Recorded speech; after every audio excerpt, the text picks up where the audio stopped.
Hello, chat. How you doing today? You having a good time? Are you perhaps having one of those fun times? It's hard not to have a good fun time when that song's playing. That's one of those, like, stuck in my mind palace songs for many, many years. And then I saw a thing about it recently and I was like, that's what that song's called. I remember that from deep, long ago. Probably one of the catchiest hooks of all time. Holy fuck.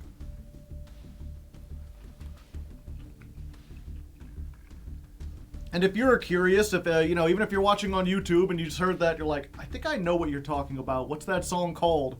Because how do you look up a song where the chorus is, whoa, whoa, whoa? It's Tarzan Boy by Baltimora. Baltimora. Which sounds like an Italian version of Baltimore. Because it is. It's an Italian disco group. And when they were trying to pick a name for their group, they just had a map of America and they pointed at a random city. They just whoop. Baltimore. Let's make it more Italian. Baltimora. Very silly. I remember it from the Ninja Turtles movie. That's where a lot of people remember it. We also listened to La-Di-Da-Di-Da. Pardon me. La-Di-Da-Di-Da-Di-Deo by Bill Wirtz. Another good one that also has a chorus that's like, how do you... Well, I mean, I guess you can look that one up a little bit easier because it's not just one syllable, it's like several. Todd in the Shadows is a name I haven't heard in a long time. Yeah, Todd in the Shadows was the one who... He has a show called One Hit Wonderland, where he looks at the full careers of artists that are known for only having one hit. He used to be on Channel Awesome with the Nostalgia Critic. He was like a tier 2 person on that channel, but he made the transition over to YouTube probably better than anyone other than like Doug himself. His channel's still going. It has a lot of subscribers. I would recommend it. He does good work.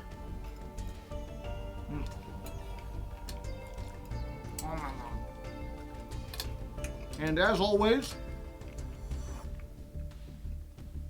I struggled to try to get food done before it was time to stream. I thought I had time to cook. I did not. So the beginning of this stream is going to be me eating corned beef and hash. I hope you enjoy.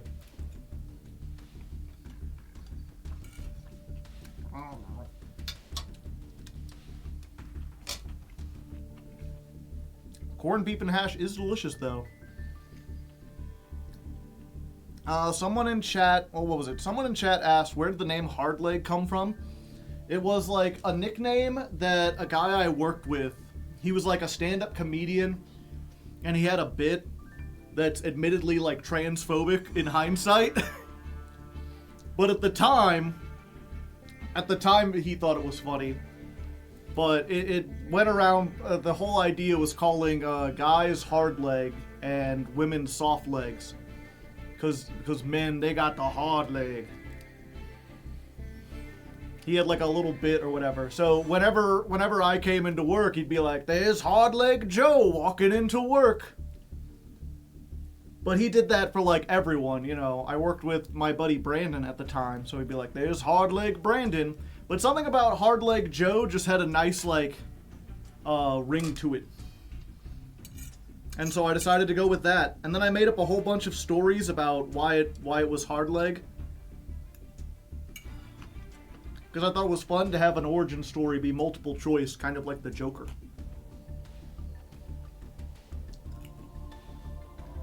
Deja vu. I said the exact same thing twice. Possible. I do have the attention span of the goldfish.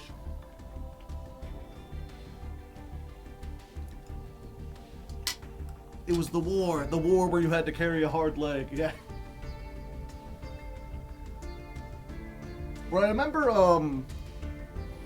back in the day, when I first started the channel, because I didn't show up on camera, I thought it was funny to talk, whenever I talked about my appearance, to just say like a bunch of conflicting things. And one of those was like, yeah, I have a hard leg because it's prosthetic, it's made of plastic. Especially because people would make fun of it, they'll be like, oh, is that your hard third leg? And I'd be like, no, it was my left leg, I lost it in a boating accident. I really like to, like, people go in and they're like, haha, funny sex joke, and I'm like, actually, this is a serious medical condition. So think about the timing of that, like, tickles my my funny bone. But I also realize in hindsight, it's like, I maybe shouldn't pretend that I have a disability that I don't. Even if it's for a bit, because there were people who believed it. I'm very good at doing that, like, straight man kind of, like, bit. I think I also made up a thing where I'm like, oh yeah, it's because I got calcium deposits in my legs and they make them hard on the outside. And people be like, what, really? Like, yeah, it's a very rare genetic defect. I also, I think, made up a story about having, like, oh, I had a D&D character that was a pirate. It was based off that. When is Masochist? The stream is tomorrow, and so is the episode. Whether you're asking about the stream or when it'll be up on YouTube, the answer is tomorrow. Unless you're a $5 patron, then you can watch it on Patreon right now.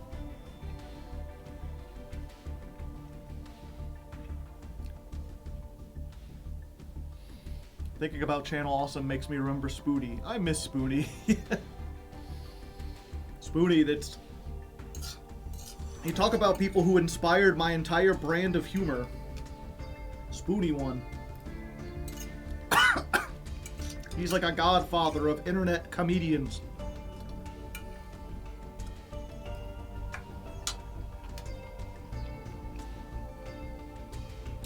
And then he spent a whole lot of time doing his Ultima series, and it was like a work of art. And then I feel like afterwards, he felt like he had peaked and he didn't have anywhere to go but down. So he went down. Spoonie is still doing things. I mean, he's still streaming, but from what I understand, he like doesn't turn chat on and he's got comments turned off. He's just very grumpy and thin-skinned, and I don't think he makes, like, content last time I looked. Modular is doing an Ultima series. I know, Modular is great. If you're not subscribed to Modular, check him out.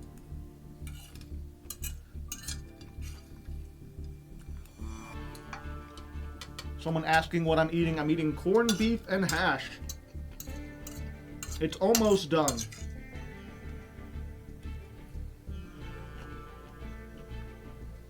But yeah, I would, if I could recommend three game review channels that are, like, genuinely interesting and insightful and funny, that you may not have necessarily heard of, but you might have heard of because they're pretty big, it would be Civvy 11, Modular, and Grimbeard. If you're not subscribed to those three, highly recommend.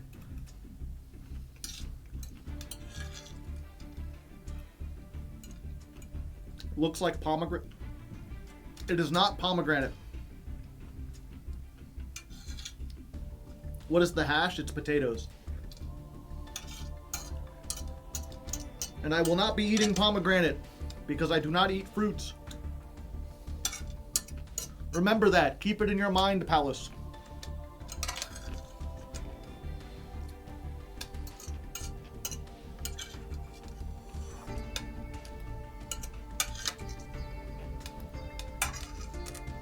Last bite.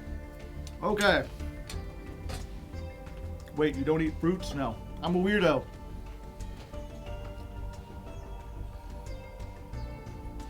I'm one of those weirdos you hear about.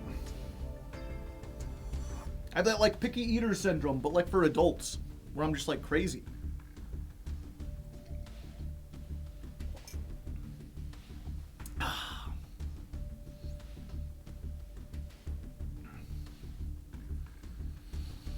Okay.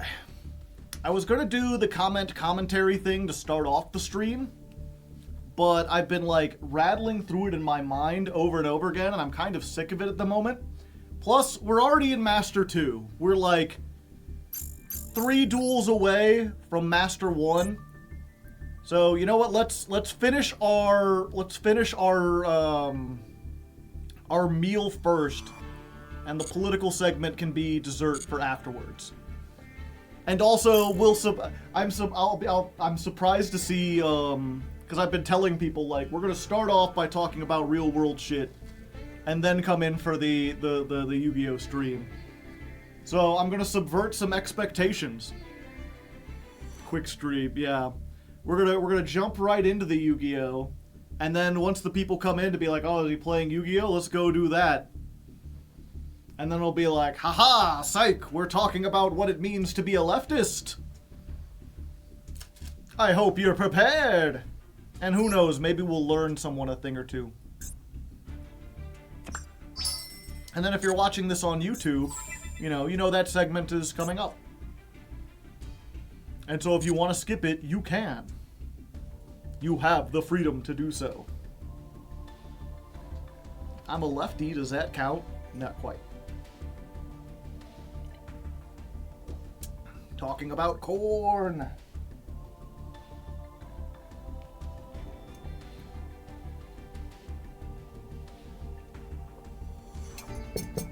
Okay, coffee consumed, corned beef consumed.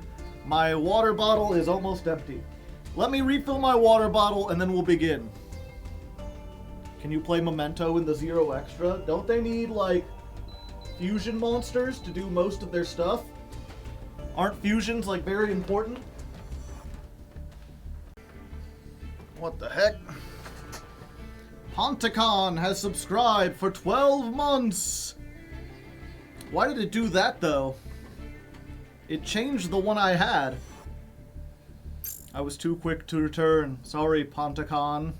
Now I know your dark and deadly secret.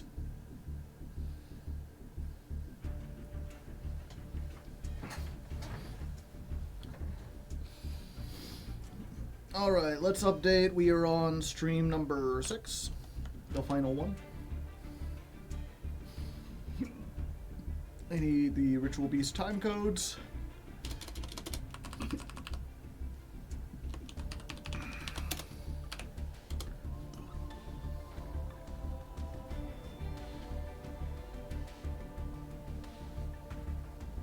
I went to the X-Zero Festival with Cleese.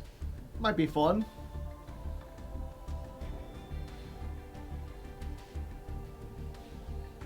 Twin Head isn't that important. It searches 2 cards.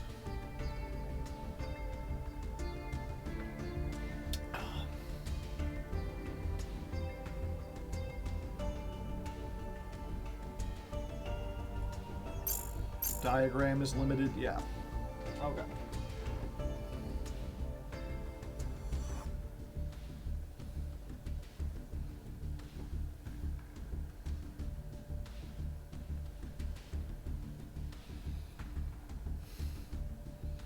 And here we are, ladies and non-ladies. Dawn of the final stream. We have one more day to get into Master 1. And I mean, we're already in Master 2, and this deck is apparently one of the best decks, even though I don't think we've run into it on the ladder except like once, maybe? It's very strange. This is simultaneously like one of the best decks, and also one of the least played decks at the same time.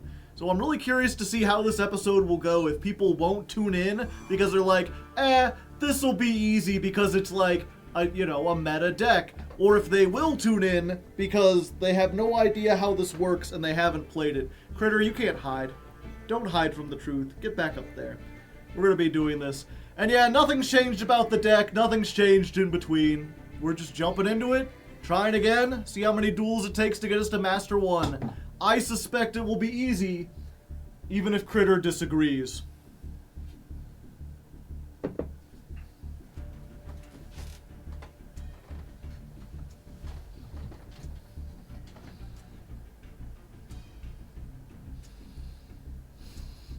Oh, I forgot to I was gonna be like, to quote the Onceler, we've got one stream. How bad can it be?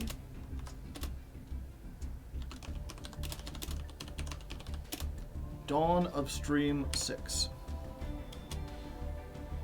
How we all feeling today? Feeling alright. I'm doing okay.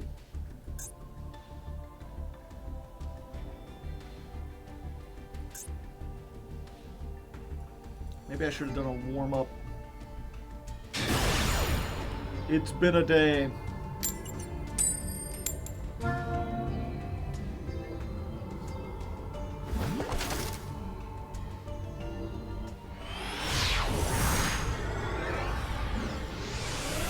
Yo, how's it going?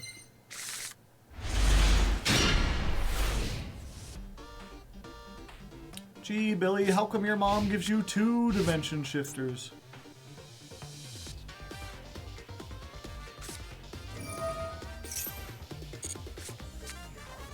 Make them think we have Ash. Uh-oh. You know what? Let's just hope that whatever their FTK is, it revolves using the graveyard. Can you do whatever you're trying to do without the graveyard?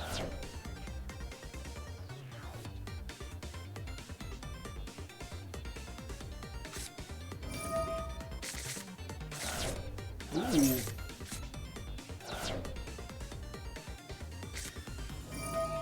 Uh-oh. Wait, no, this is fine.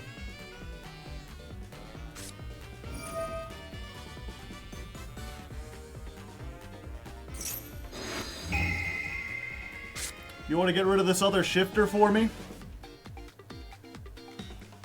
Fortunately, I think I have a 2-card combo no matter what they get rid of.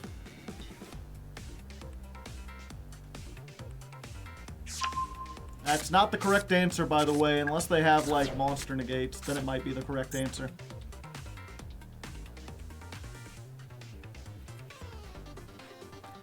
But yeah, usually pendulums have to destroy their scales or destroy their monsters to get them, and they want them to go to the extra deck. But for some reason, the weird rulings on this is that if a card would go to the extra deck, or what was it? If a card would go to the graveyard, but it's a pendulum, so it would go to the extra deck, it is banished instead.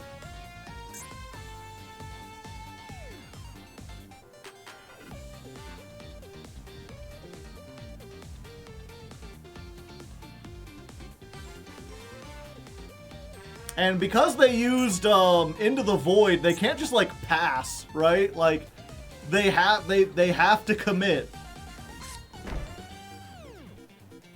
Otherwise they discard their entire hand. Oh. Just gonna discard your entire hand then? Field spell.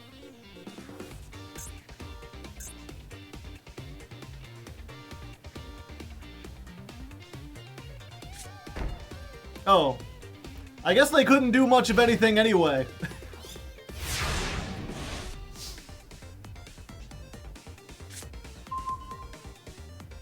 Valence? Possibly. Okay, so they almost undoubtedly have a response to this, right?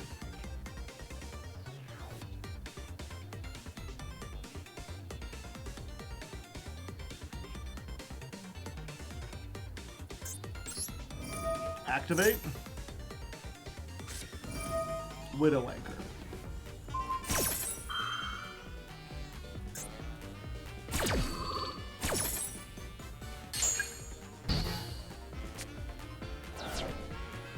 Alright, well you're taking 1,400.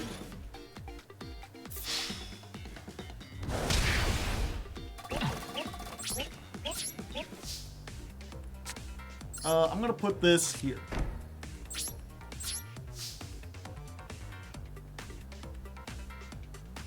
Alright, they have a turn.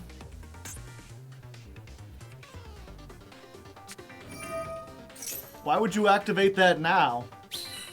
Don't you want spells in the graveyard? Nemesis Twisty, thank you for the Prime hype.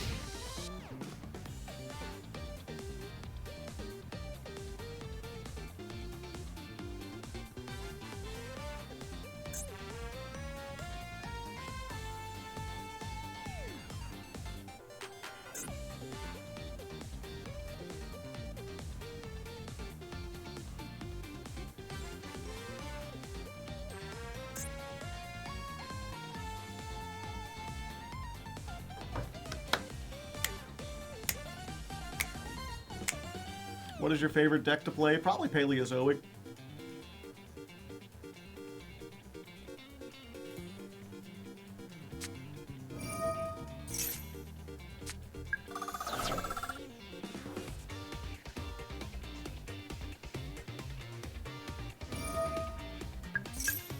Unfortunately, this is a non-effect monster, so I can't negate this.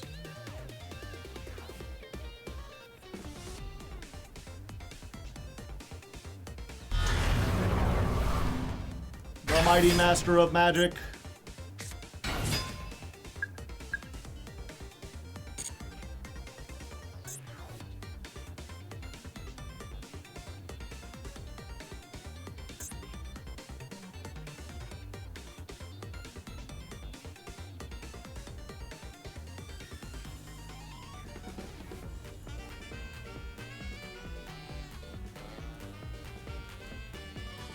Do-do-do-do.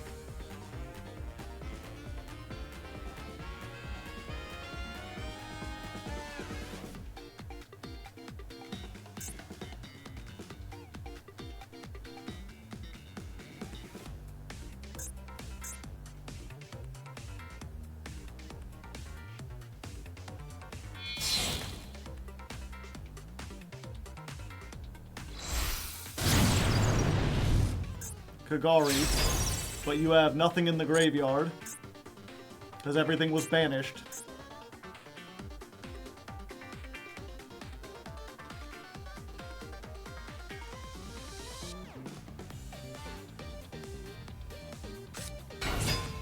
Another one.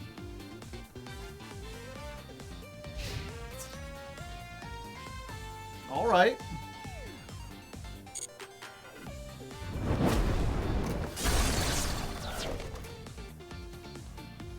I really need any tamer.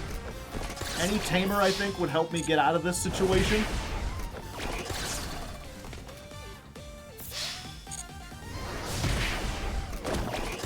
The Ritual Beast spell would get me out of this situation.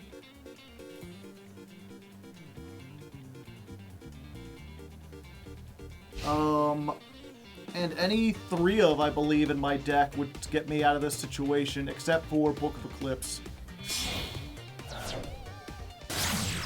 If you had that, why didn't you summon it before you attacked?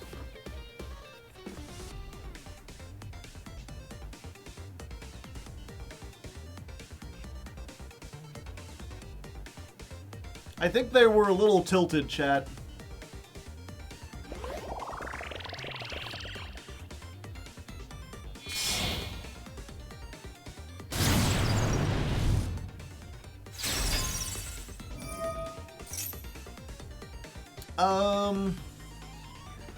I can't stop this because they'll negate it, I think. Yeah, they'll negate it by returning itself. But then they don't have it out, and they don't have any more negates. But I also don't have any other spells.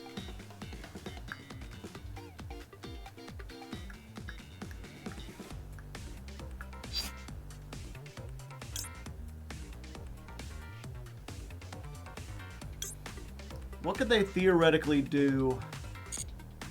I think they're fine. Hold it. I'm gonna try to hold it for my turn. Magical Abductor. Multi-universe. Huh.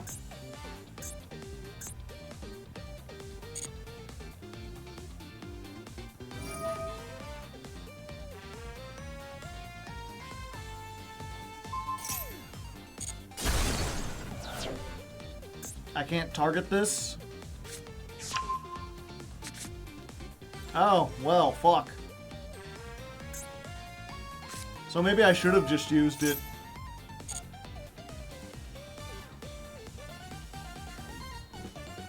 Granted, this doesn't do anything until they can get 3 more spells.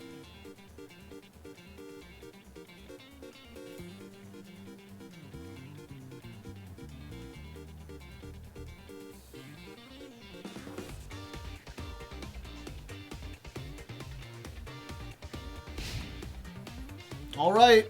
We gotta get a good... It's gotta be a good top deck. It can't be the spell. It has to be like... Canahawk or the Dolphin or Elder or any Tamer.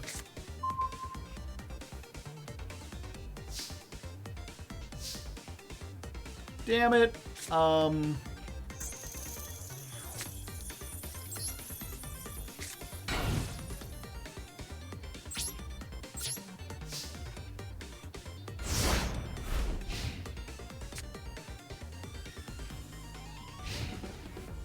Ritual Beast Ash Blossom. Yeah, unfortunately we got the rare... It's not even a brick because we had Thing, but we just drew both of our shifters. Yeah, we gotta stop that.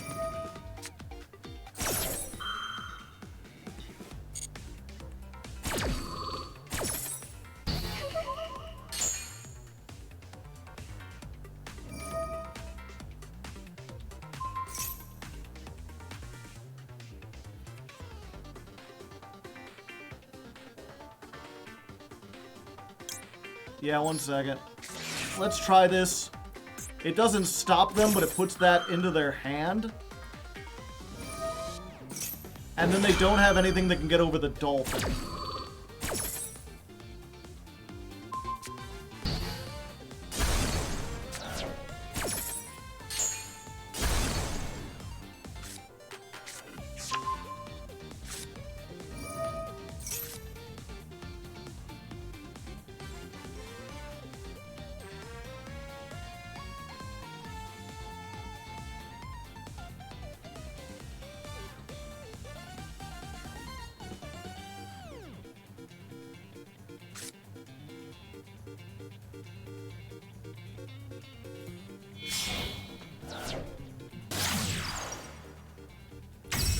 Charmer Ablaze. Fuck.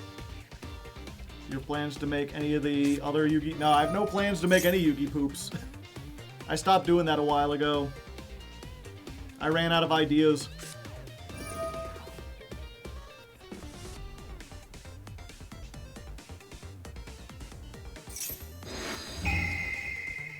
Okay, you know what it is.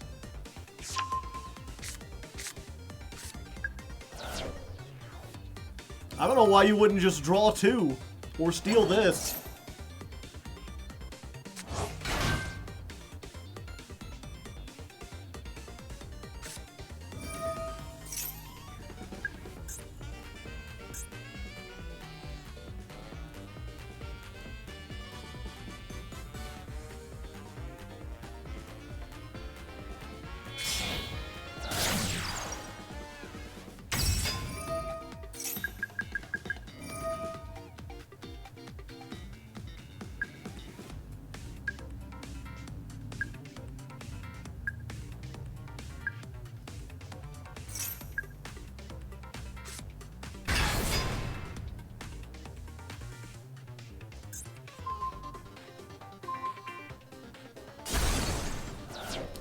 Yup. They're 50 over! Damn it.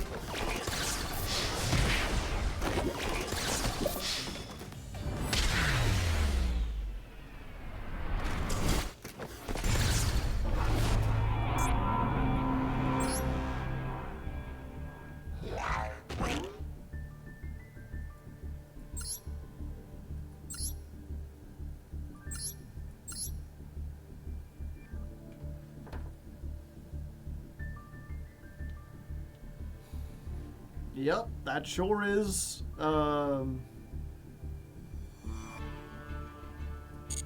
Pendimion.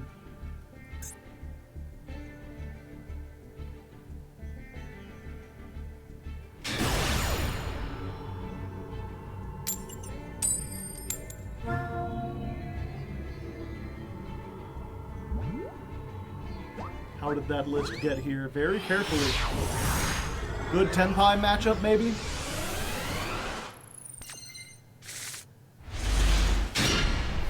Alright, this is a much better hand, but we've got to let Ash Blossom do it. Alright. Mirror match? Mirror match! Yeah, if they don't have an extender, this should stop them.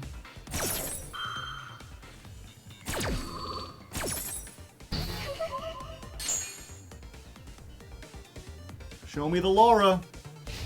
They don't have the Laura. You fool! You foolish foolhardy fool!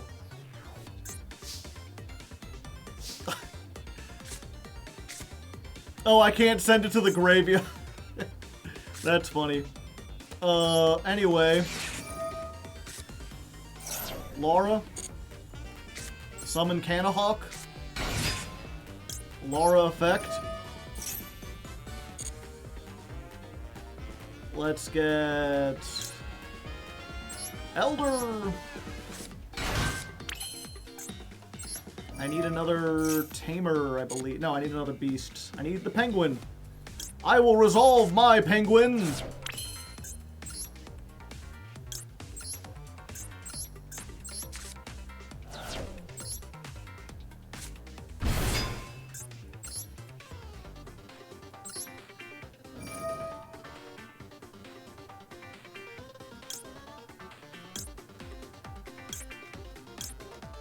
Oh wait, no, I need to...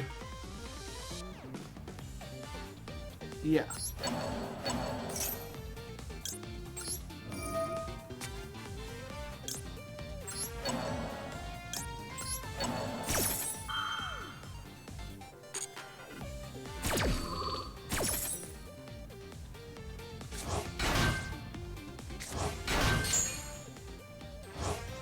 Put those back.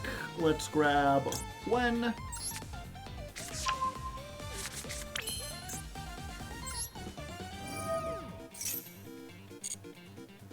Let's send this to send this.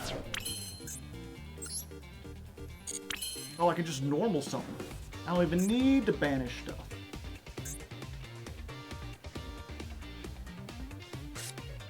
Yeah. But I do want to. I want to get Canahawk off again.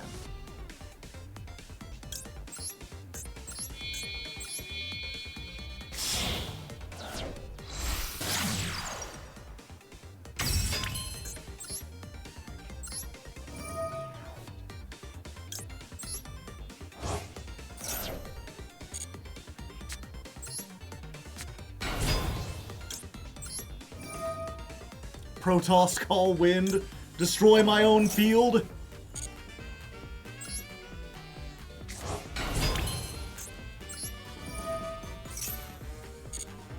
I think we want to banish Laura. Young Laura. Yeah, because we need another... Yeah.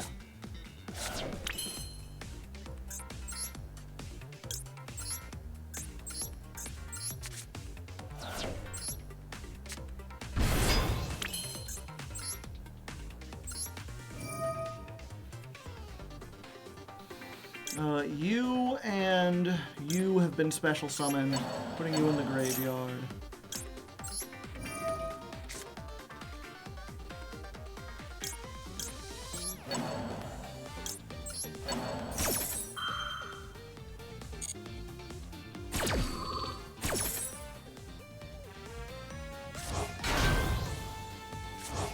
I really needed to get to the lion, and I forgot to do that. Oh, I can get to the lion now.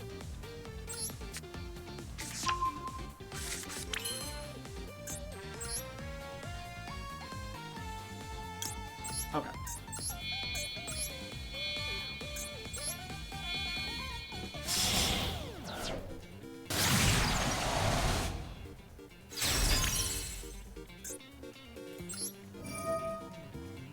Let's grab back... If I summoned everything with... Yeah. I think we just go for the highest attack. Yeah. And then we can make Baguska if we need to.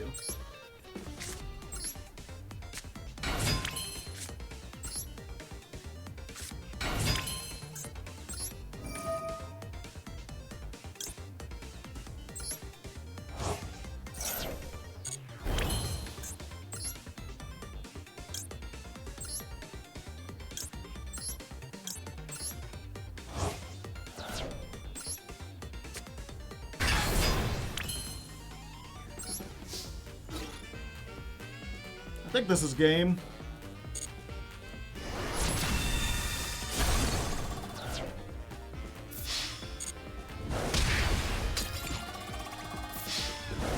This seems pretty game-like.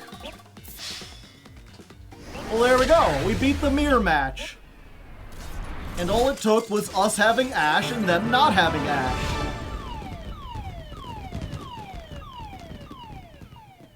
Am I the only one that misses OG Yu-Gi-Oh? No. There's an official-ish format called Time Wizard, which is basically just playing old formats of Yu-Gi-Oh.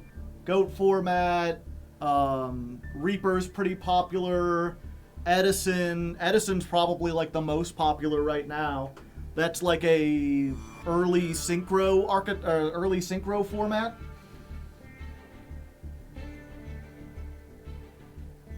Yeah, Edison's pretty good. Some people play like Toss format.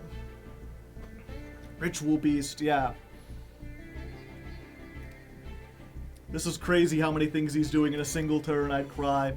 It's a very complicated game, but like, if you like complicated stuff, this is the game for you. I think that's what I tell people when it comes to Yu-Gi-Oh! Like, Yu-Gi-Oh! Is a game for people who like really complicated games. If you don't like complicated games, like, no shade, but there's like other game, like Pokemon is much simpler. Lorcana is much simpler. Granted, there's no online infrastructure to play that. Alestrals is pretty good. Alestrals is still like a little more on the complicated side, but I'd say like Magic is probably more complicated than Alestrals. Magic is also more complicated because there's like 50 years of cards at this point. It's a different kind of complicated, yeah.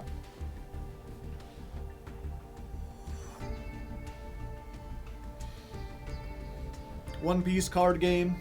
I don't know, we'll see. That's the thing. Every time someone has a card game that's based on another piece of like media that already exists. Oh, that was the 70th win, right? We were already at 69. I should mark that down. Like, I remember people talking a whole lot of good stuff about the Dragon Ball Z card game. And then, like, after 2 years, they just ended it because it was, at the end of the day, just like the company that owns Dragon Ball Z trying to make money. It wasn't a card game, like, thought up by someone who had a really cool idea for a card game. And that's why I'm really wary of, like, oh, Marvel has a card game. Like, sure. We'll see if that lasts more than a couple years. You know, it's not like Yu-Gi-Oh! Or Vanguard or Magic, where it's like, the point of the card game is the card game. They wouldn't stop making the card game because that's all there is. I guess Yu-Gi-Oh! Is also an anime, but it's an anime about card games.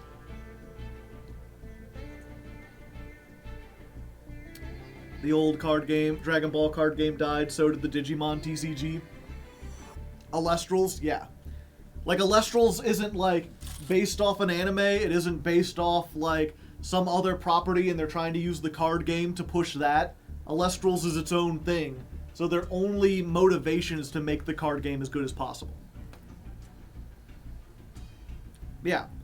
And that's not saying those games can't be fun, it's not saying that, like, you're bad for playing them or that they aren't good. It's just hard for me to get invested because I want something that, like, I can play forever.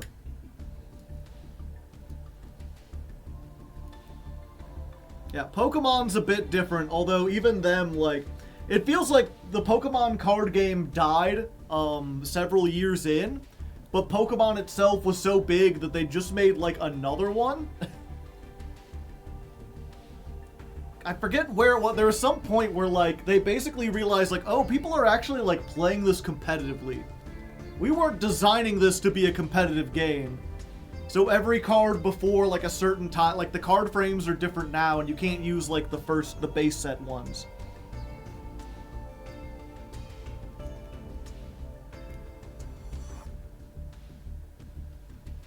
Pokemon is too simple, it's boring, yeah.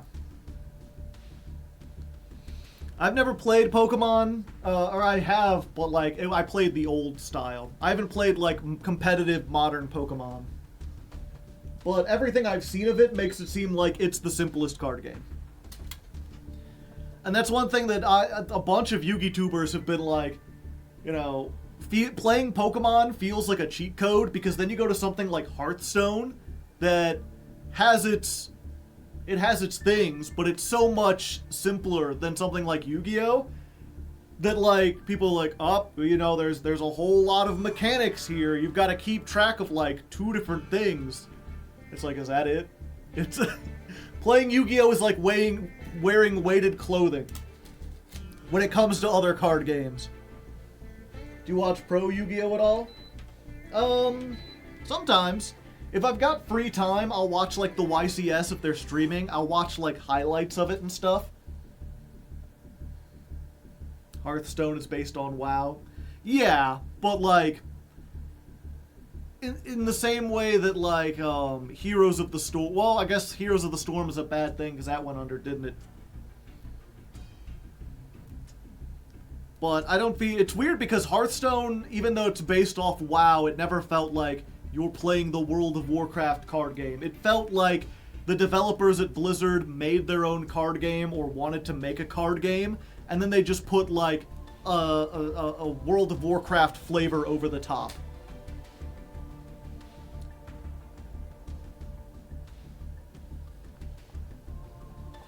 Anybody remember Gwent? I remember hearing of it. It's one of the few card games I don't know how to play at all.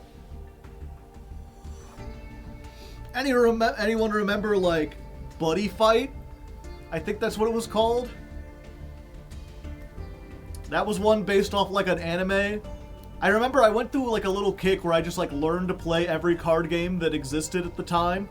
And I remember, like, watching the rules for Buddy Fight, and they're like, you can attack on your first turn.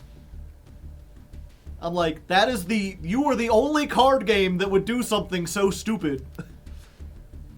I keep thinking it was somehow Vanguard. Yeah, it makes a bunch of decisions where it's like, from a game design perspective, it's like, why would you do that? That seems like a bad move. I just scrolled past 7 Master Duel channels and they're all playing Ritual Beast. Are they? I thought this deck was not popular. Real quick. Let's look over the Master Duel channels. Highest to lowest. We are not the highest. We're the second. Judeo Yu-Gi-Oh is higher, and they're playing Ritual Beast. Third highest is playing Heroes. Then Maple, she's playing like one of the GBA like games. Ichose. Oh, it's the mute girl. What's she playing? She's playing Ghost Tricks. This guy is playing Tenpai. She's watching replays. Okay, so you must have gotten really unlucky, or you must not have been searching like high to low. But yeah, the top 2 are both playing Ritual Beast.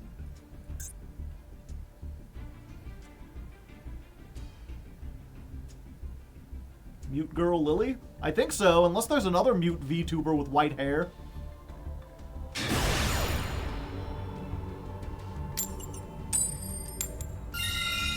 Alright, going first. Maple is playing Tag Force. Why are we talking about rating people? We're not. Someone was like, it's like, I just scrolled past 10 Master Duel streamers and they're all playing Ritual Beast. Okay. For a second I was like, fuck, we're doomed, but we're not entirely doomed. If this resolves, we can play. If it doesn't resolve, then we're doing Steed's Pass with 1 monster.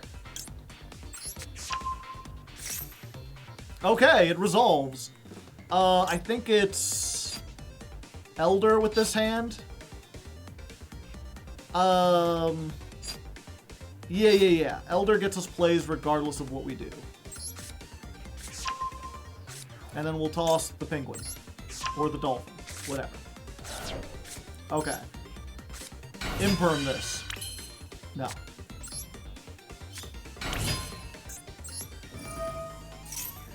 Let's go. Ulti, we're gonna put her in the graveyard. Nothing. They're either sitting on like a Nibiru or they really just have nothing and we can go full combo on them.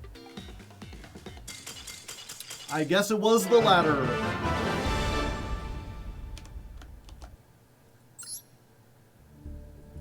Yeah, Pangu can one-card combo. I forgot about that for a moment. It's just not great. Oh, it's just you, Bell.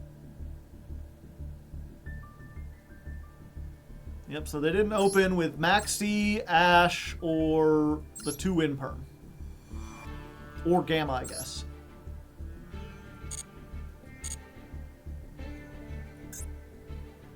My Bell? Yes, your Bell. What are we doing after we get to Master 1? I had a, like, politics segment I wanted to talk about. We're going to do a commentary, responding to some comments. And then after that, Extra Zero Festival?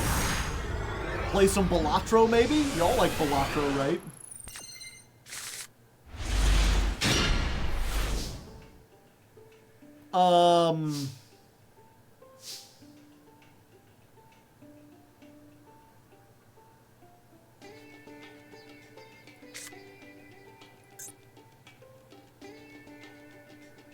I think this is a brick, chat.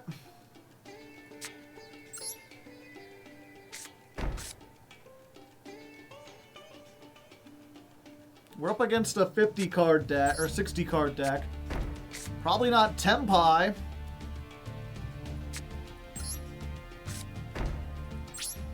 Let's see what they got.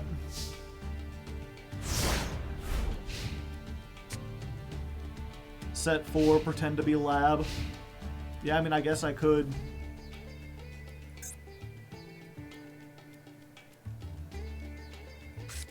Noodle.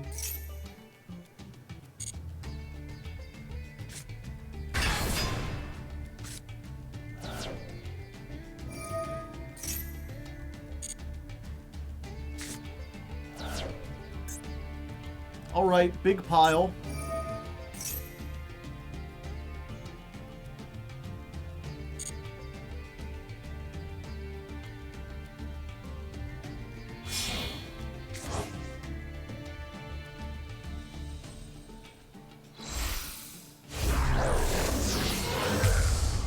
Okay, kick Kalos.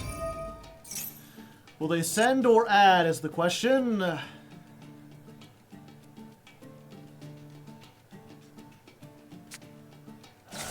They sent. Okay. Wait, what? I was like waiting for them to activate the Rhino Heart because I assumed they had something in hand. But no, they're doing this, so rather than mill 8... Okay. Consider me bamboozled. I was gonna use this before they could do the yoinky sploinky. Well, they hit that grass.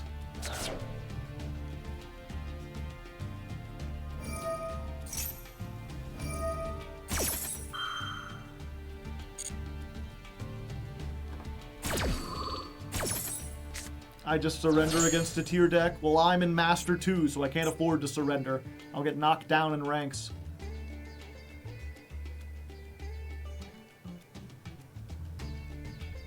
Plus, I have ways to potentially stop them.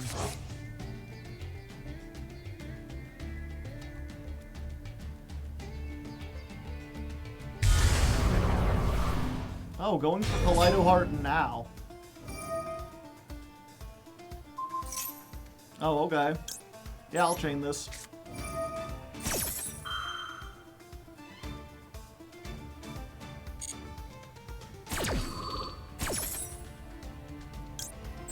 Just get a Laura on the field. 2,000 defense.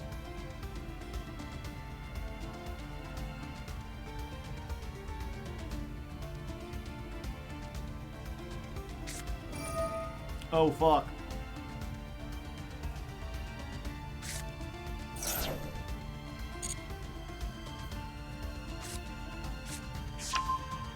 Yeah, I've probably lost this one, but I guess we'll see.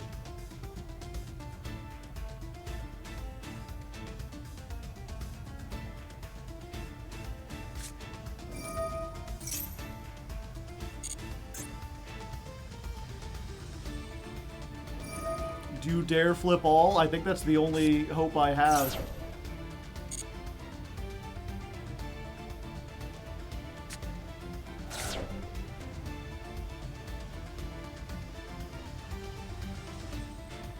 If you book Laura, does she still get banished by E-Telly? I don't know.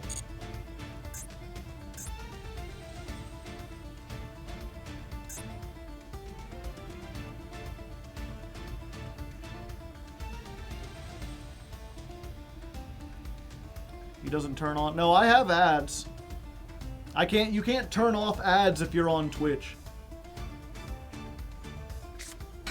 At least from my side of things.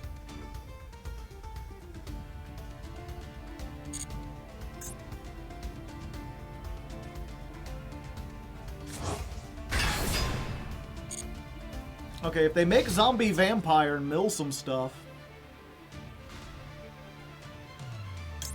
Yep, we gotta do it.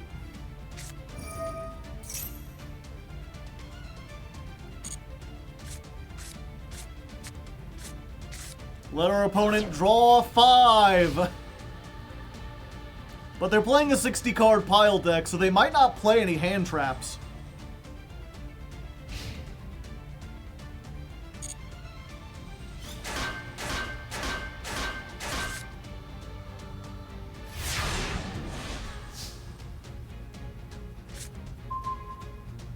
And that doesn't do anything. Yep, we just got a brick.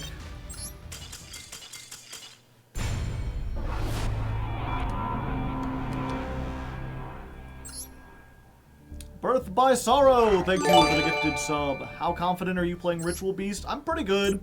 We've just been getting some dog water hands lately. You get to keep the Laura? Yeah, but I needed any other Ritual Beast. Any other monster and we would have had, like, full combo.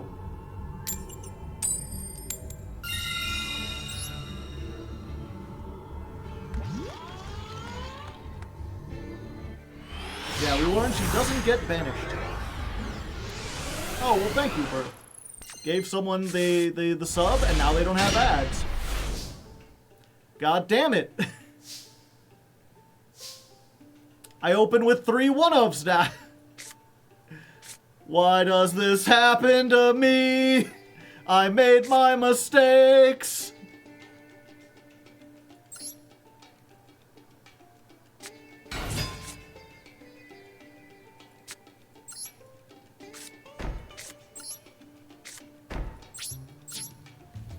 Oh, I'm sorry. We didn't open 3 one-ups. We opened 5 one-ups. Balatro ass hand.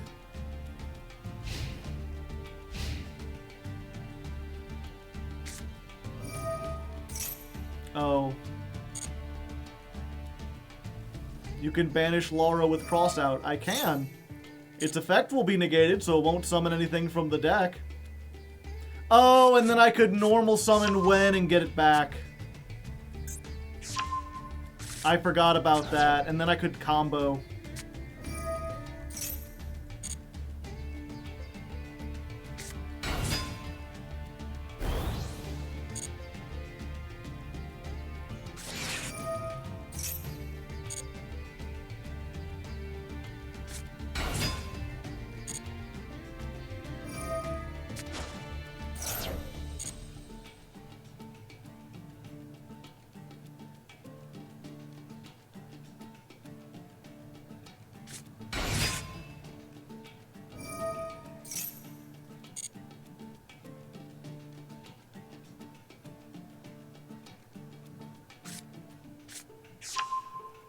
Yeah. Sorry, I don't know the combos for when you open Wen plus Designator. That is not a very often hand combo.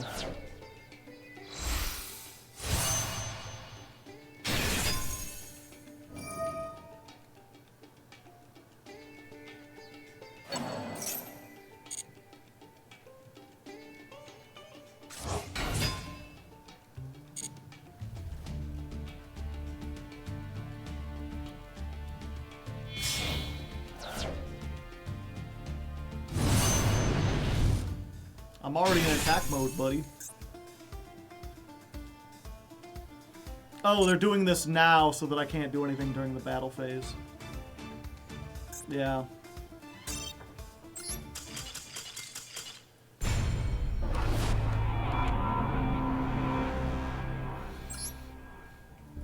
I guess, show the last 3 losses. Just the opening hands to show how, bad my luck has been.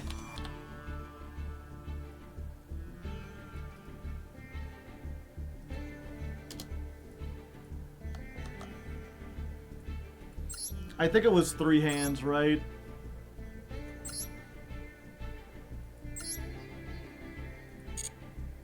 Yeah, we brick.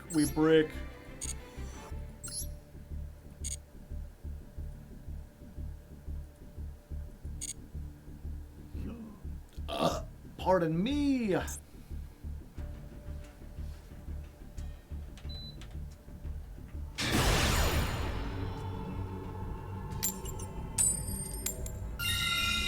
Okay, come on. I've got so many one-card starters. I've got so many combos. Just give me a hand that I can actually work with.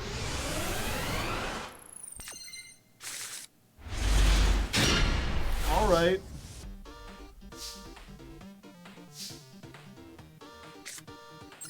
D-shifter.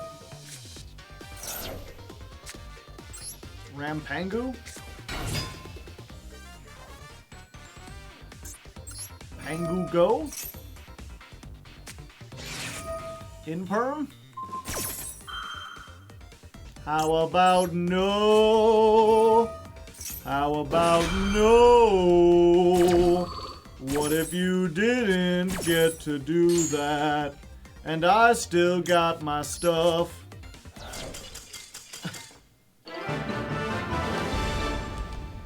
There we go. That's what I wanted to see.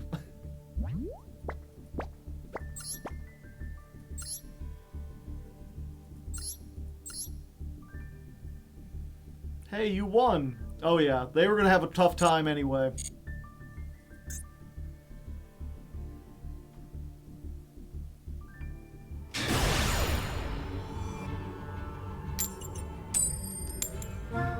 Did I type that in? I don't think I typed that in.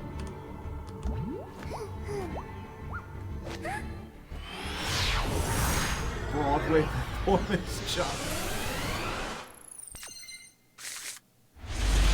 You say the price of my love's not a price that you're willing to pay.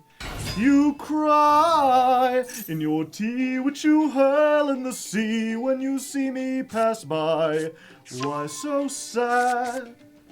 Remember we made an arrangement when you went away. Now you're making me mad. Remember, despite our estrangement, I'm your man. You'll be back, soon you'll see. You'll remember you belong to me. You'll be back, time will tell. You'll remember that I served you well. Oceans rise, empires fall. We have seen each other through it all. But when push comes to shove, I will send a fully armed battalion to remind you of my love. La da da da da da da da da da da da da. Heavy Storm Duster! Well, that's not something I see every day, chat.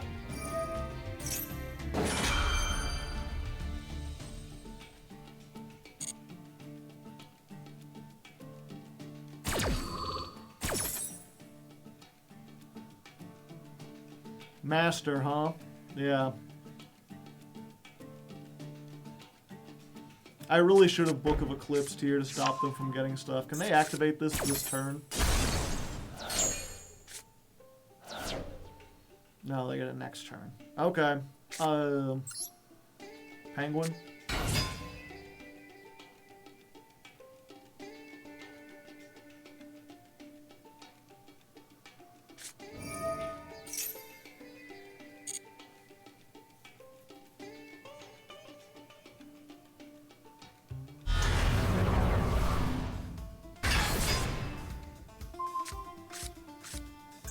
Yeah, the unfortunate part is that they're doing this now before I can activate it.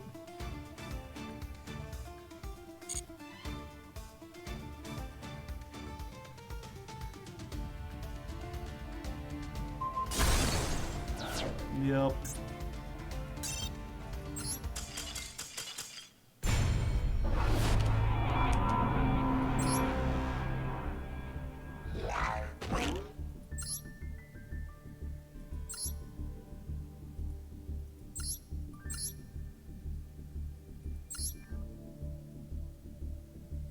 Yeah, like if they had Solemn Judgment, Iron Thunder.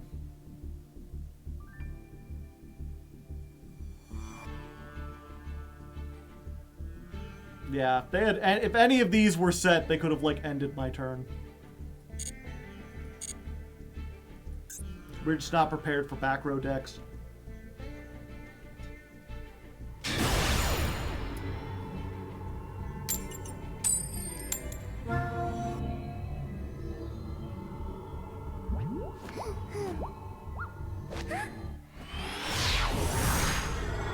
It's actually 3 hours long, yeah.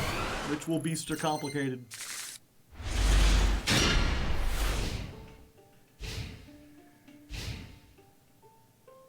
Alright, lovely name. You know, I try to be a little more professional.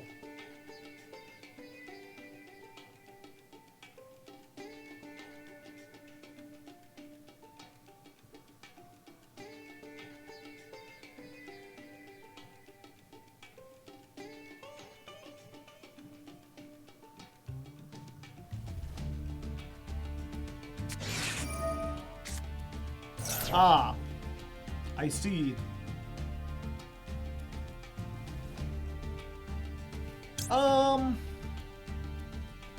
Let's see if they know the shifter combos, chat.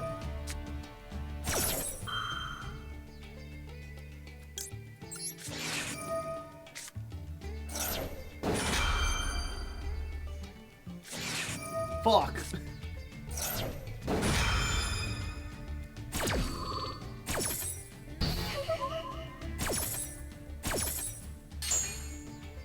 Well, at least we got that out before the emergency well, we had 2 emergency teleports. Damn, they know the shifter combos, chat. They have, like, the perfect monster for it.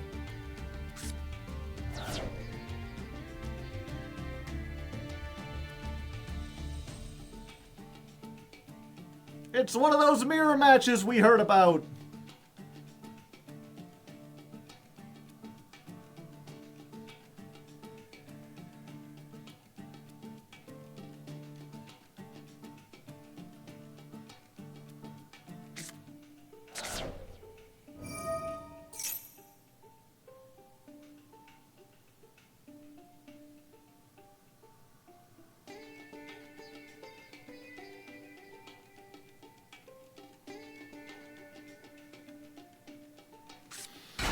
What should we play instead of shifter, chat? What other hand trap would be good this format? I feel like everything loses to Tempai because they just Sangan summoning. Granted, I guess if they don't have the Sangan. They have many ways to get to it, though.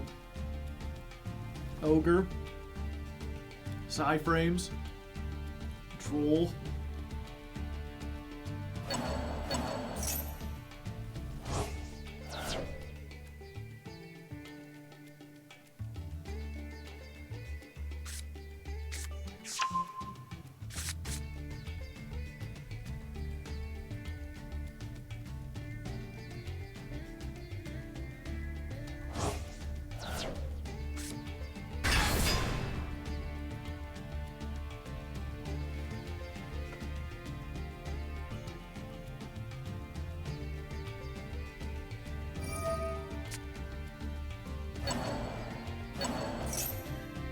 Huh. They didn't activate the... Well, I guess the Laura will get...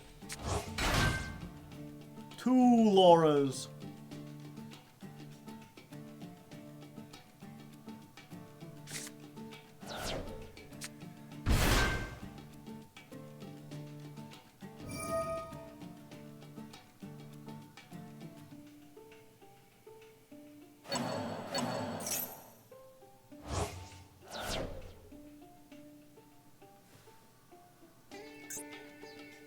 Yeah, I think they messed up.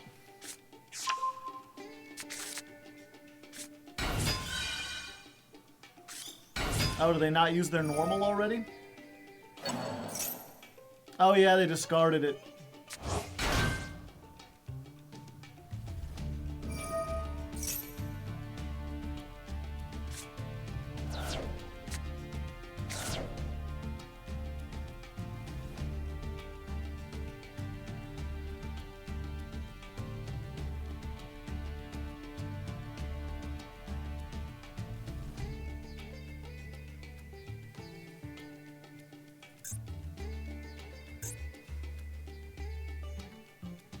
What rank are we in? It's in the corner.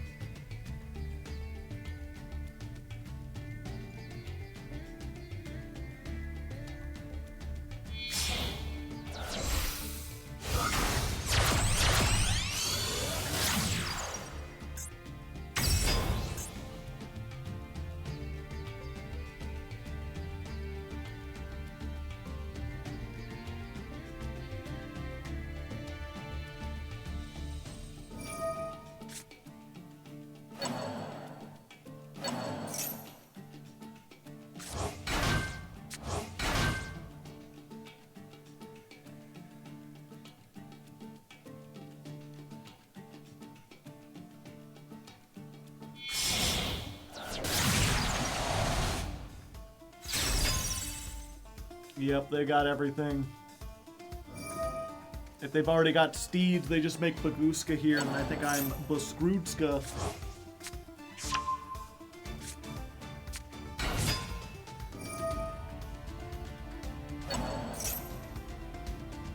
Oh, nope, they can still make steeds.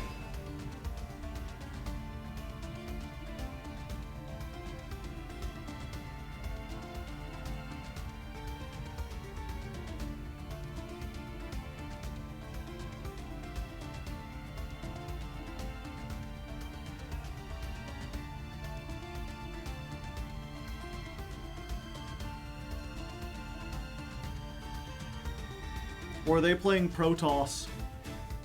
Make Protoss, call wind. Keep the Tamer in the graveyard.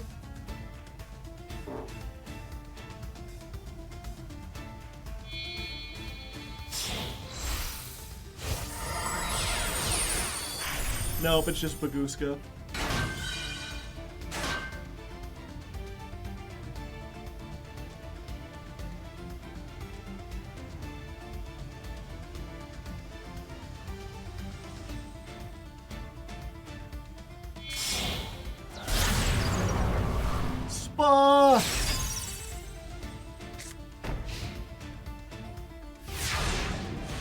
Alright, I think we're doomed, but we could try. That's not what you want to see.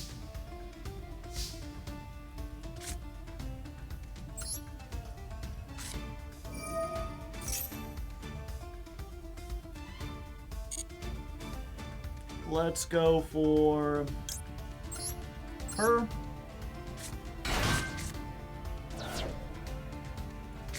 Let's normal summon. I should have discarded this.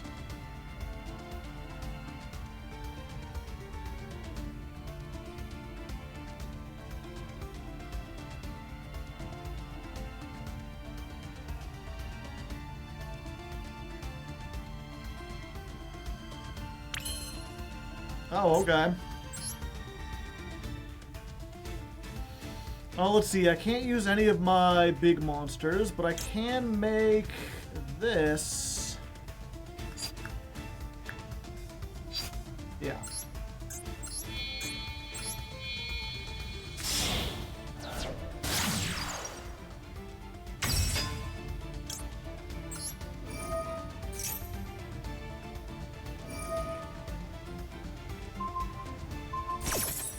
Oh, why? Oh, because they haven't been special summoned, or one of them's already special summoned.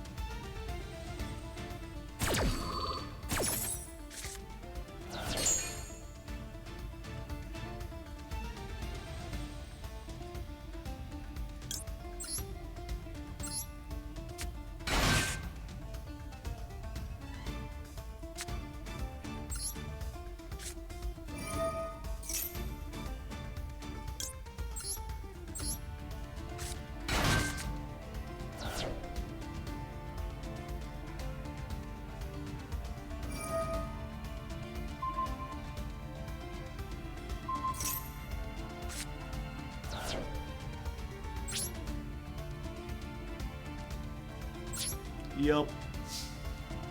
They got it. Goodbye.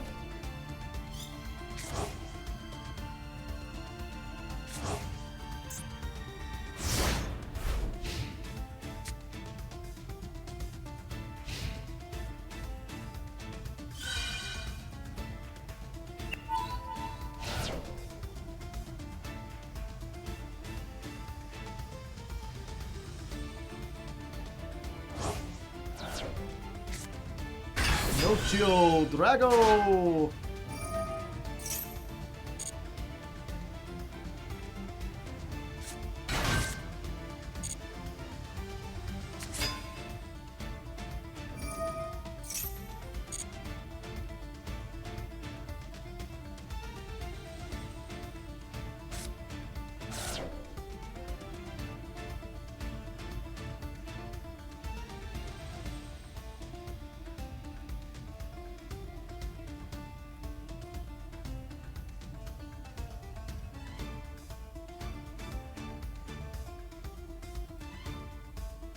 Ritual Beast, a little too confusing for my brain. It's okay.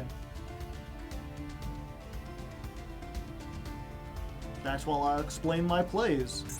Right now, I've got this guy. It can tag into... Never mind. Underworld Goddess is here.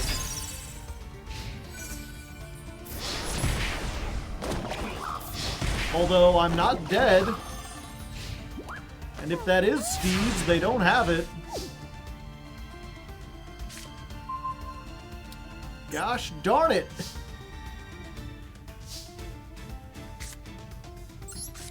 Activate the effect. Normal summon.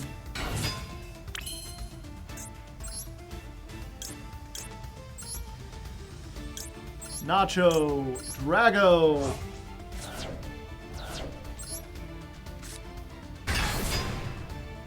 Tale as old as time.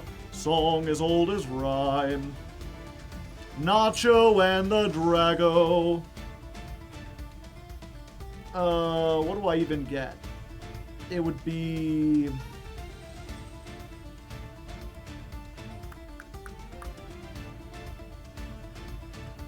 the Penguin.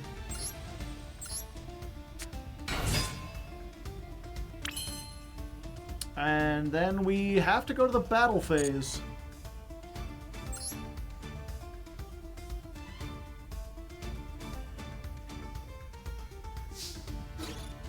Because we gotta clear this off.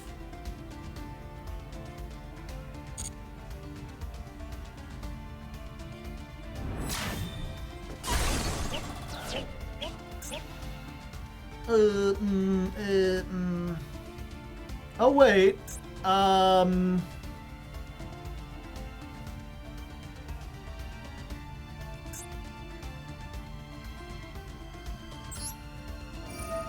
Hold up.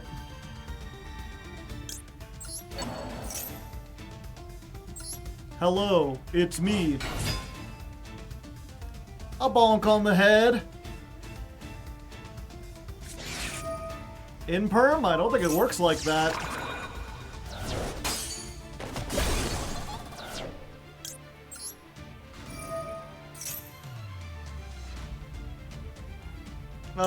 Let's see. I think it's this one because, oh no, it beats.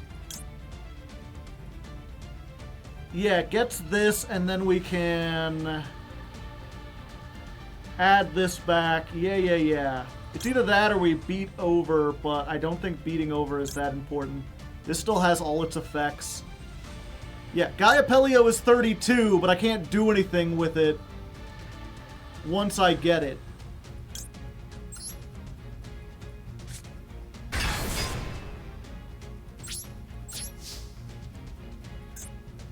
Now I can, like, use this effect. Oh, did I already send a... Yeah, I already lost one of those.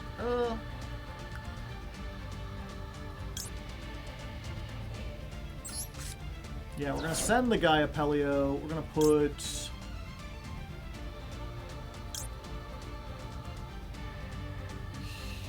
you in the graveyard? No. Yeah. Okay, hold up. Activate. We're going to add back this. Normal summon.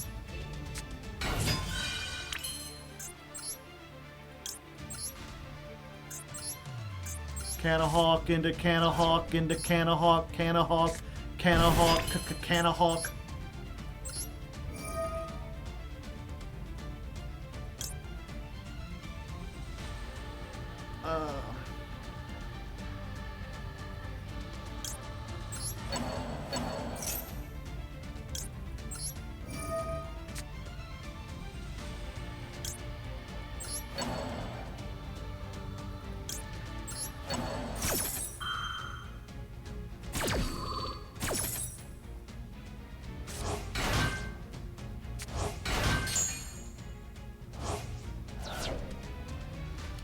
We want to get...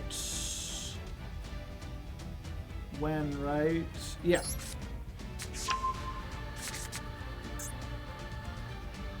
Don't tell me you're running Nibiru. Oh, Droll and Lock. That sucks. Yeah, and I've already added back, so I can't do that. Okay.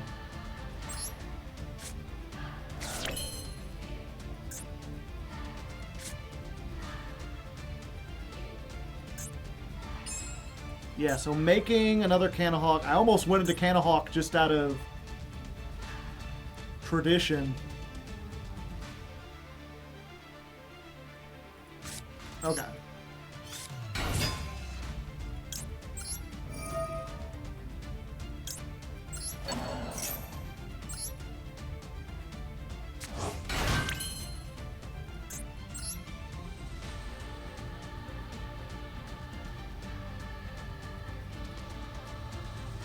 It has to target. I can just take that out with Ulti Retiari, right? Yeah.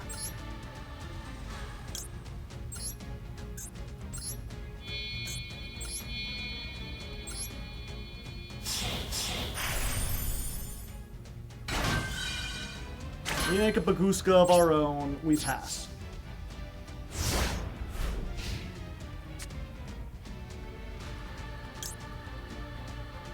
Let's just wait until the battle phase. Maybe they'll get something better. Wow, we really turned this around. I thought we were doomed.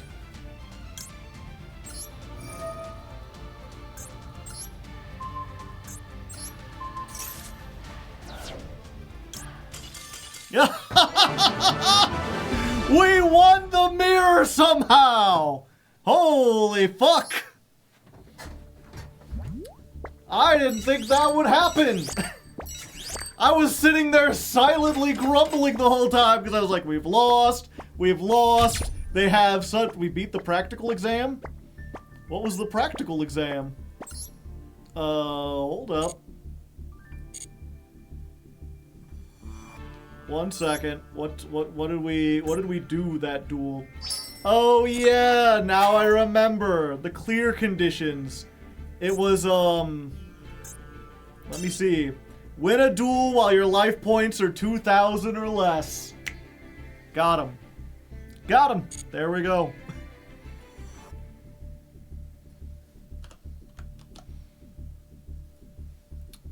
Guess we just know who the better Ritual Beast pilot is. What duel is that? 74 plus 36. Oh, it's 110.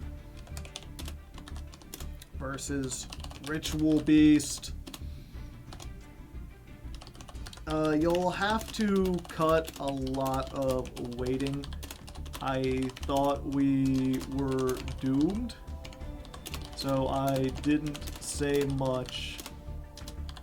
If you can, maybe try to make the skip comical. Add in some sad music and a black and white filter while they go off. Or maybe a why are we here? Just to suffer.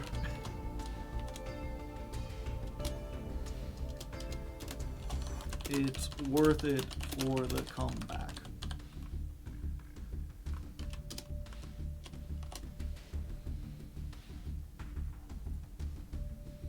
Okay, 36 duels. Alright! Well, we passed the thing. We're almost to our exam. We get to have, Oh, okay. I was like, are the cards just regular cards? No, it's an Ixie card base. Okay. We can get that. What are the clear conditions? Ixie summon 30 times. Well, I mean, we Ixie summon once a duel, so just 30 more duels. We'll be there. For now, though, we gotta pass this test. 5 out of 8 questions. Let's see how hard they are. Oh, hello, Baguska. Start! Question number 1. You activate the effect of number 101 Silent Honor Arc, which has 2 materials. It states you can detach to target a special summoned monster. Attach it to this card. You target Utopia in attack position with 2 materials, and the effect resolves. How many materials does 101 have at this point? So, you detach 2, you add 1. The materials on Utopia don't get added, so it just has 1. Question number 2. You control no monsters except for Gunkan Suship Shiaru class carrier with Red and Shino as materials. You can use special summon Shino from your hand with its own effect. Oh, what is... Okay, Shiardo.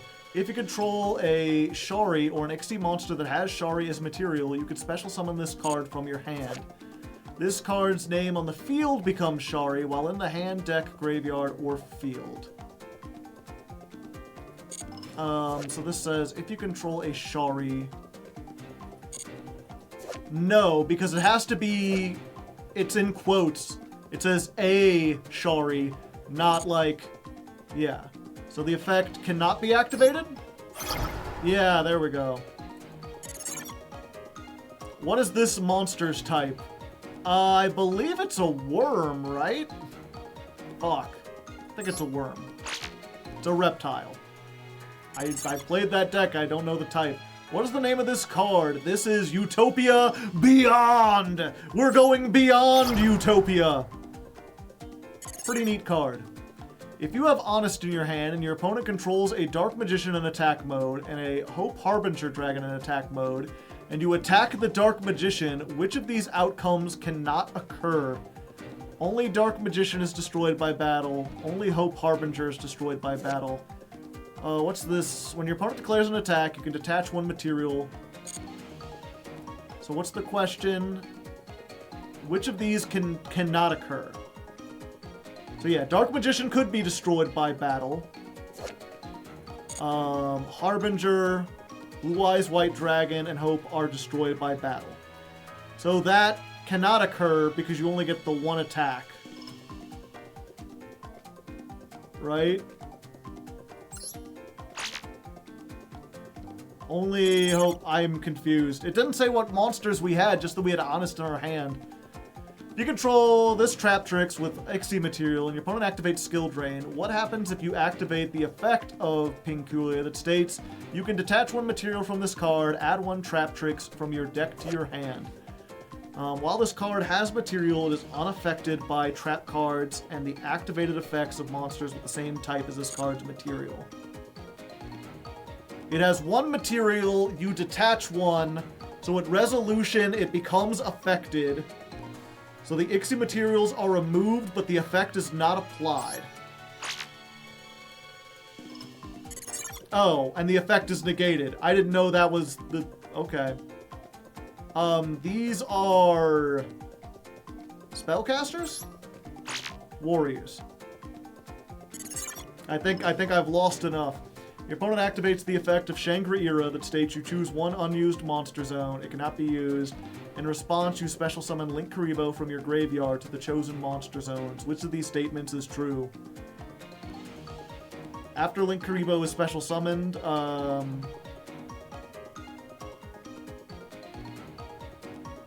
didn't think any of these happened. I guess it's sent straight to the graveyard?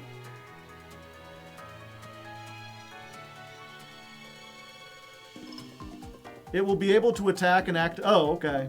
1 second. I thought it said would not, but yeah, it's just fine. Yeah, it doesn't stop you from summoning stuff. The main decks are spellcasters and the Ixies are warriors. I thought it was the reverse. I thought they started as spellcasters and then they turned into warriors. Okay, let's try again. We get to listen to more of this sweet, like, thinking music. What type is this? We know now! It's a reptile. 1 material.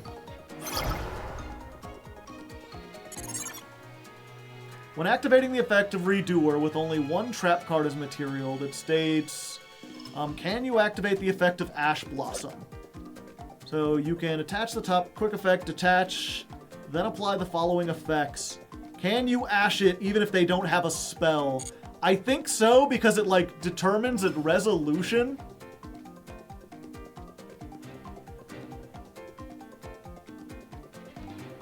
It can be activated, but the effect of Time Thief Redoer will be negated. I believe so. Yeah. It negates it because the effect includes that, and Ash negates the entire effect. You activate Dagaris the Timeless! You! Skip your next main phase, special summon 1 from your graveyard in defense position. In response, your opponent activates Keldo, and you end up with no cards in your graveyard. So, let's look at this. Skip your next main phase, also special summon 1 from... I forget how the things work. I think also means you do as much as you can. So it's, the effect activation is not negated, but it's not applied, but your next main phase is skipped. You skip your main phase, but the special summon is not applied. Yeah, there we go. What is this monster's type? Warrior. I am the warrior. I still don't understand this, but apparently... Hope Harbinger can't be destroyed by battle.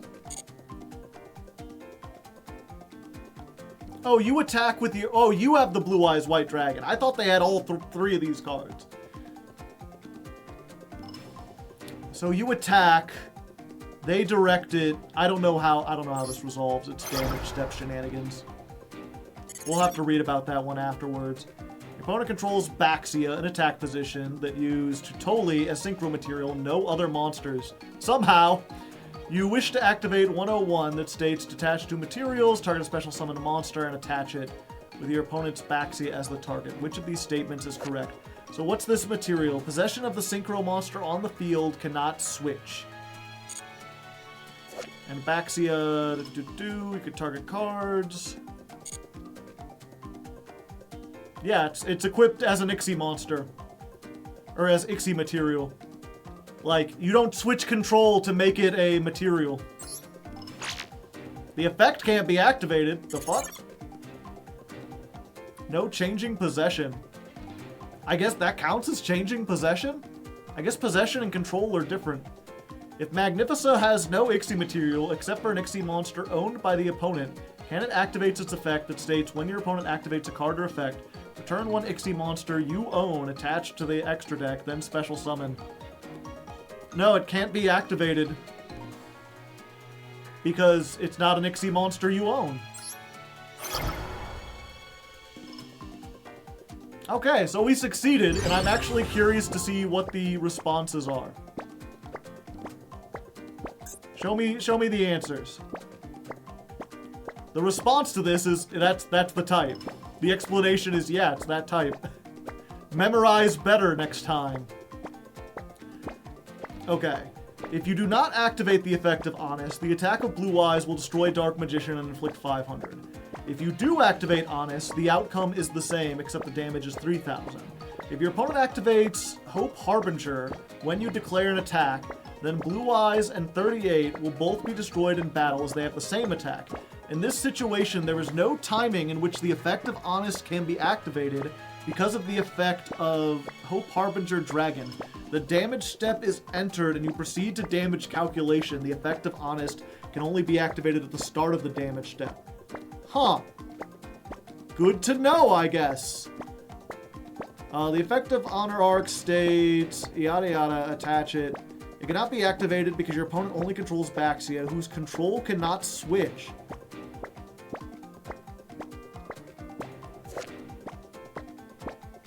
And no, it specifically says possession, which is, I didn't know possession and control were two different things, but I guess that makes sense. I cannot possess Baxia, even if I'm using it as material. I mean, I can't control it either. But control usually means just like if it said you cannot, or I believe if it said if you can't control, I believe if this said control of the monster can't switch, you should still be able to equip it as Ixie material because you're not controlling it. You're possessing it. I think.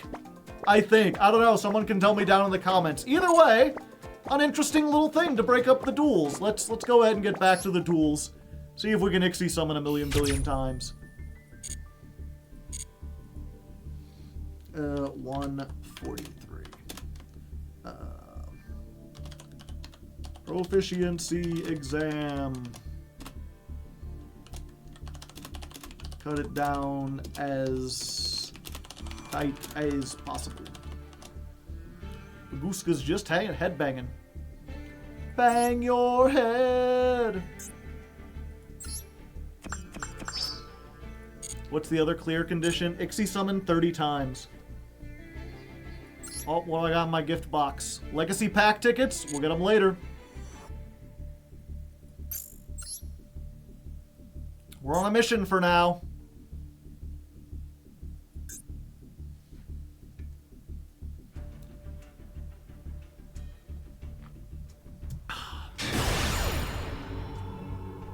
We gotta rev up that bagoo. Going first.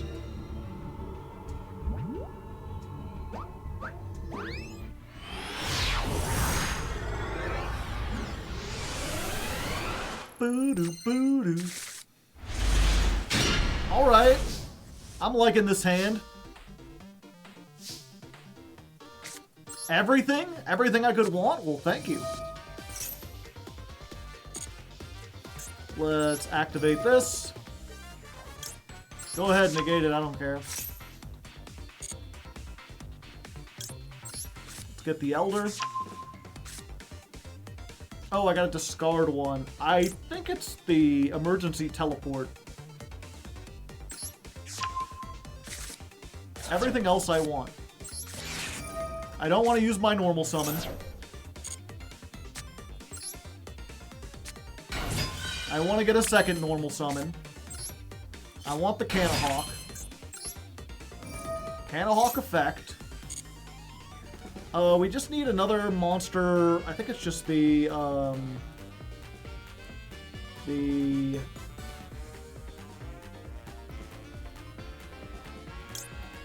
I always forget how we do it in this one. I think it's Pengu here. We'll get that later. Hello, it's me.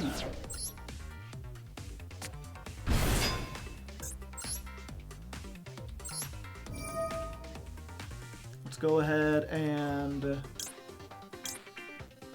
put these two in the grave.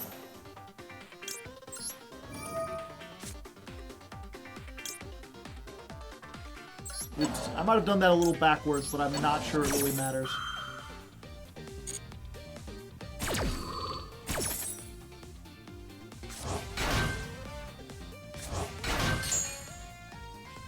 Get those. We're getting Wen. Oh wait, no. We're getting Laura, because we haven't used our normal summon.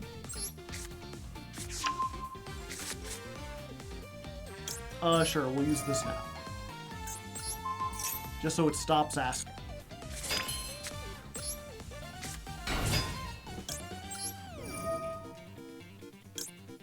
Bring back the Pengu!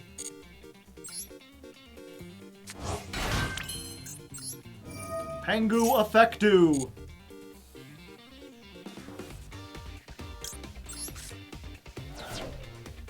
Put Winda in the graveyard.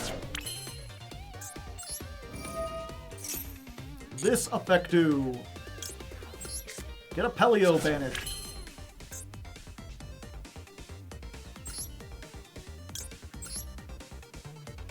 Let's go for Tamer and Penguin.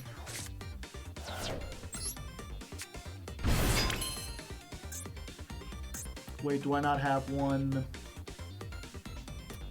Okay, I messed this up a little bit. I'm not used to having everything and going off uninterrupted.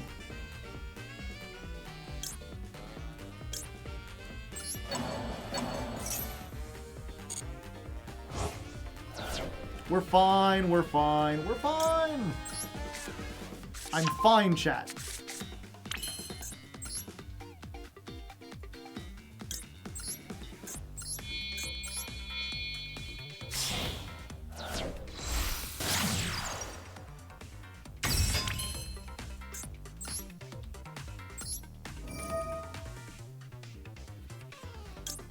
Okay, banish this.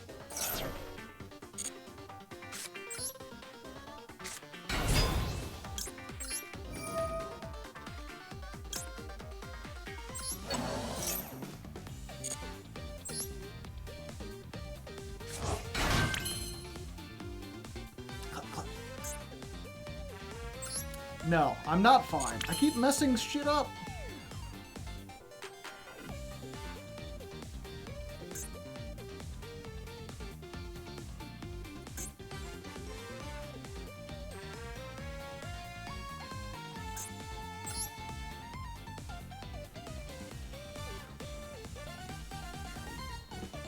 How did I mess up this bad? I thought I knew what I was doing.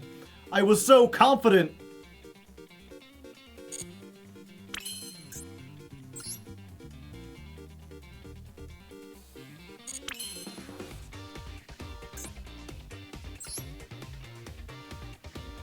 Yeah, I think I have to end up doing this.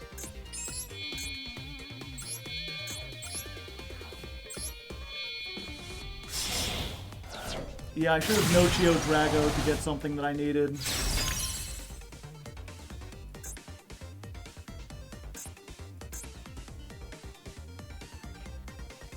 I've already used Laura, right?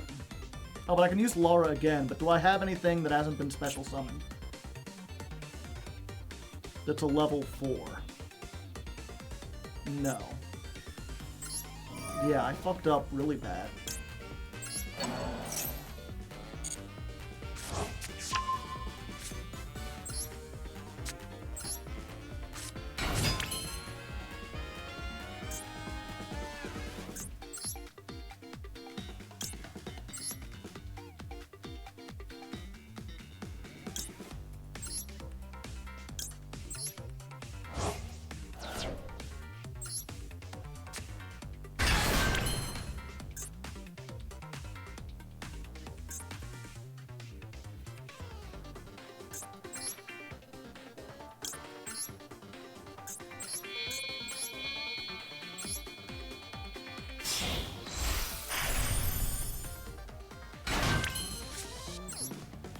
Maybe they don't know, chat.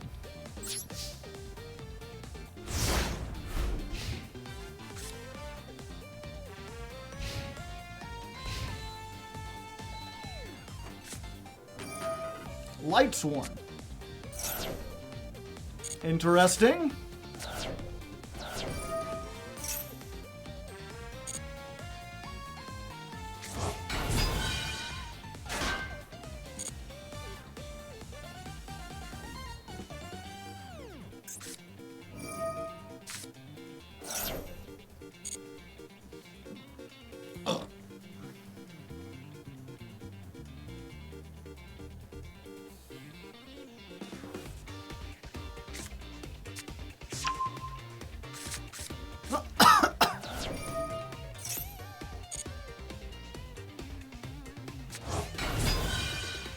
To defense.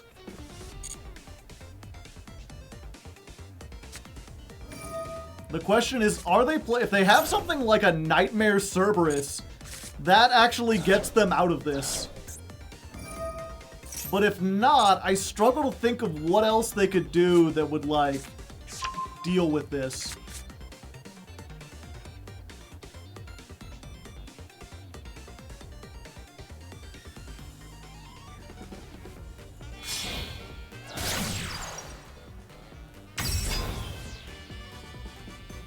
Lila the Light Charmer. Alright.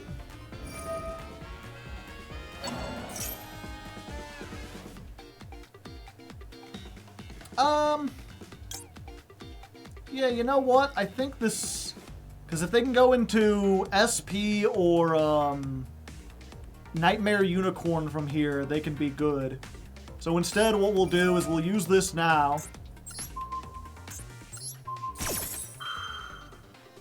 Banish this, and then not only will they not get a monster on board, but also they won't have, like, any material.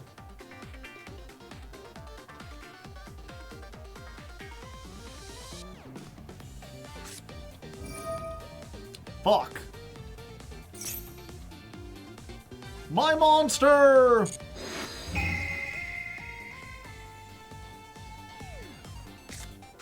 My Baguska!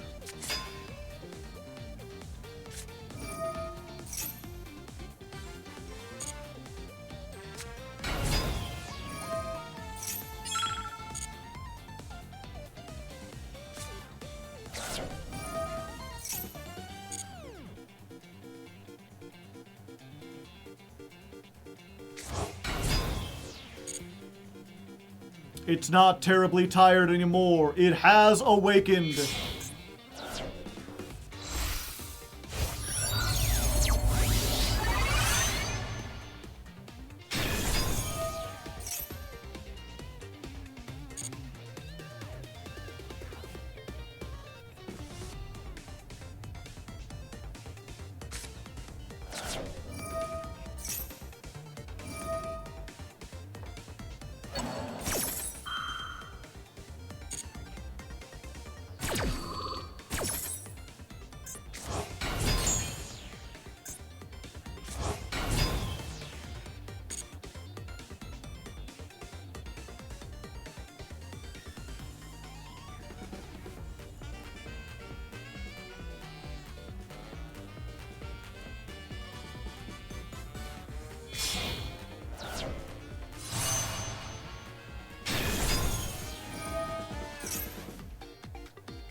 Huh.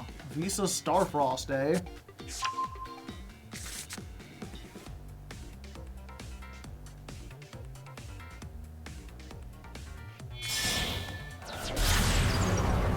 Spa!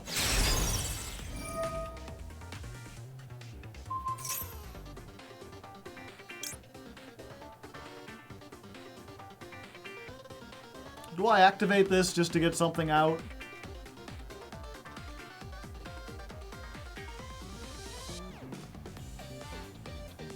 No. If I draw Max C, we'll know I should have activated it.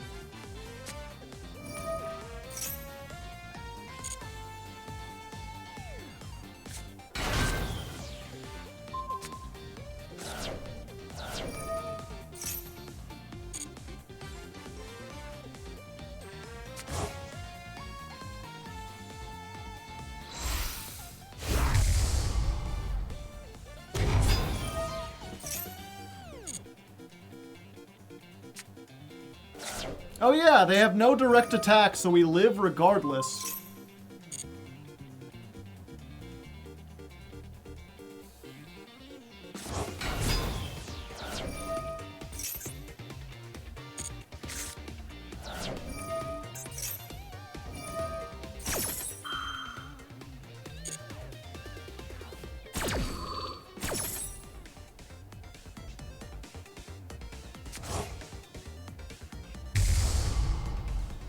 Garua.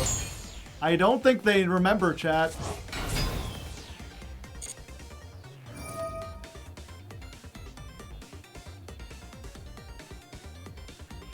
They are running critically low on cards.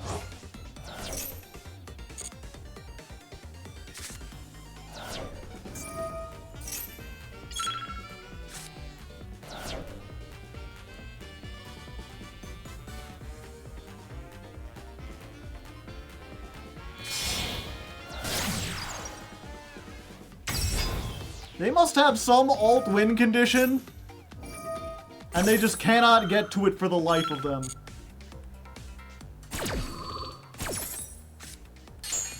Snow and DD Dynamite? Yeah, maybe.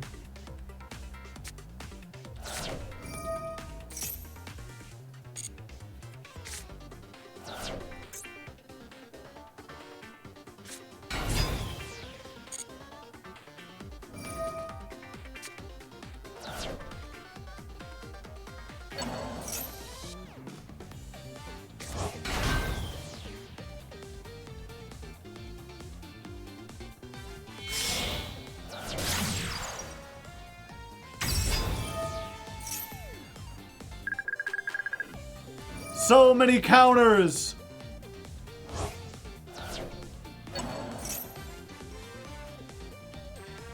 Are they gonna make that girl that, like, burns for every spell counter?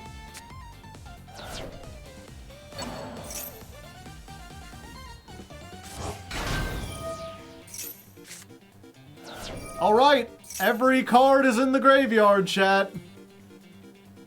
They don't have, like, a transaction rollback or anything. Oh, it's Aereo Shark.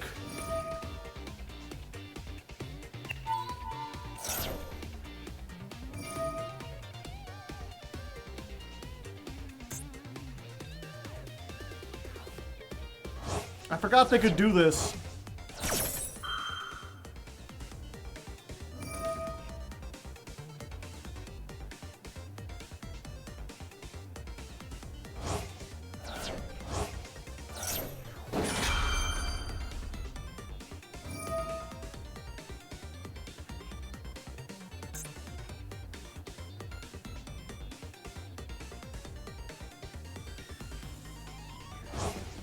Maybe they'll run out of time, chat.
I'm gonna put this out so it stops asking me. Okay.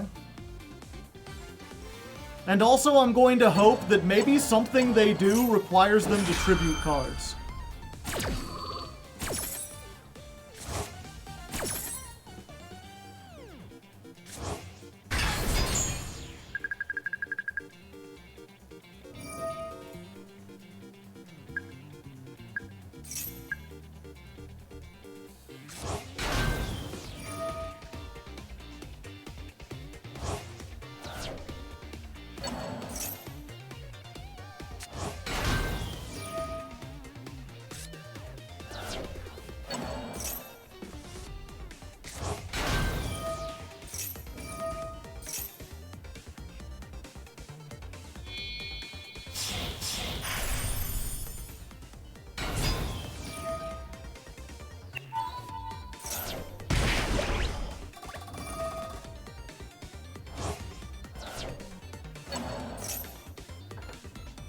Come on, time limit!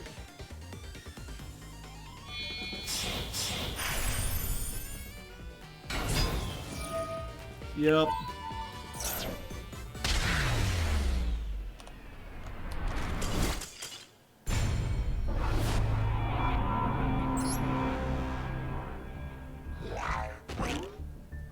How does a cheesy FTK make it to Master 2? Well, if they don't do the FTK, they can just kill you normally.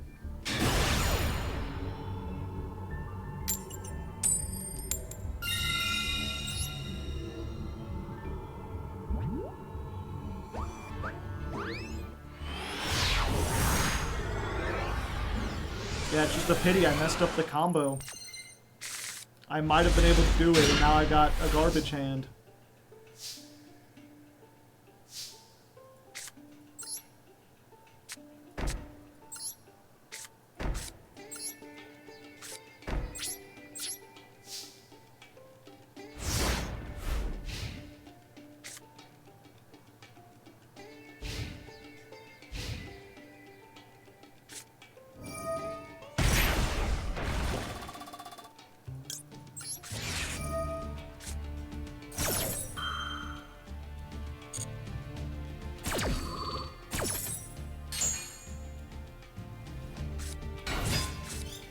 Oh?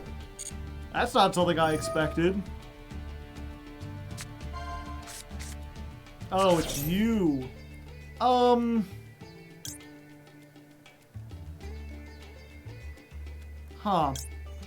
What if your name wasn't Visa Starfrost anymore?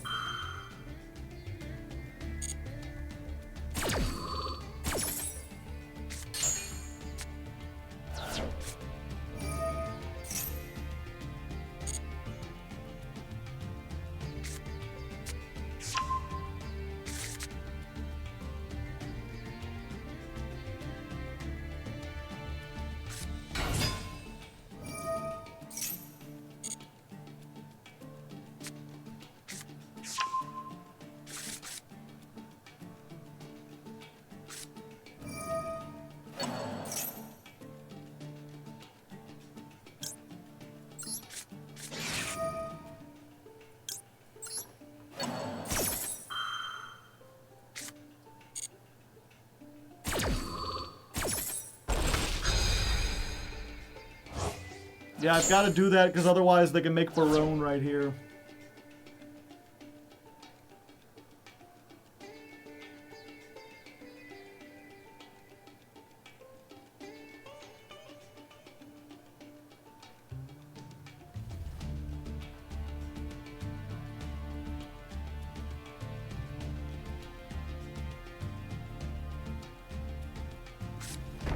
All right, okay. They do get to draw a card. We have insurance against Ash and Maxi, though.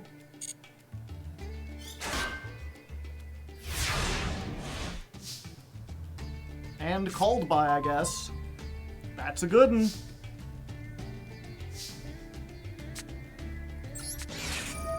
Go, Laura! Normal summon my penguin! Penguin, go!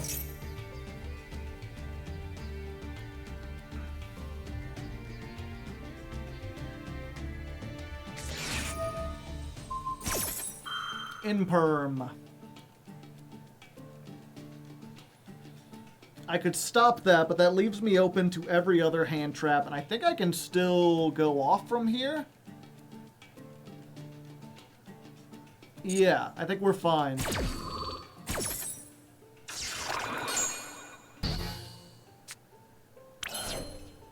Okay, because I can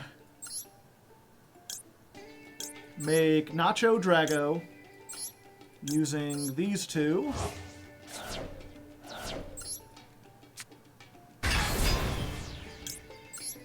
She'll do this, which allows us to get a Tamer.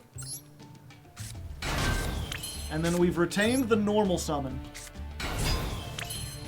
So now we've got a Tamer and a Beast, which means it's Canahawk time!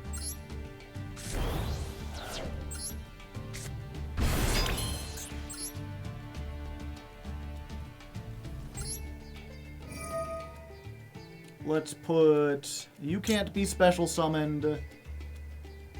And we're going to bring back you two.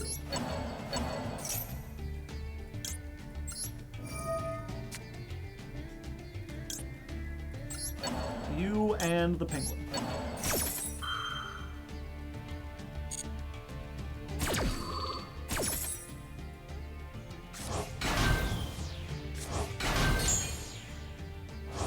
And we're gonna get Laura, I believe.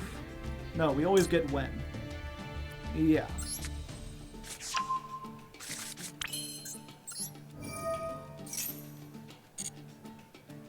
Get Wen. We're gonna do this. Send Canahawk to the graveyard. We're gonna make the Falcos.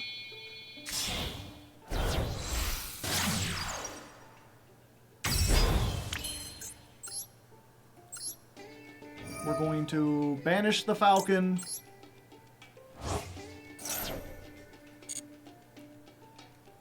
Normal summon Wen.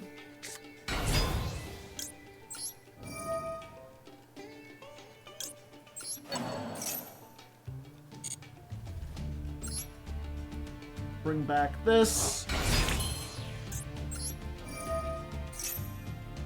And do we just have game here already? Yeah, I think we take this. Fuck! That was the wrong... for some reason, a wrong Canahawk. I thought we were searching. Fuck, shit, fuck.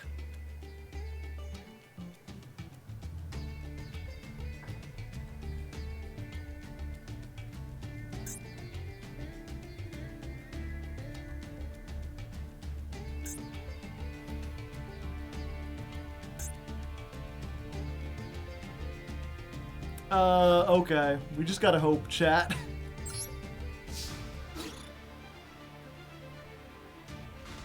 Let's 2,900 into here. No, we don't have enough. Wait, we do have enough. Okay, never mind. We're fine. I got all worried. I was like, well, we're gonna survive if we can't do full combo, but I forgot they already paid half their life points.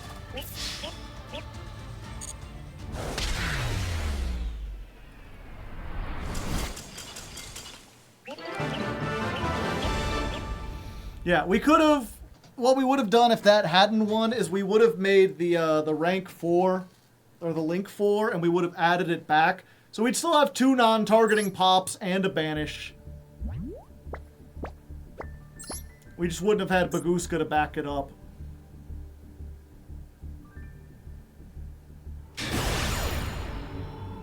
Alright, someone having a bad day. Can we make their bad day worse?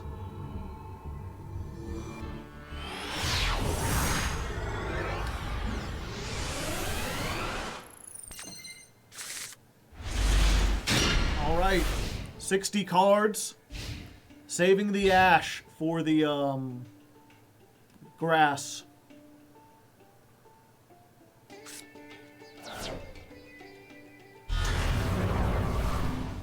Huh.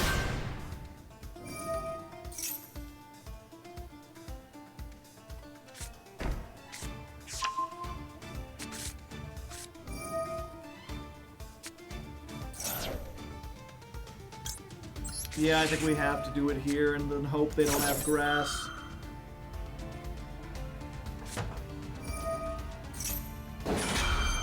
Okay. Oh wait, there's a new Diabell star, right? No, they just got the old one.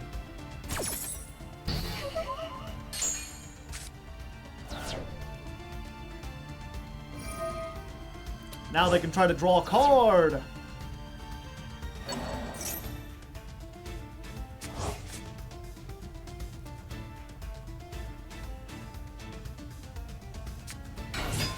Fuck you, Baltimore! Bad cards, terrible cards, cards that make you want to rip someone's head off.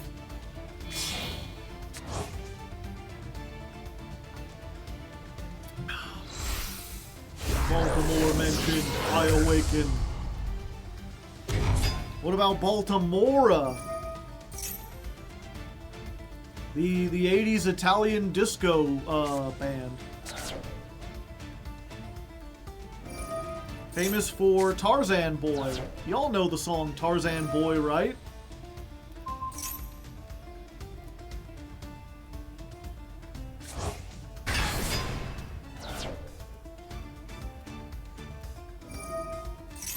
Alright, I saw the Todd in the Shadows video too. I'm glad someone did. You don't get enough credit for being great. Oh, oh, oh, oh, oh, oh, oh, oh, oh, oh, oh, oh, oh, oh.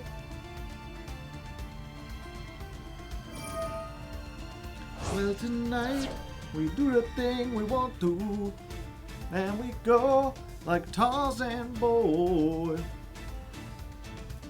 Da-da-da, ba-da-da-ba-ba-da-dee-bop.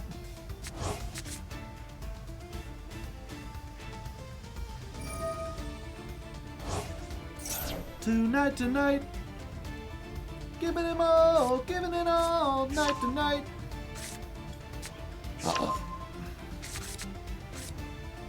I recognize that tune from somewhere. Most people know it from Teenage Mutant Ninja Turtles 3. Either that or a Listerine commercial.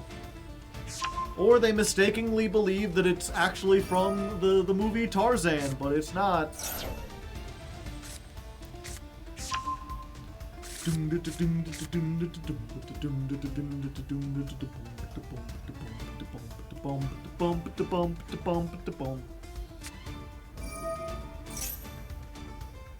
I think a wrestler uses it also.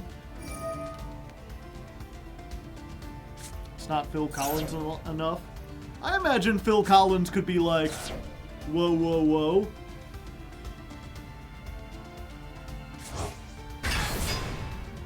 Move to the next game? No, it's fine. I got Book of Eclipse. I've got Book of Eclipse and like full combo through 2 hand traps.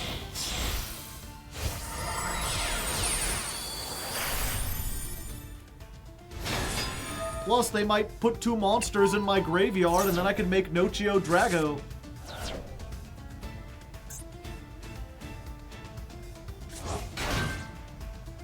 Well, they put 1 in my graveyard.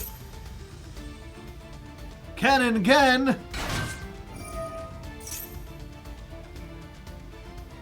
Discard 1 card from my hand. I guess this one. Alright, now I have the ability to make Nochio Drago before I do anything.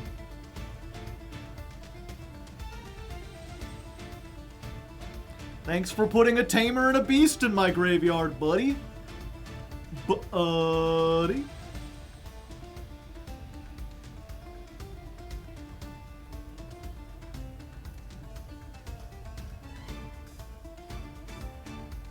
Solemn Judgment is a good card. True.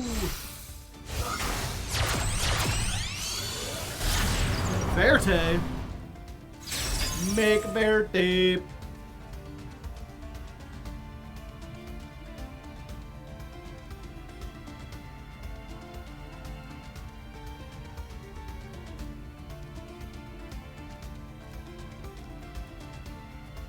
Dragoon! Dragoon's not legal yet.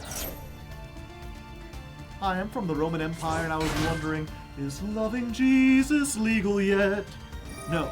Well, actually yes, but let's move the capital of Rome over here.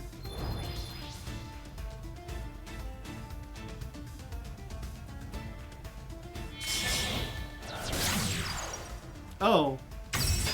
They were just using Verte as a link too.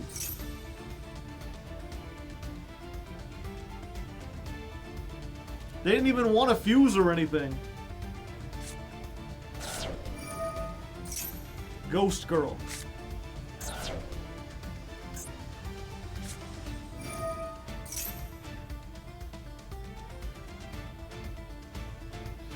Neither player can special summon from the hand, deck, or extra deck for the rest of this turn.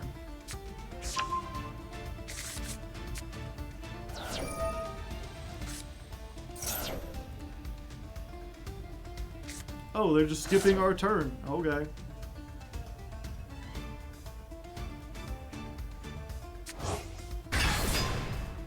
What would Shield Bearer do?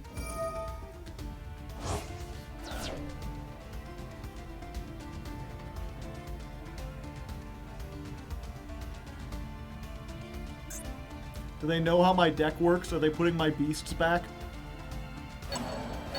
No, my beasts!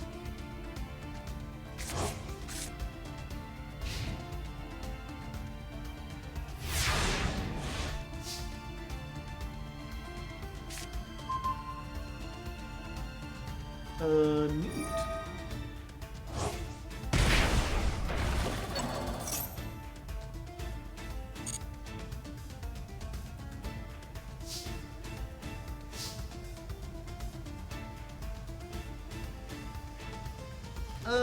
Let's see here.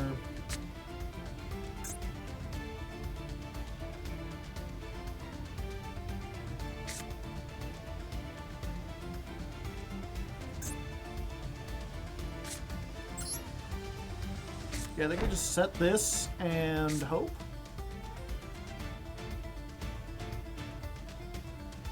Do we put a beast on? We can't actually activate this. Oh wait, yeah we can. It's Ritual Beast card. Yeah, fuck it. I'm a lion.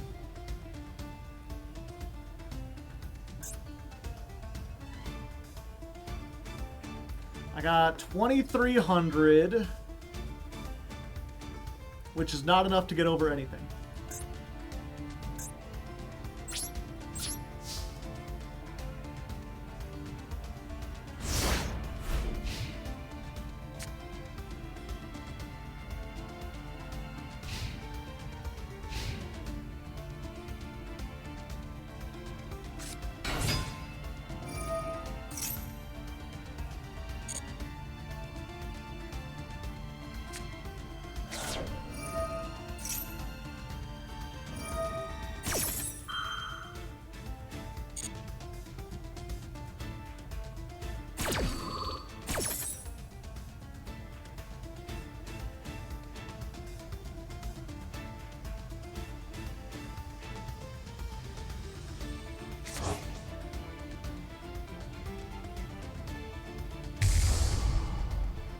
Kid Carlos.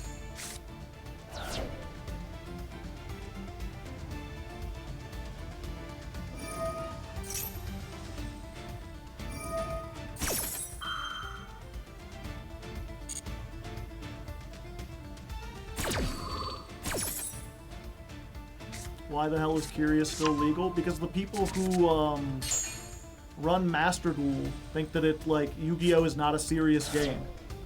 They think that, like, the only fun to be had is to see big, goofy combos. They don't care about balancing it around, like, what is competitively fun or interesting to watch. They base it around, like, what do people who don't know anything about Yu-Gi-Oh! Like to see in big combo videos?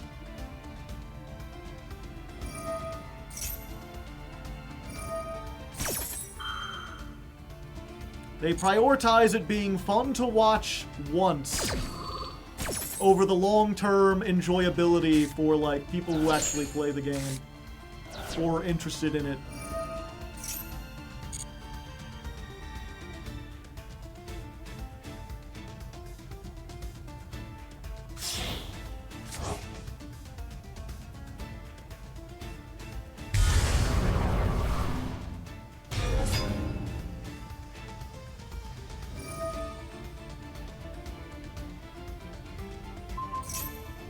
Alright, let's hope they don't have Ash, chat.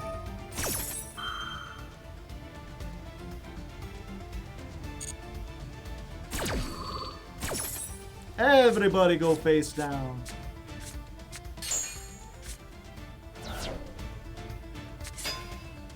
They can flip up those two, but now they've got two zones locked, essentially.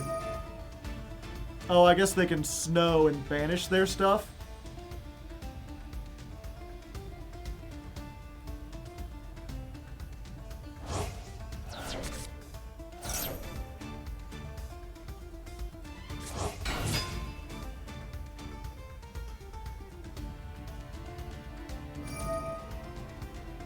Another snow.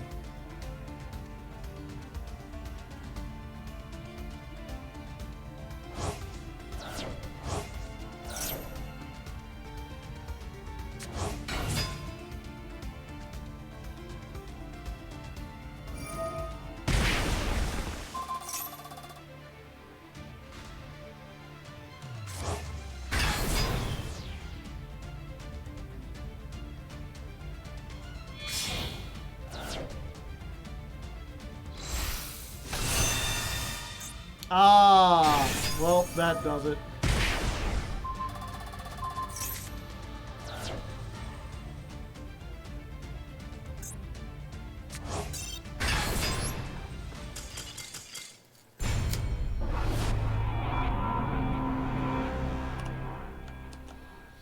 And that's what people were talking earlier. They're like, you know, Shifter hasn't won us a single duel. That's a great example of a duel where, like, if we had opened Shifter, we would have won instantly.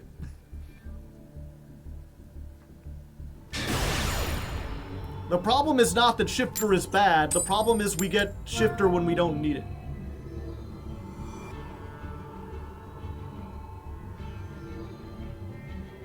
And people will say tier is fun. I mean...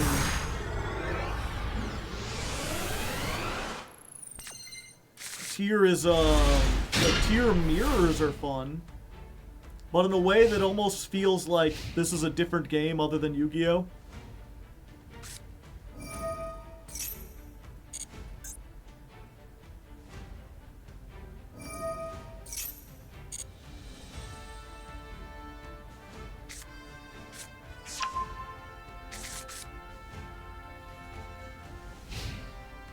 Oh? That bad, eh?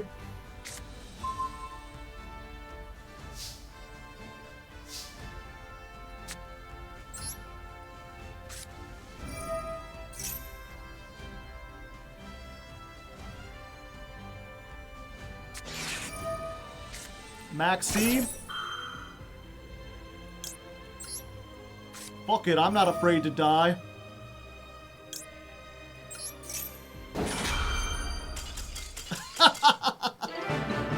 The duality of man. Long-ass duel of wading through combos to see if they possibly have it after they skip my turn. Followed by this.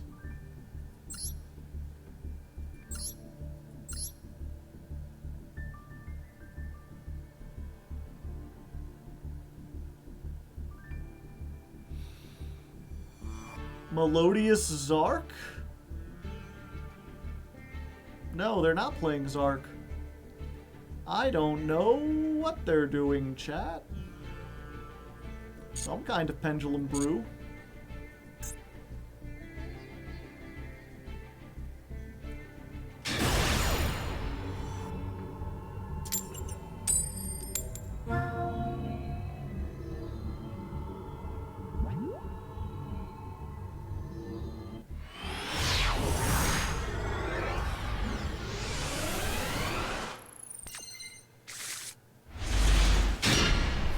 Alright, 2 hand traps plus full combo.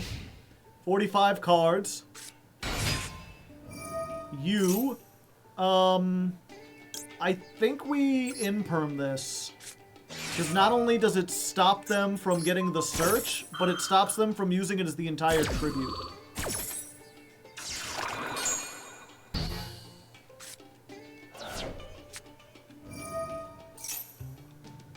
Send a monster, then add, no. I'm gonna say no to that one as well.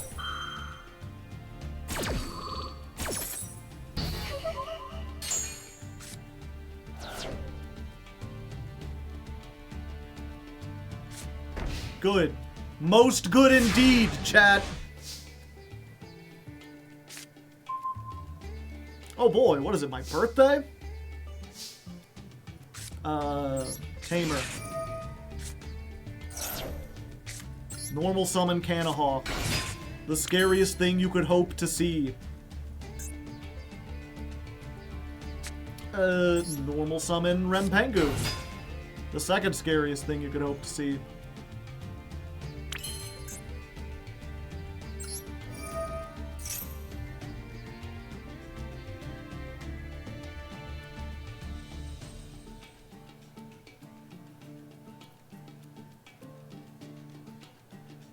Torrential could potentially be. It has the potential to be a torrential.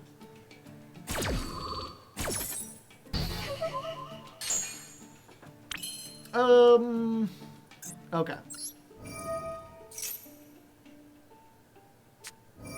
Ah, I see. You have 2 hand traps as well.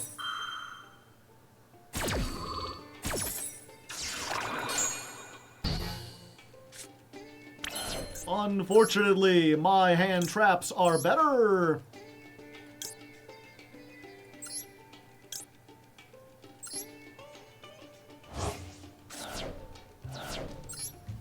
I'm still going better than I ever did. Feeling like a true survivor. Feeling like a little kid.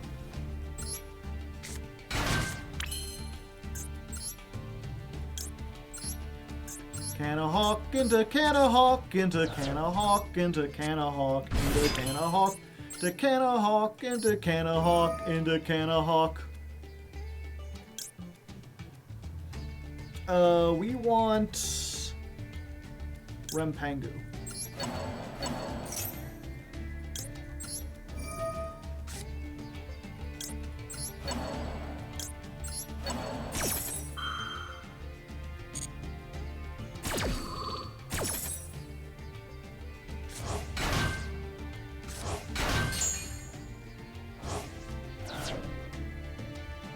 We get...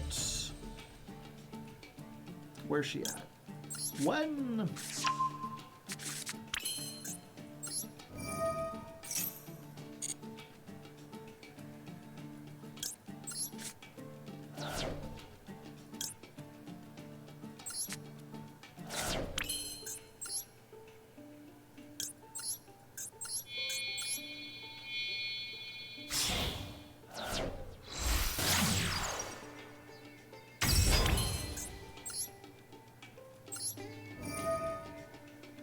Banish you.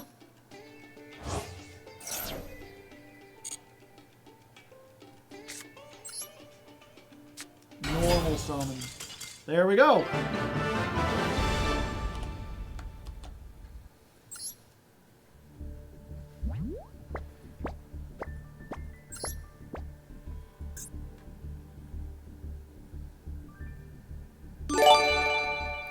Hugh Beetleman, thank you for the gifted sub. If you did not get one, you must type evaded into the chat.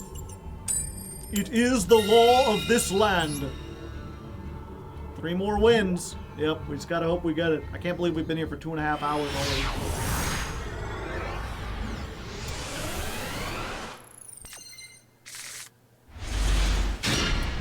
Alright. This loses to Inperm. If they drew Inperm in their 47 card deck.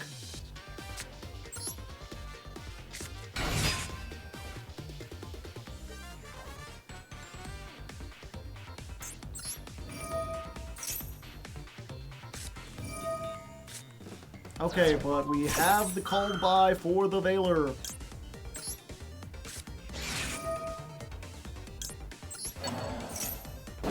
You have the Imperm also. Nope. All right.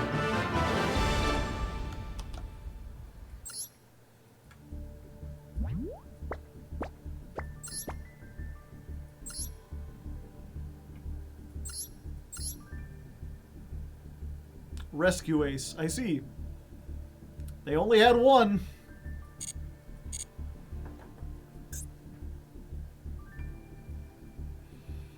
Two more duels. Two more duels to master one. 2 more duels and we're having fun. 2 more duels. 2 more duels. 2 more duels.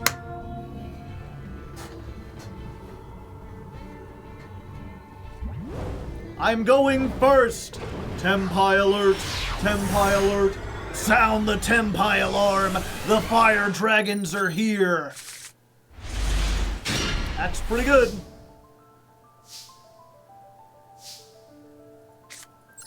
Go Elder. Will Master 2 people imperm this? No? No.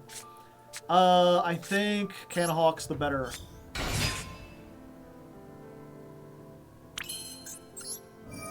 Let's go.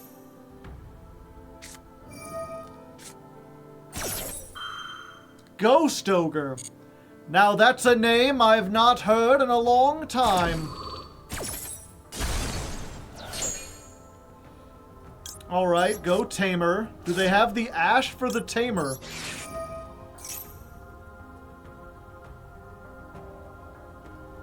That appears not.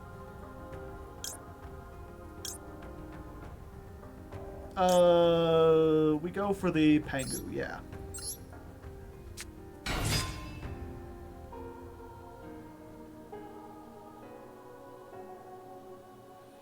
Now, Ghost Ogres... Oh, it is once per turn. They got something cooking up. Activate.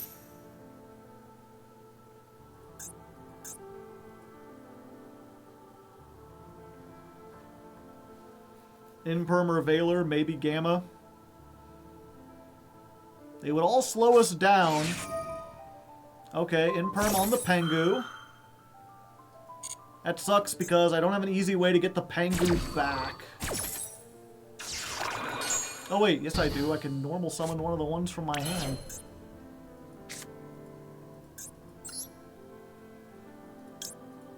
Okay.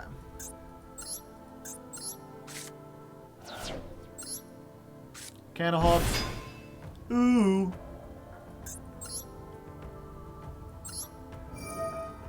Okay, let's put you and, oh yeah, the Pengu we can't summon, so we need to put that in the grave. They still got one more thing. Who knows what it could be?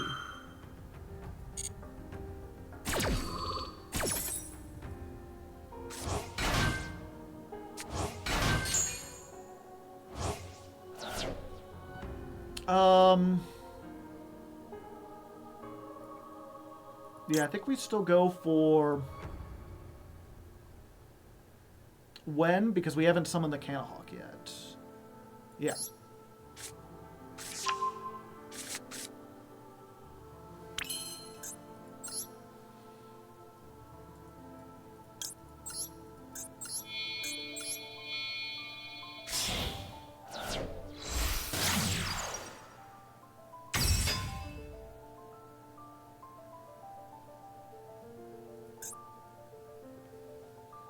Safety Nochi? Yeah, maybe that would be a better move.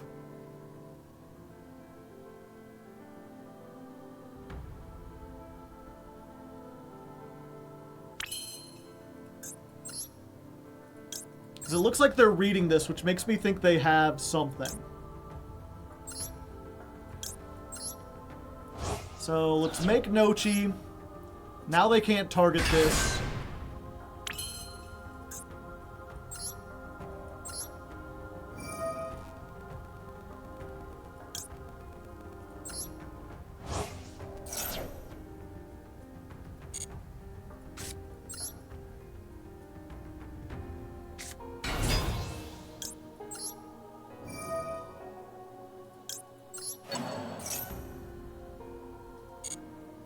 Okay, so we'll need another beast that we can summon. We can summon back this.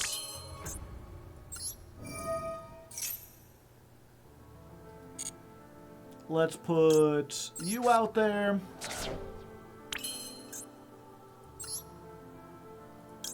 Go for Canahawk. I think at this point we just go for the steeds. Yeah.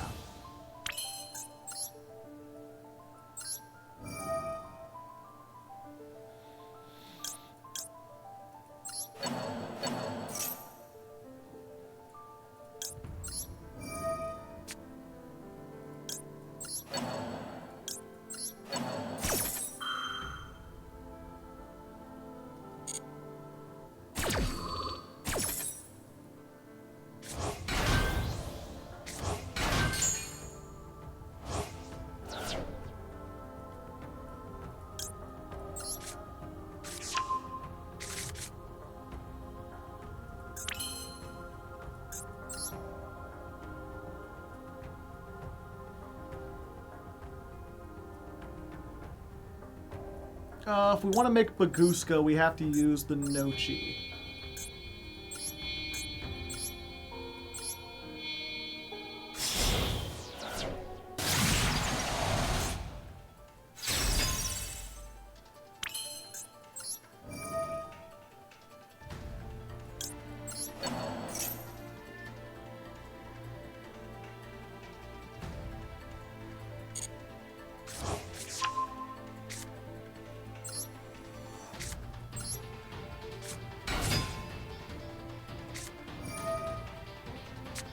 Magnemite.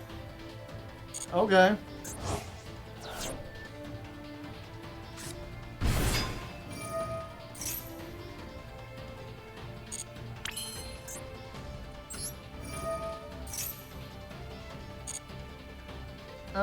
Let's send this. It's a psychic. That'll let us put one of these into the grave.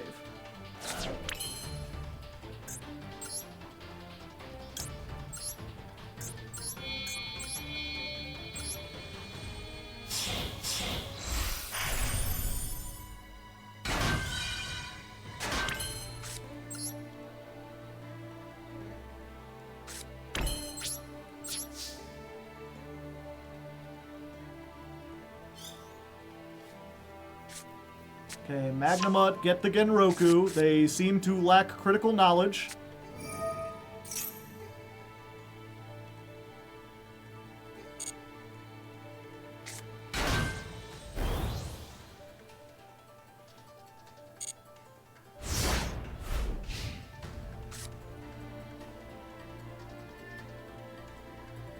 Draw phase, Maxi.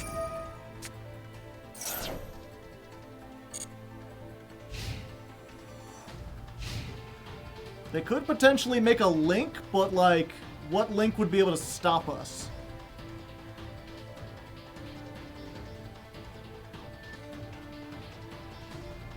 It would have to be, like, Cerberus.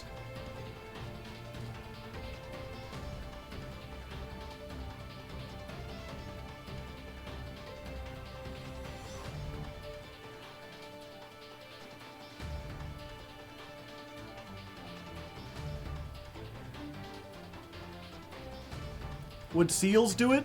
Seals can't trigger except on our turn. A Blaze. Do I even have a fire in my graveyard? No. Battle phase. Okay. Searching something? Another Genroku.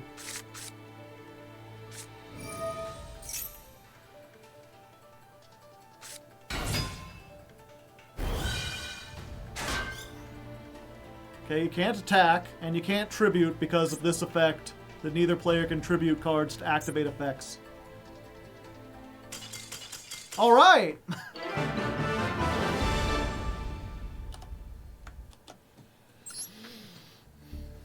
Unga bunga, why OTK not work?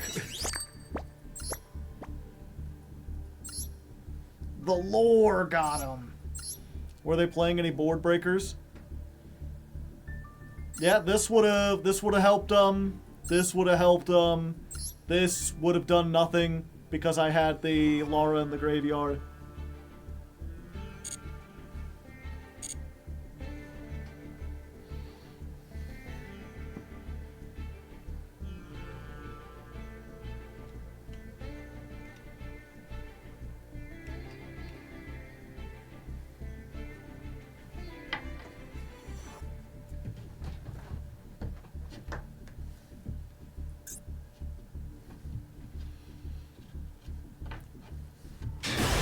Alright, beasts and tamers, we're one win away from Master 1. We've lost the coin flip, but we're ready. I've got my staff of power, I've got my steed of power, and I've even put on the dueling shades.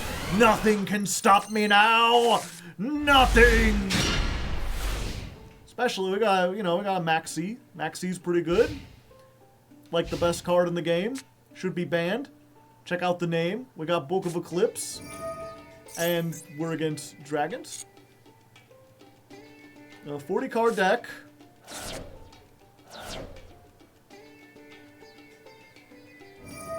Let's hope they don't have Gamma.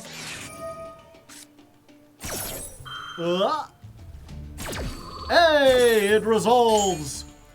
We will only gather more cards as they pop off.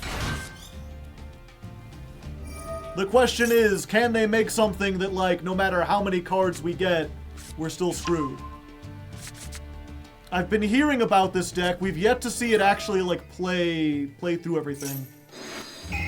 Draw 2 cards. All right. That's a good sign.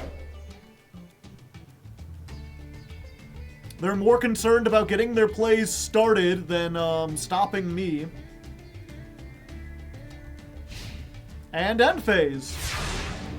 All right, they probably have a million billion hand traps, but we're kind of prepared for them. Okay, let's go inheritance. We want what's it called? We want Elder.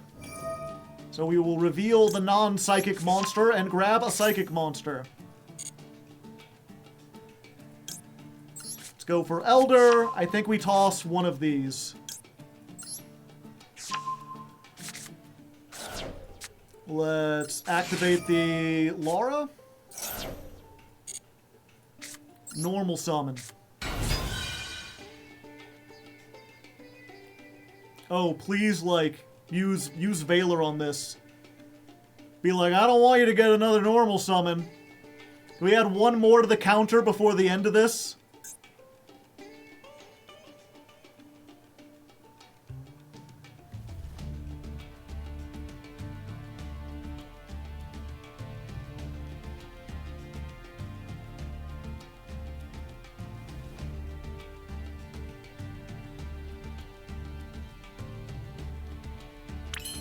No, okay, okay. Go Penguin. Activate the Penguin. Surely you want to Valor this, no? Okay. Let's send this. And we're going to put a second Laura in the grave. Whatever they've got, it feels like they've got something that can target. So let's go ahead and put out Nocio Drago now. Banish both our Lauras. Summon this.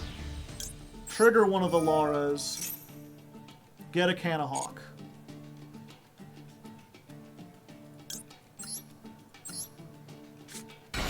Caw-caw! Activate this. We've got the 2 Lauras, so I think what we want to send actually is Apelio, so we can get a bunch of damage on, because we just want to OTK as quick as possible.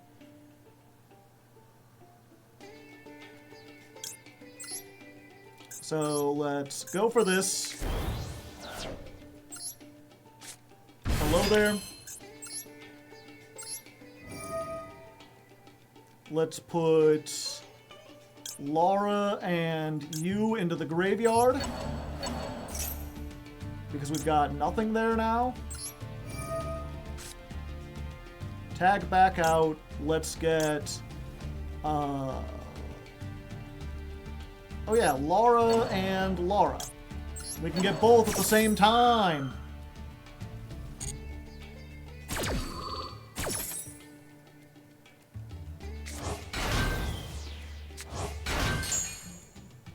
Shuffle, shuffle. We get Wen, because we always do.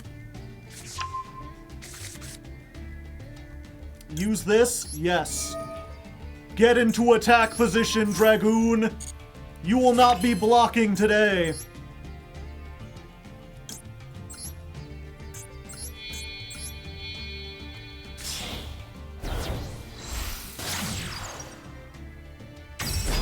Let's go! Uh-oh. Is that Nibiru? Doesn't appear to be Nibiru yet, but it could be.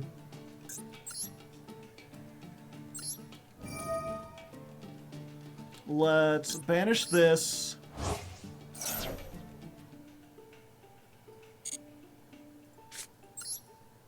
Go for you. Activate. We're going to get the penguin.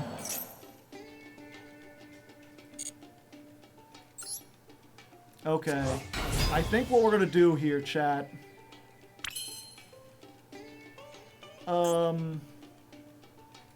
Okay, we're gonna Canahawk one more time.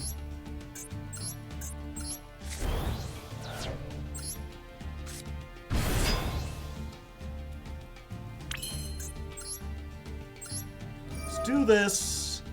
Let's put you and you away. And then we're gonna tag out. You and you.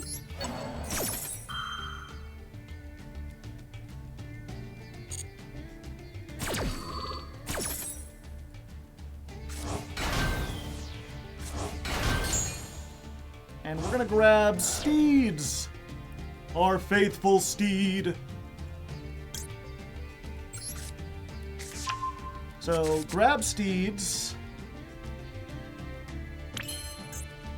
Activate Apelio to get like a little extra damage on board.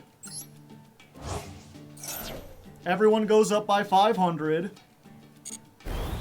And then, because I'm scared of Nibiru, we're gonna make Ulti Guy Apelio.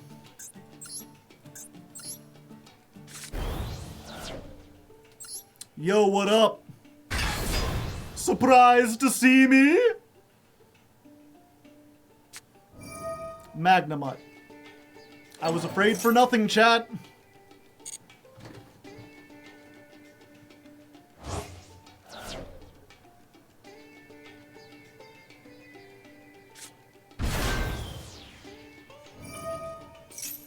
It was just this the whole time.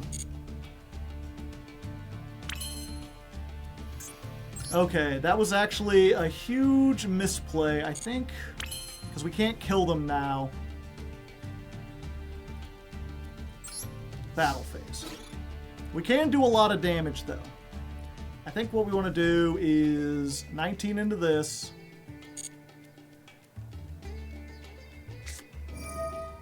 Oh, they've got another one.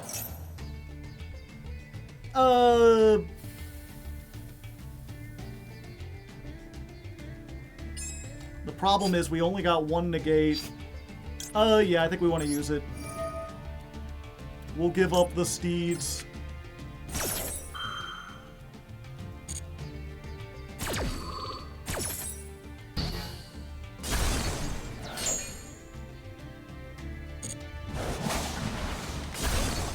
$23.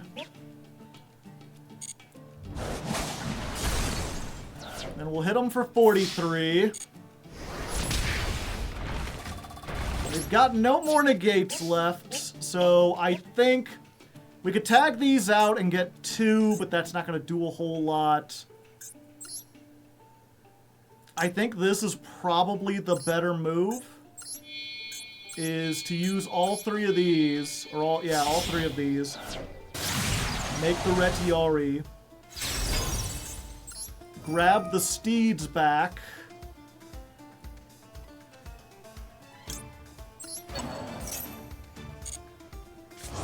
And then we've got a pop, a banish, flip everything face down, and that. We've really just got to hope they don't have like a kaiju. I think this gives us the most stuff. Because we've got different types of removal. You know, targets, these 2 don't target, this is a monster, these are the back row. And Laura is in grave, yeah, so if they try to destroy this, we can get something else on board. And we can mega extend next turn.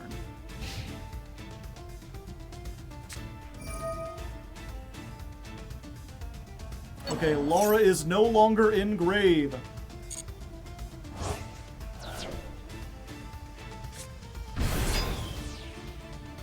I think we have to do this now, because otherwise we lose our two best things. We can't allow them to, like, link this off.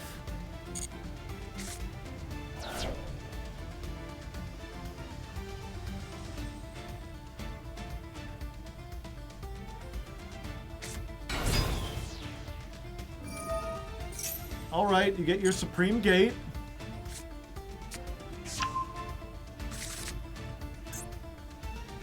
I do still have a Lara in the grave, so we're still good. Melodious stuff. Okay.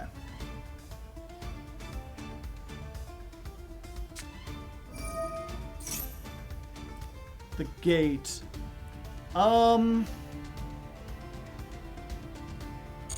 Yep, I think I gotta allow it.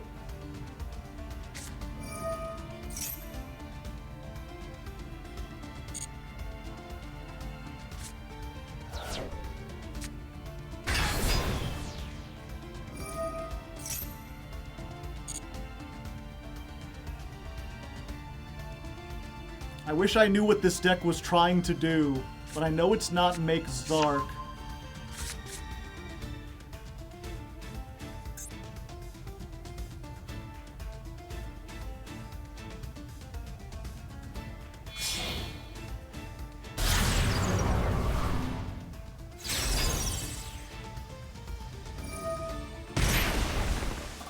Beyond the Pendulum.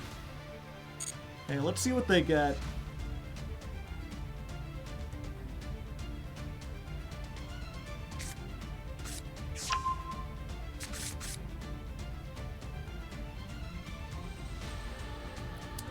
That's a 1 scale. They have a 9 scale. What are the chances if we get rid of the 9 scale they can't Pendulum Summon?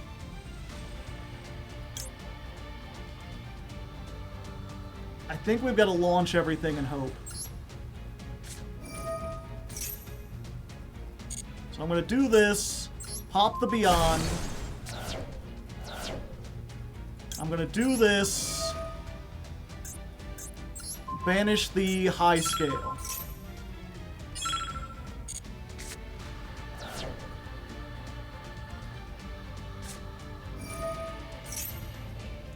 I guess I should have remembered that that was a high scale. I thought it was a low scale. Fuck, I'm dumb.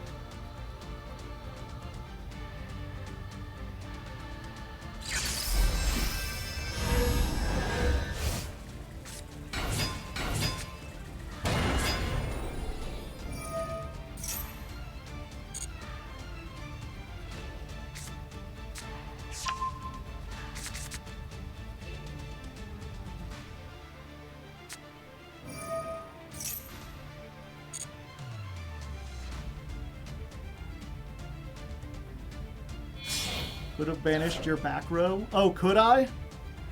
I didn't know that.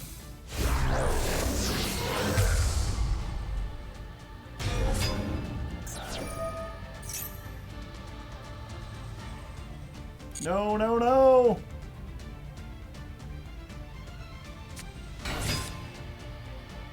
Damn it.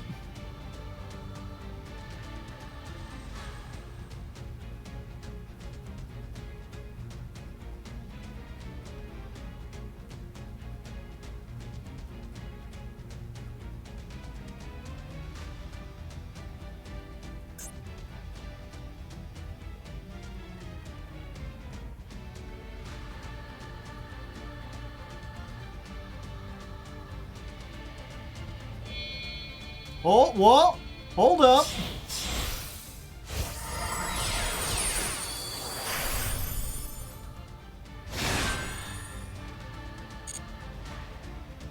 They had game.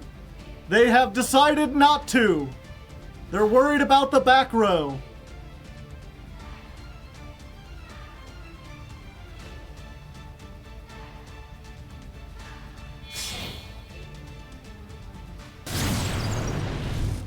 Electromites.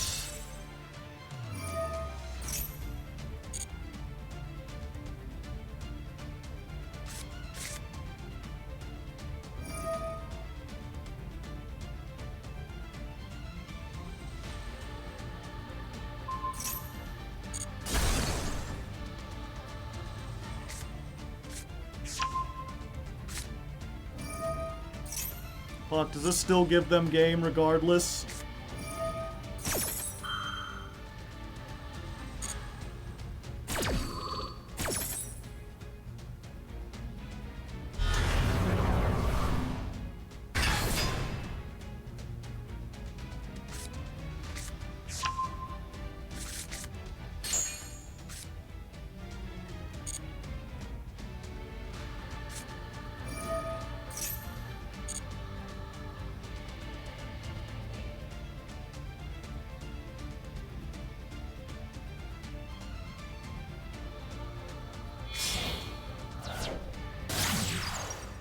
Exceed the pendulum.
Hold.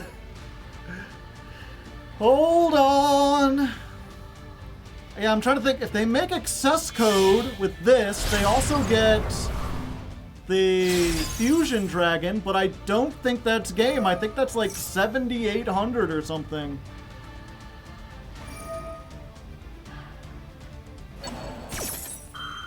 Oh, they can make another link.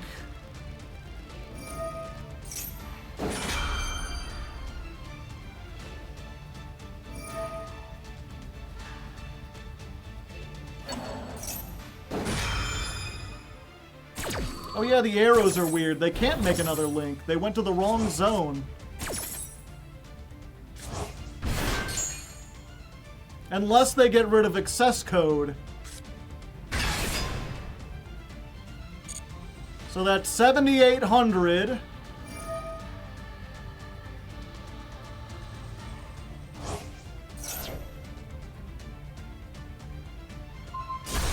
Yep, you were worried about nothing. Will they destroy? They're destroying the inheritance! The fools! Use Laura? Yeah. Yeah, I'll use Laura.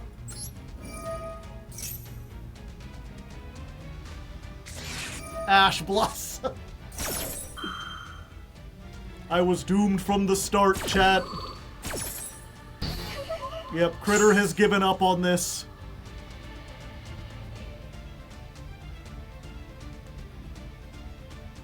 I'm just going it alone. I'm just an elder. Fuck, I shouldn't have done that, actually. Now I can't make Nochio Drago. I just realized.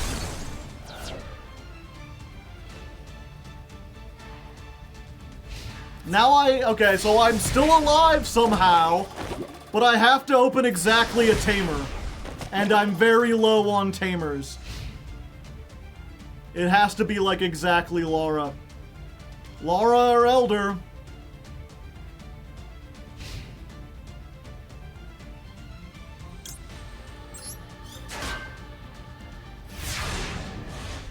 Alright, let's see what we got.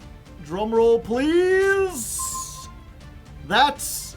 I guess it's not Laura, but it is something. I can't crash her.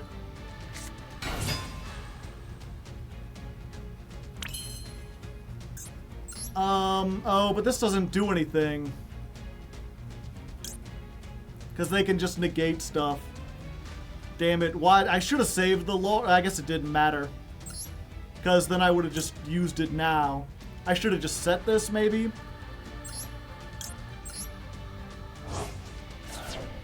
Yep, unfortunately, I didn't expect the Pendulum deck to be playing Bestials this high up.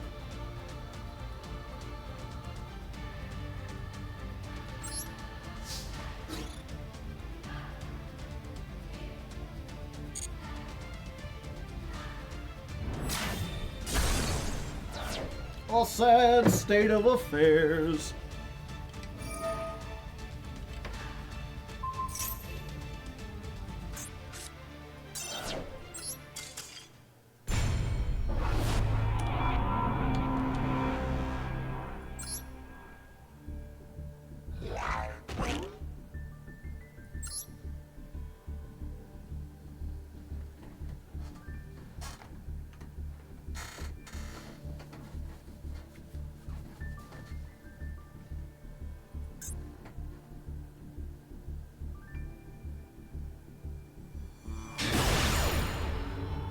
The tale of two lost lethals.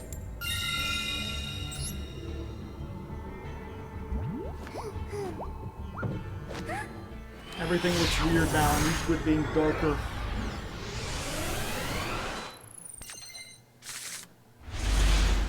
Of course this is my hand going first. Why wouldn't it be?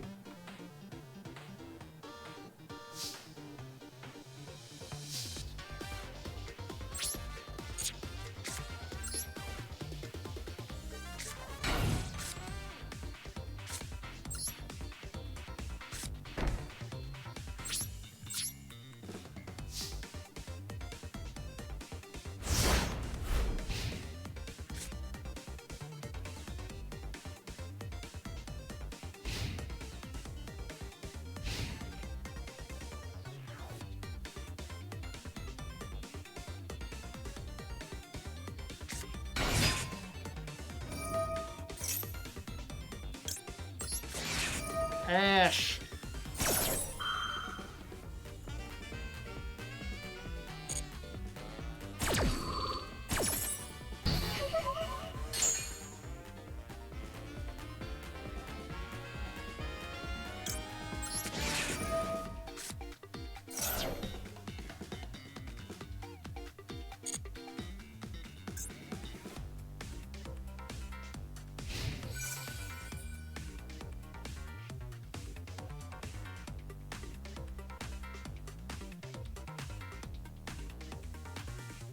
Okay.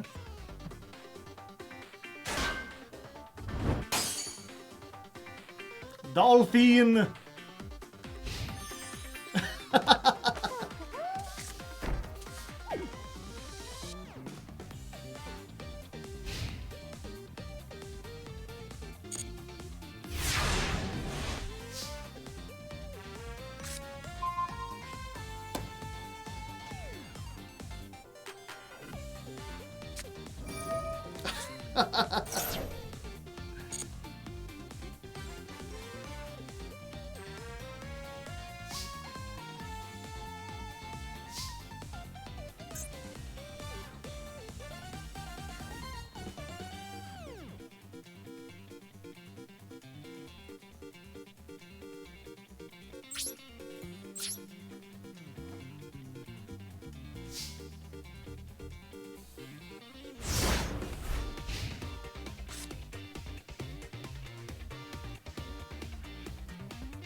Three C's!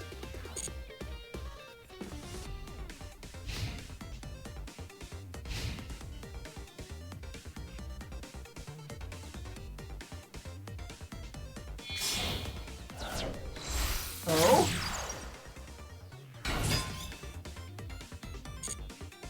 I would have hated to draw on this next turn.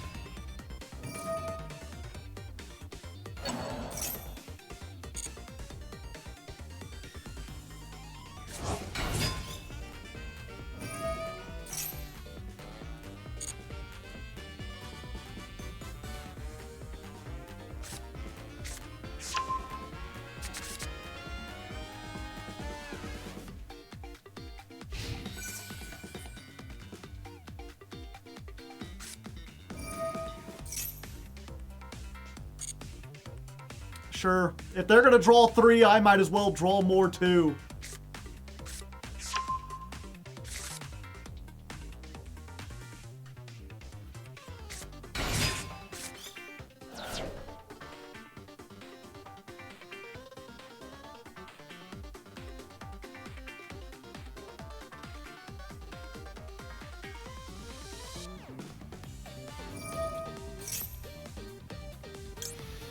How about no? How about no? How about you get flipped face down now, and then you have a sow cow? Wait till they synchro? I mean, they're gonna do it anyway. They're a Tenpai player. They don't understand how chains work. Knowing them, they'll probably synchro with all of these.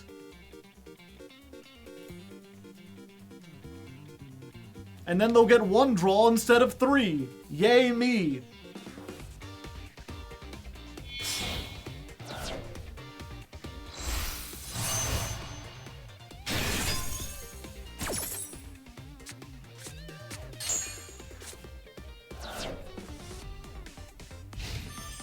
Yeah, alright, alright, alright. And now I got stuff, yeah! Alright, somehow we won that one. Bricks be damned! How did you even win that? Book of Winning! That's what we call it, baby! Maxi is got. See, you know, Maxi's the best card. You do 3 of it, you win the game. What can I say?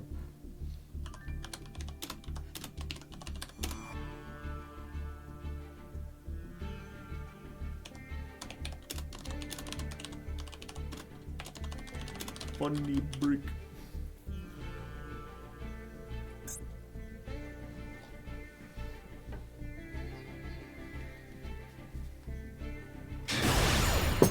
You hear that, chat? You hear that? That's us knocking at the door to Master 1 for the 2nd time, but we can't win a oh. Going first against Tenpai, our old favorite. We have a pretty good, historically, we have a pretty good matchup. This is technically a combo. It's not a great one, but it might work. Let's go, Rempangu. Activate the Rempangu. Gamma.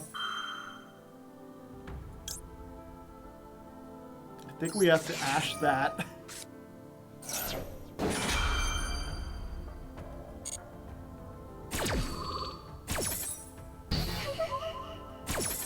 The thing is, they could just activate that again, is the problem. So, like...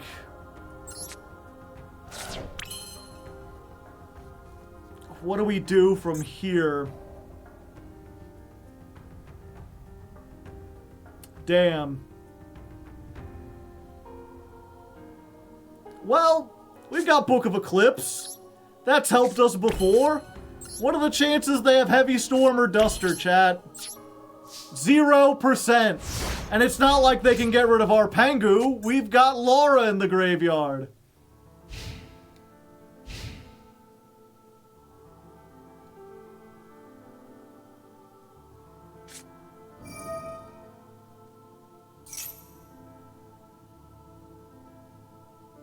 Fuck.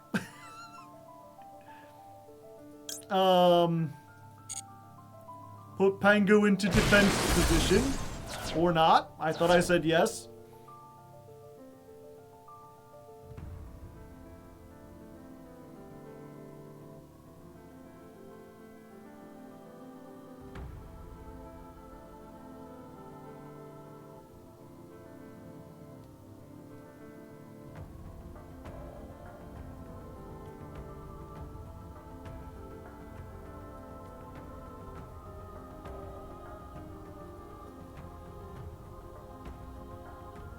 No plays? They might not have any plays.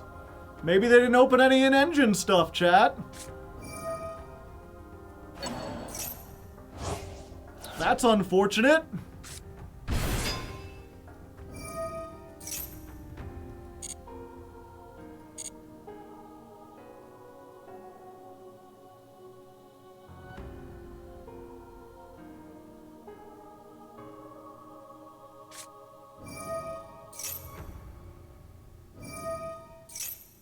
I mean, now you have a monster on board, so we could do this.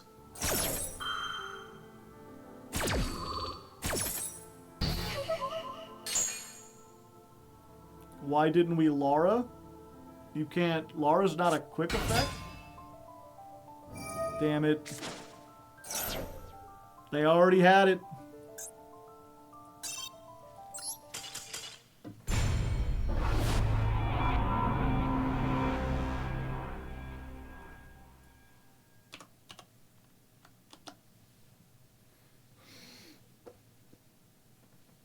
Yo, is this better than Duel Links? Yeah. Lara got banished. They seem to think... They banished it with Magnamut. Couldn't you summon from the deck? Did it give me the option to, and I said no? I mean, it wouldn't have mattered anyway.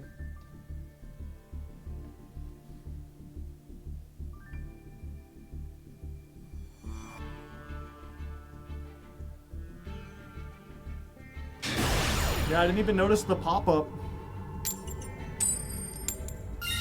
Now I get to go first.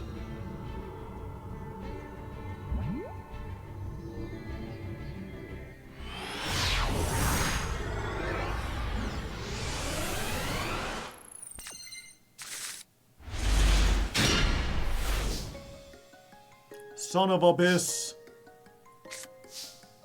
I get it. Hello. You want to in-perm me? It'll be funny. Alright, we got one more before the end.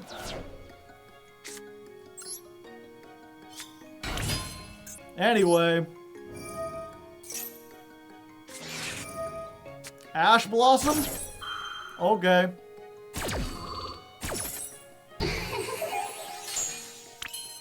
Anyway.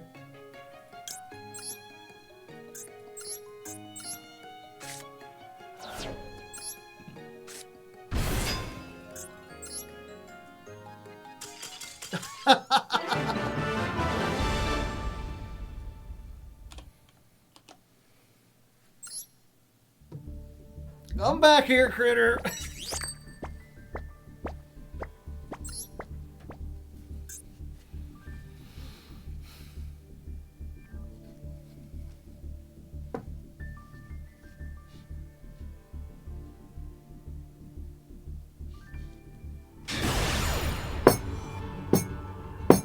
We're knocking on Master 1. We finally win the coin toss. This is our third time doing this. They've all been long, drag-out, knockout duels where we got bricked and still almost won. We've just got to not brick. That's pretty damn good. As far as non-bricks go. Of course, if they have Max C, it'll be all for naught. Let's try this. Normal summon the Elder. Oh, please in-perm this. Please. Get one more in there for the final duel. You don't want me to normal summon again, do you?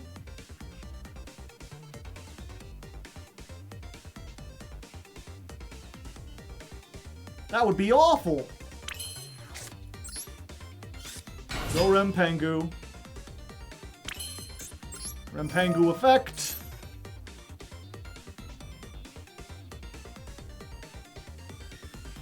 I mean, if you in-perm here, it sucks. It slows me down slightly, but I think we can still play. Or I know we can still play. Ash Blossom. Alright.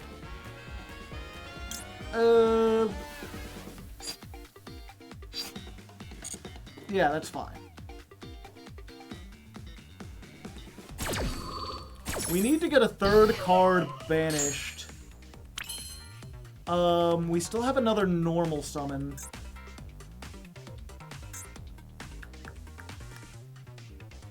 There's a bunch of different ways we could take this. I think I'm gonna try it this way. I think we're gonna make Nachio Drago now with you two.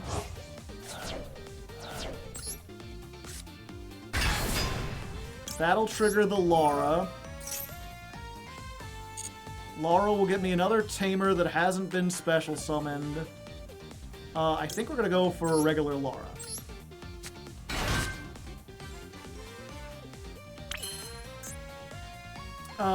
Then we...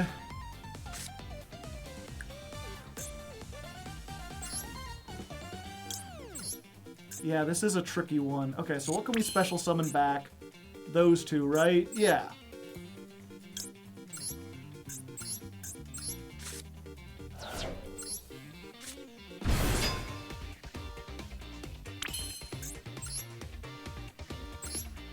Put two back. I think we want to put her back. Fuck, I forgot what we special summoned her. I know that.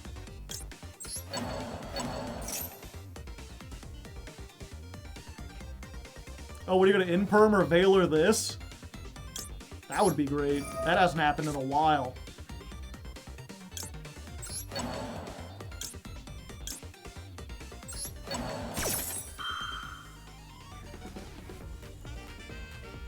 Oh, I should have brought back... It's fine.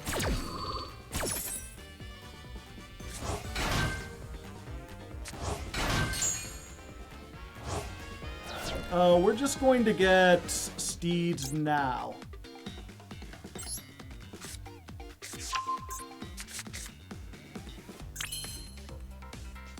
I'm gonna use this.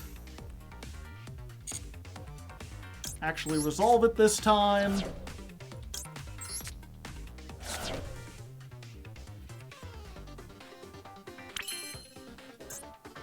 Do we have a beast we haven't done yet? No.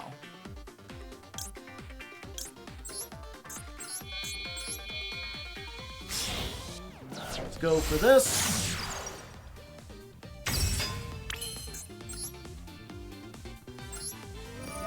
We can banish you. It really sucks. The final duel should really showcase everything I've learned, but you get a weird opening and then it's like, fuck, what do we do? I'm like I'm off track.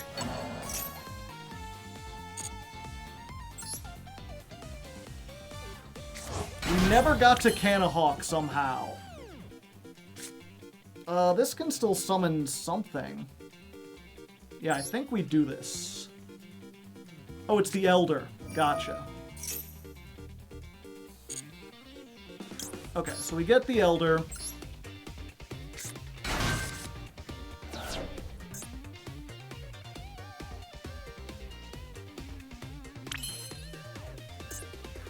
We make... I need another level 4 is the problem. But I can't make a level 4 except with this, and if I do that, then I won't have a level 4 to make Baguska. I needed some way to banish this, and I messed that up, because now I can't get it back.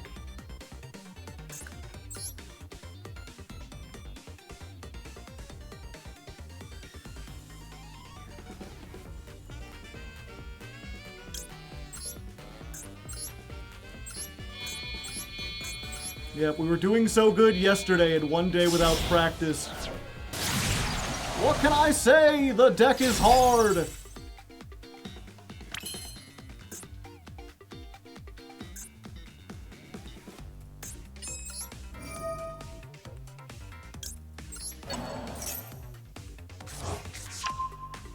Let's get this back. Do we normal summon it? No, I think we save it. We've got 3 pops now.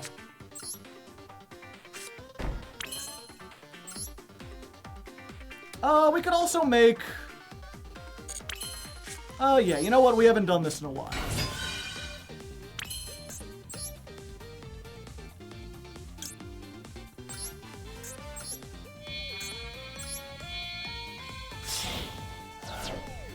So we got 2 pops, a banish, and we can make SP. Let's go. No Nibiru. Good.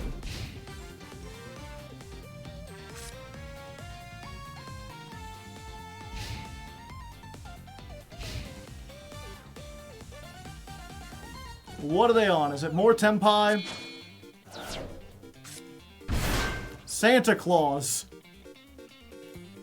I'm not gonna lie, chat. That's not something I expected to see today. It is more Tenpai.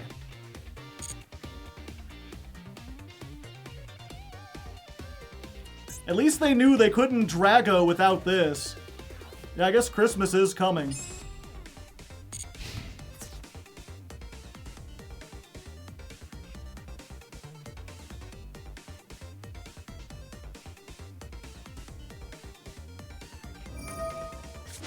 I was gonna be like, what are you gonna do? Die?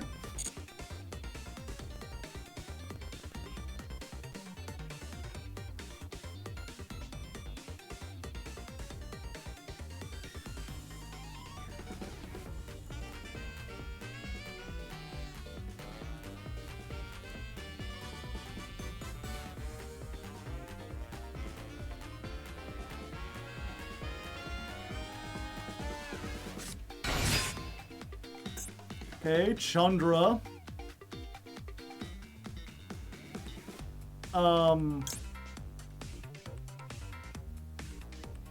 Yeah, they can't do anything.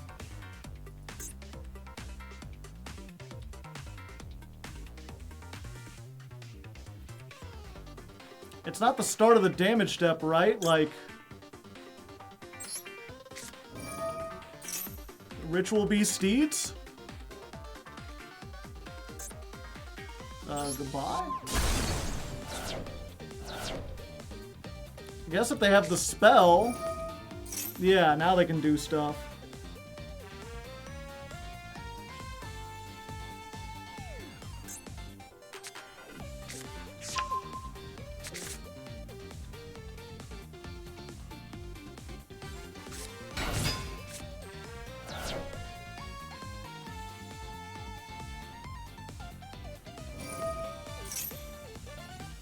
Okay, now the question is just, can they OTK us through everything? Probably, but I think we might be able to stave it off here. It depends how quickly they go into the Link 3.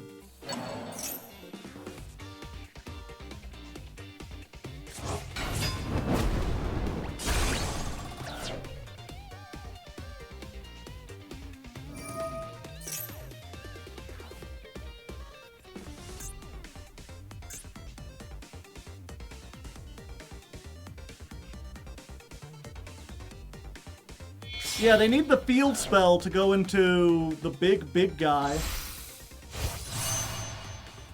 The Trident Dragion, so I think I might still be alive.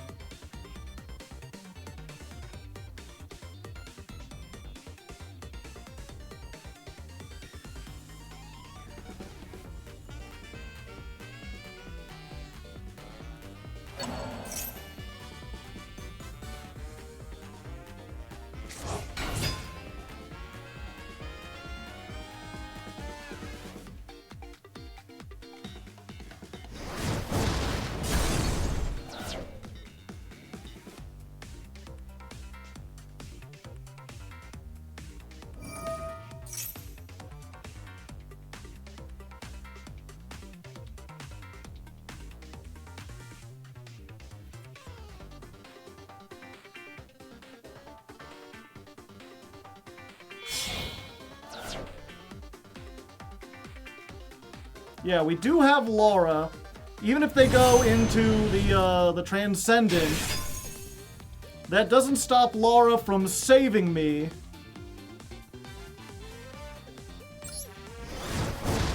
I just can't summon off of it.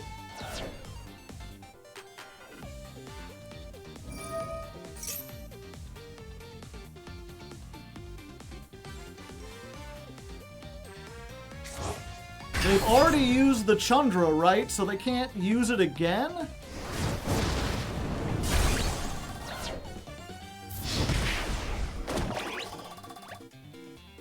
I survive!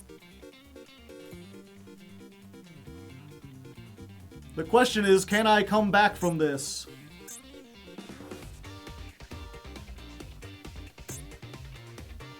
I don't have another Laura in the grave, so I won't be getting the summon off of that. It really depends on what we draw. We need a good top deck. I'm not sure what does it. Rampangu's pretty good. Yeah. Thank you, Dark Halo, for the Prime hype.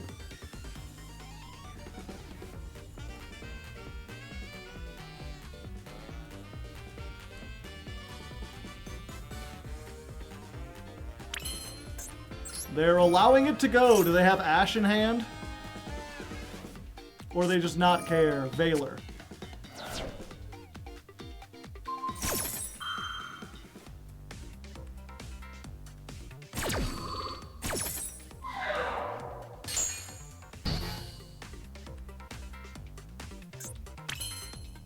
Monster, okay,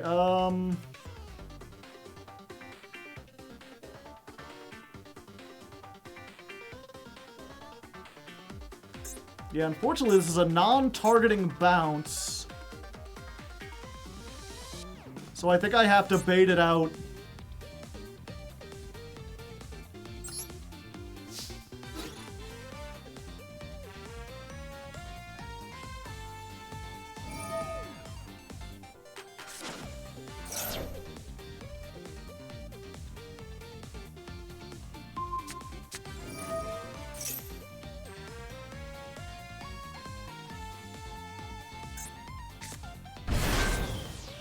Okay, that's going for Magnamut. I know there is a floodgate.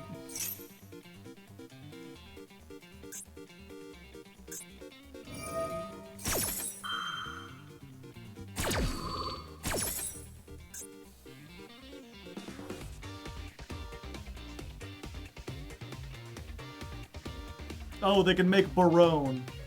I thought they were locked into fire dragons.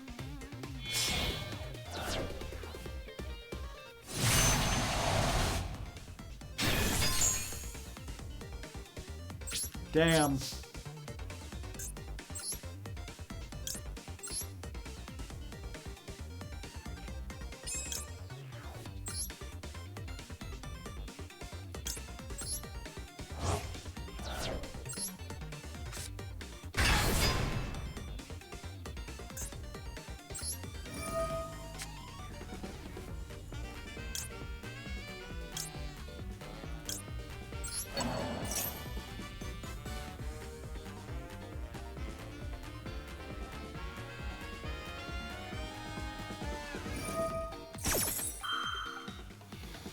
Ah.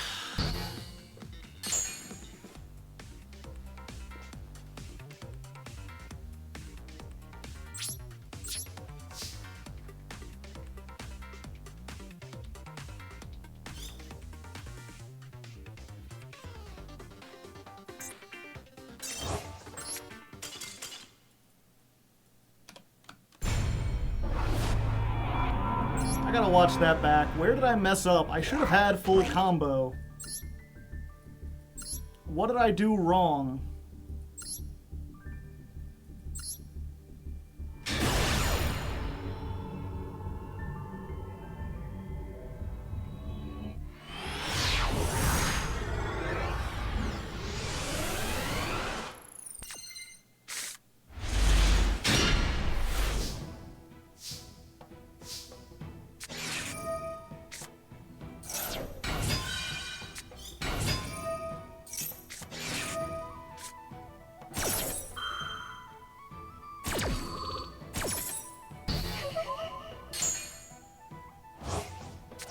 Yeah, I guess I shouldn't have Nochio Dragoed there. I should have emergency teleport But if I teleport into either of those, I still don't have a third card banished. I need to get 3 cards banished. I can't E-Telly, so I needed to do this. I guess I should have used Pengu. Okay, I should have used Pengu for the thing. Use this to get Canahawk so I can get more stuff. I need to remember to get Canahawk and Pengu into rotation as soon as possible.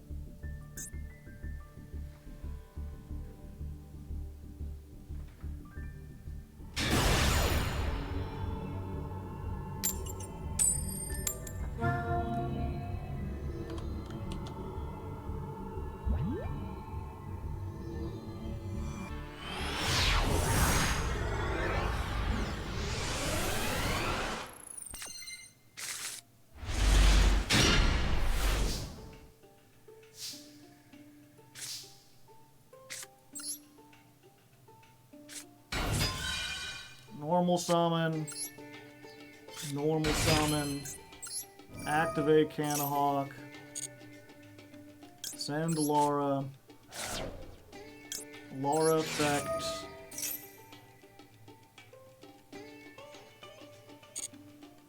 get the Pengu,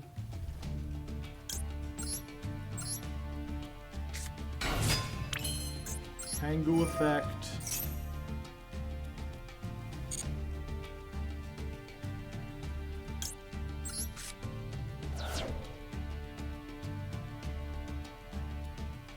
Oh, she's in my hand.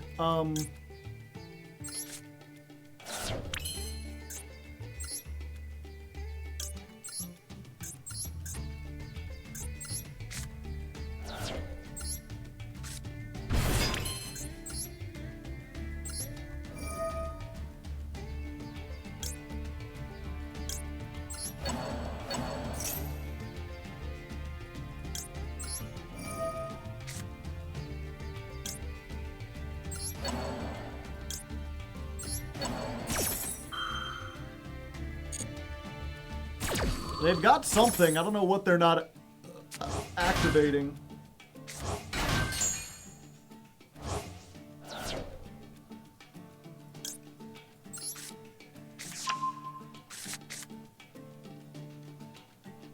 Droll? Droll does suck.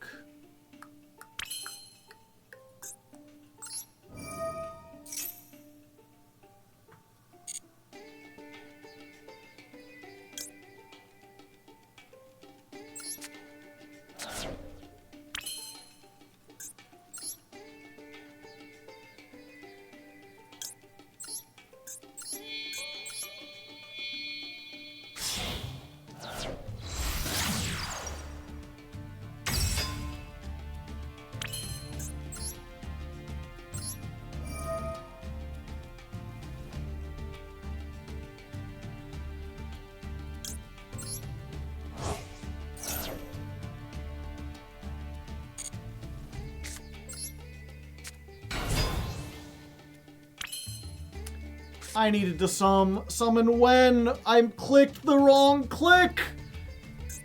God damn it. I needed when get back this.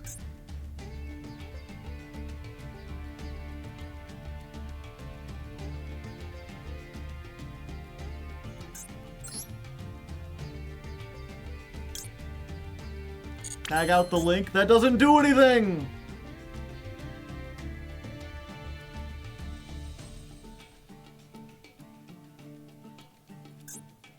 Oh, wait, 1 second.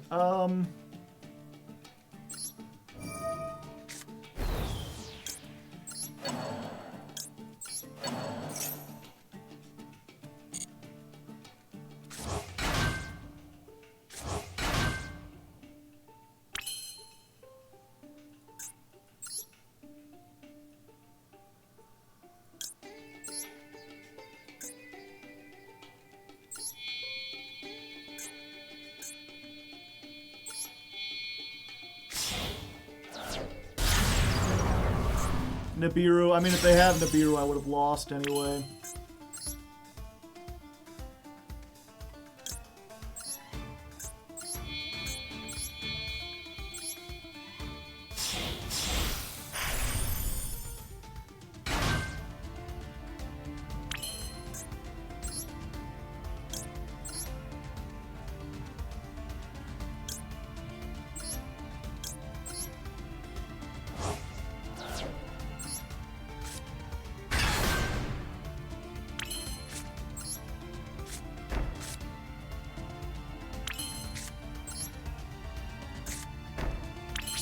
I'm assuming it's just a Magnamut.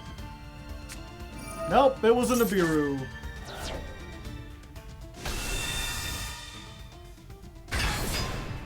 Who's playing Nibiru in Tenpai format?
Am I getting Black Rose?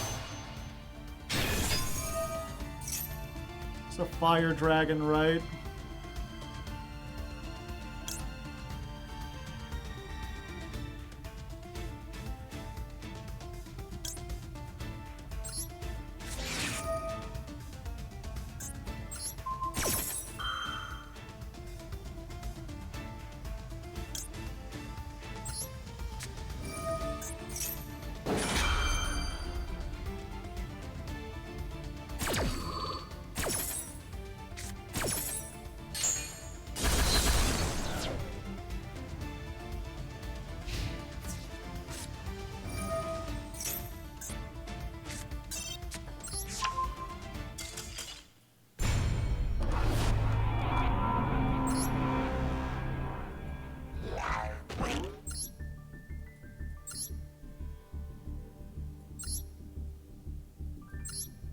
I was like, what did I mess up? Oh yeah, they had one Nibiru and they drew it.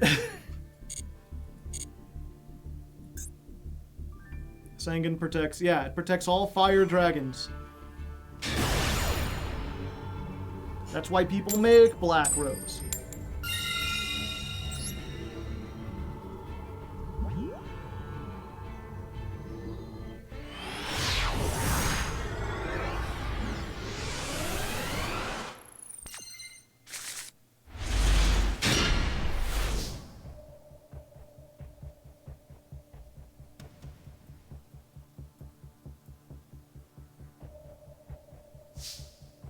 Well, if they have Imperm, we're screwed.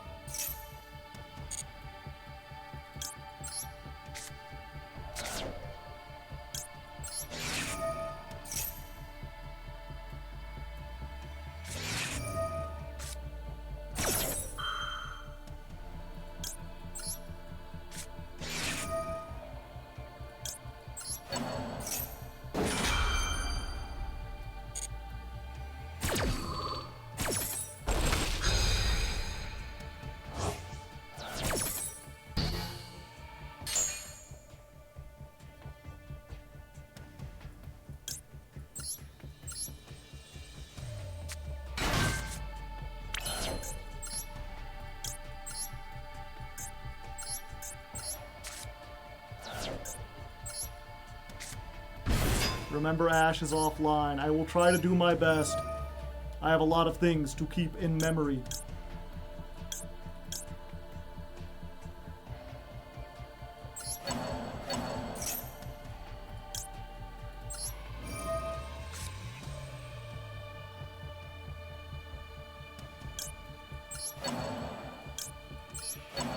I'm dumb.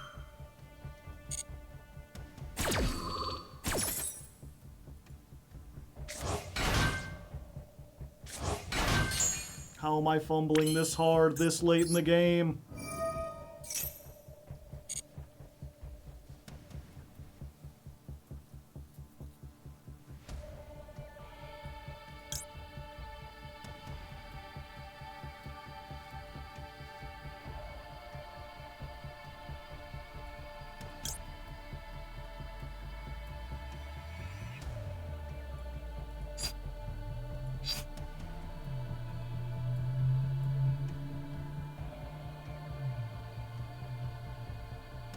Oh, we're selecting which one to banish.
Okay, this is like a dog shit verse of the combo.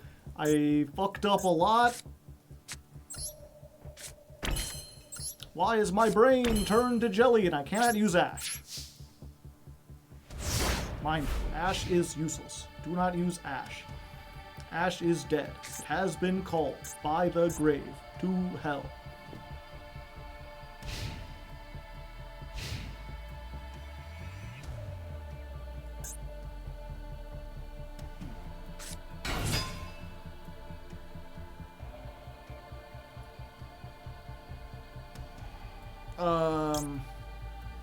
Wait, this is one of the few things we can steeds, right? So maybe we should use the steeds on this. Yeah.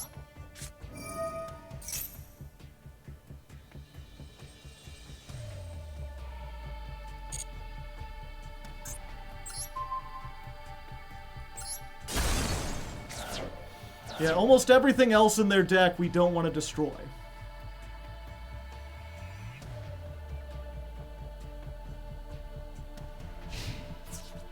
Battle phase.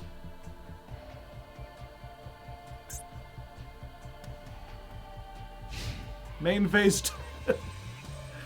Okay. Yeah, I played like dog shit, but I got rewarded.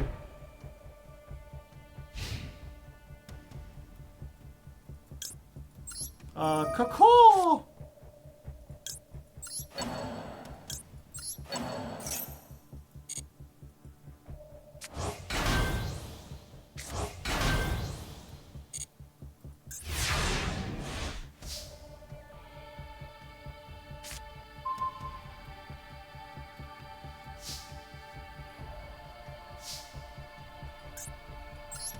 Activate.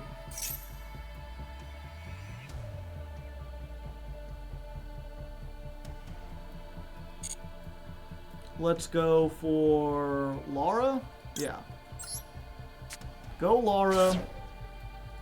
Activate Laura. Get the lion. Called by. On the other one. Damn.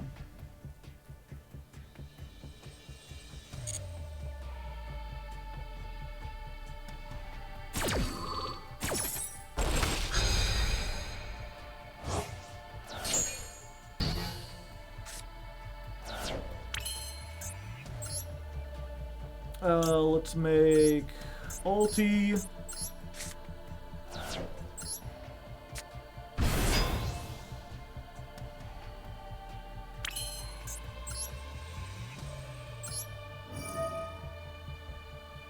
Let's put Laura and Laura back.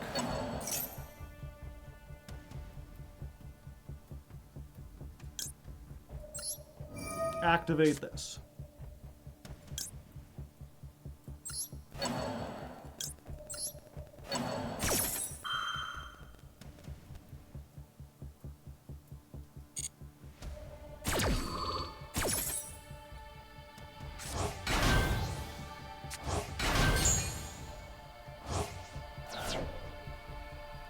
Let's get...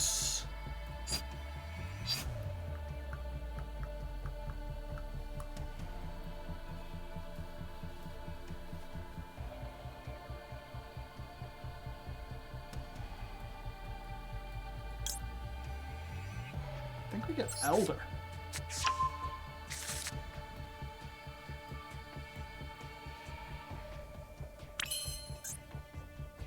Because what I want to do is Nochio Drago with these two.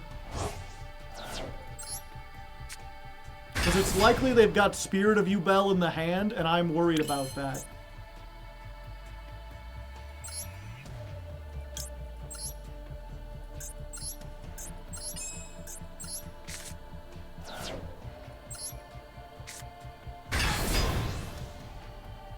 So let's just go big.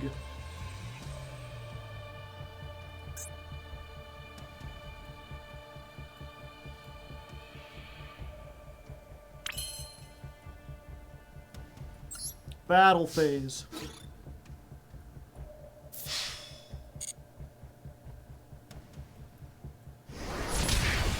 $28. $18. Maybe I was afraid for nothing.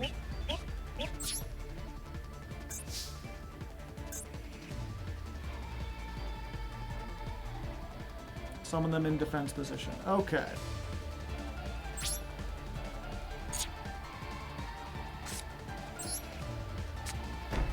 So now Ash Blossom is back on, Maxi is back on, we still have this, and we have an Omni Negate.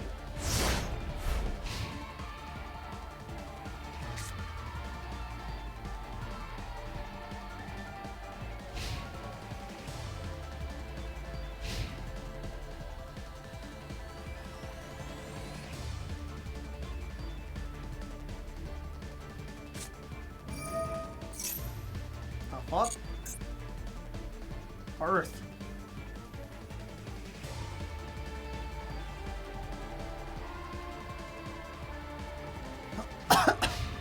End face.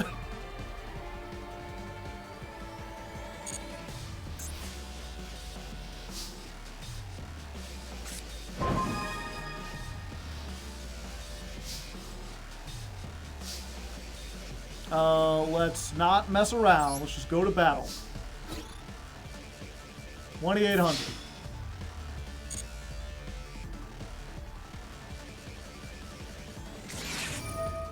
Maxi. Drew it for turn, did you? Ah.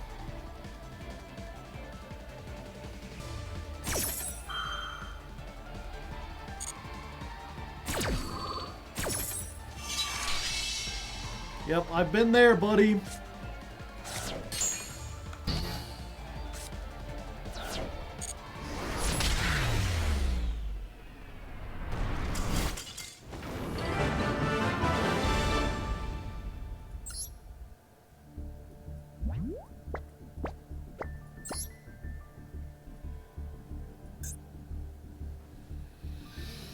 07 to that guy, yep.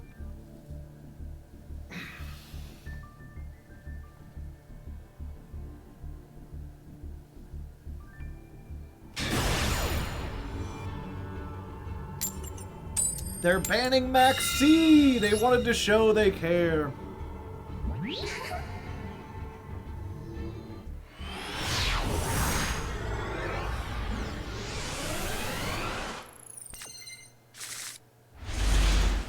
All right.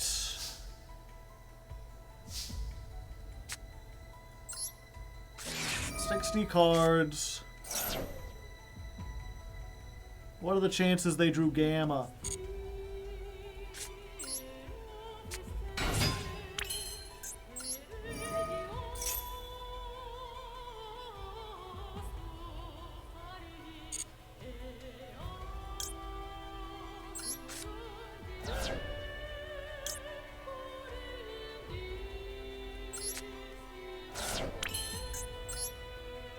Okay, Nochio, banish the 2 Lauras.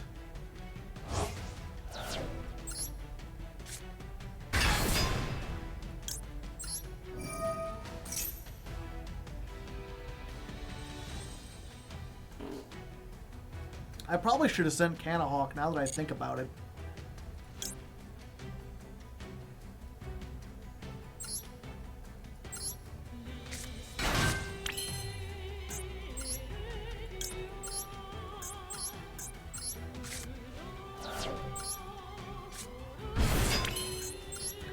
Gonna get our buddy when?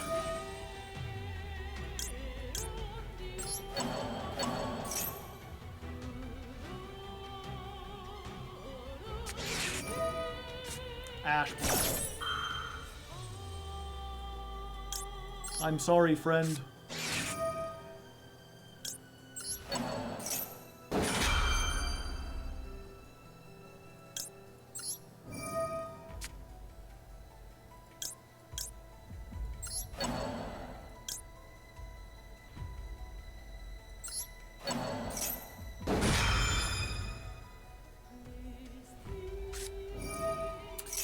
What are the chances they drew Gamma? Apparently, 100%.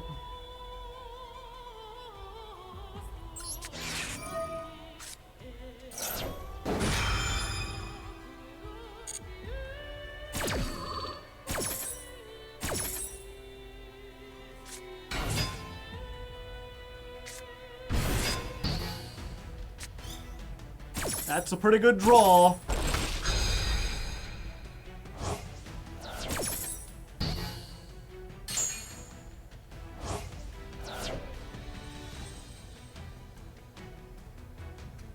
We're getting when still, right? Yeah.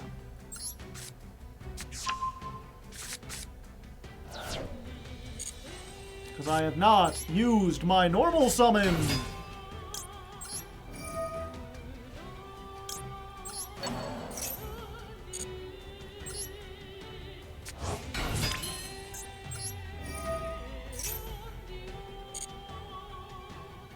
We're gonna send Canahawk to get okay, there we go.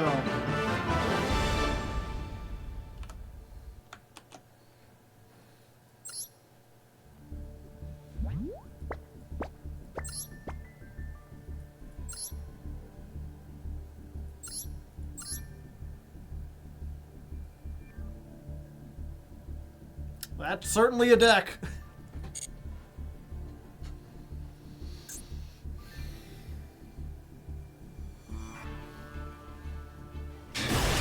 Alright, this is our 4th time knocking at Master 1. We've been going back and forth all day. We've been losing coin tosses. We've been bricking. I've been making misplays. It's been a tilt fest. It ain't great, but we'll see what happens. This Imperm's gonna have to do a lot. Imperm is the best. We've got a really great hand to play next turn, and it's fucking super heavy samurais. This is not a deck that loses to like a single piece of interaction.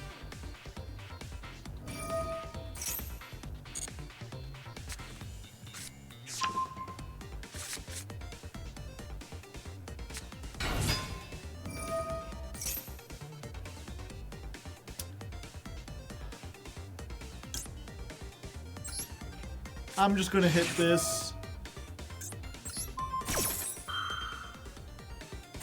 There's so many things they could search. I don't know what they're doing. I don't really care. We'll just see if they can get enough to play through. Like, if they get enough to do, like, 2 disruptions, then we're dead.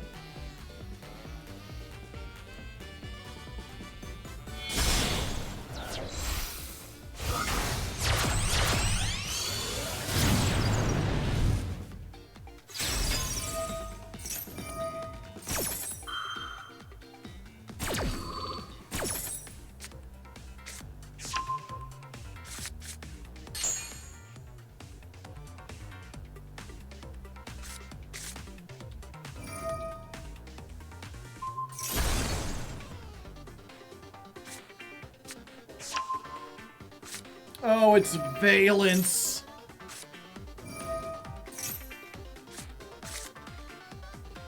Did we take out Shifter? Nope.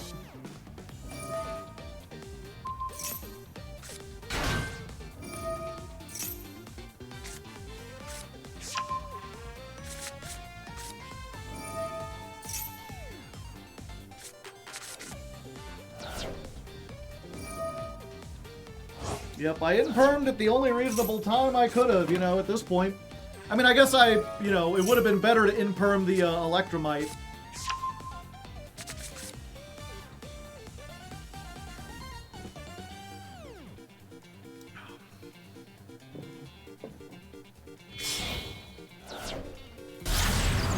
I have to pee. I'll be back.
Oh, still going. I'm gonna get a snack as well. Snack time.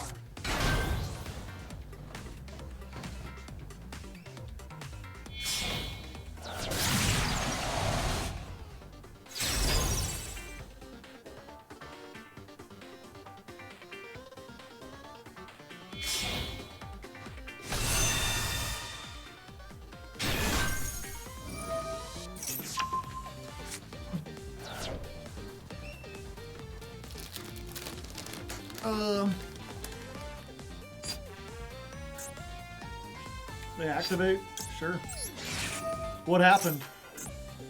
How did they banish a card from my hand?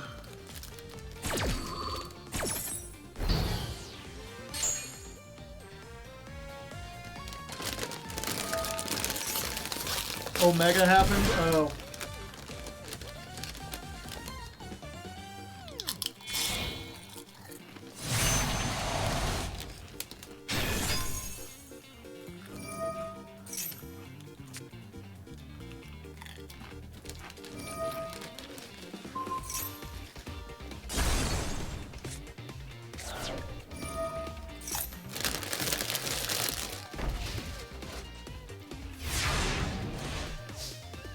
Secret Village, Barone, Appaloosa.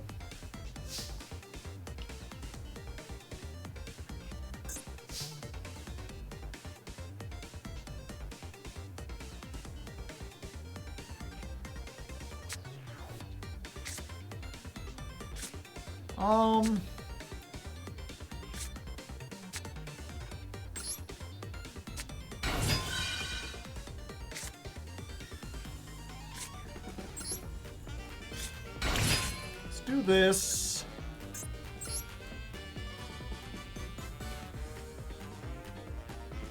Okay, so we want to destroy this so we can try to activate stuff. I think what we do is we send these two for the link.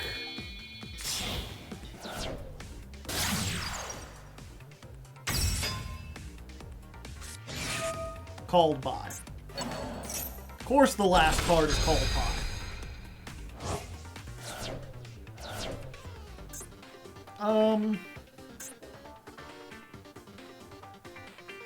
Hold up here, chat. We might be able to do a little something tricky.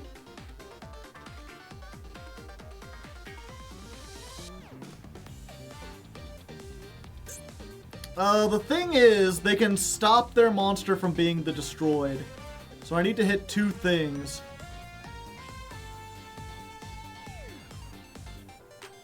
Just kill the Apo. I can't. You buffoon. You Schmeckledorf. This would use both of their things and get them down to 0. Yeah, they have battle protection. So let's banish one from the graveyard. Get a normal summon.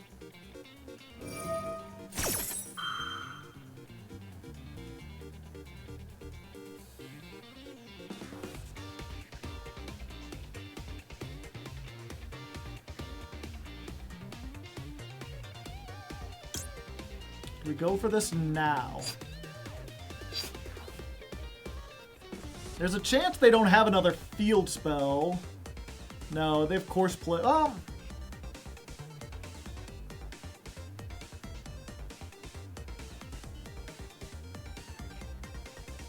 Yeah, there's no... we could try at least. See if they... We'll test and see if they have a field spell.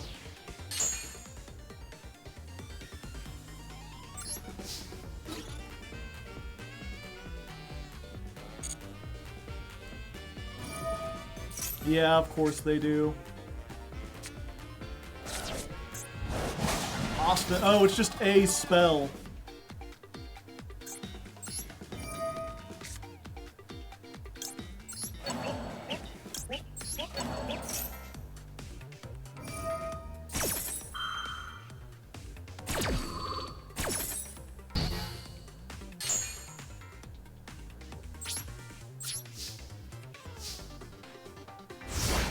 Alright, let's see if they can kill me from this position, chat.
Well, they're making me go first. Another Tenpai battle.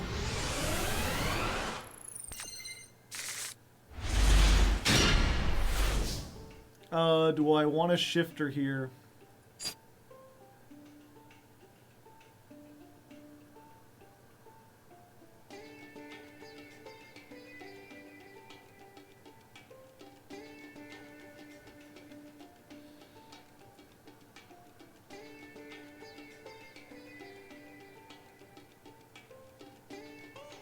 Yes.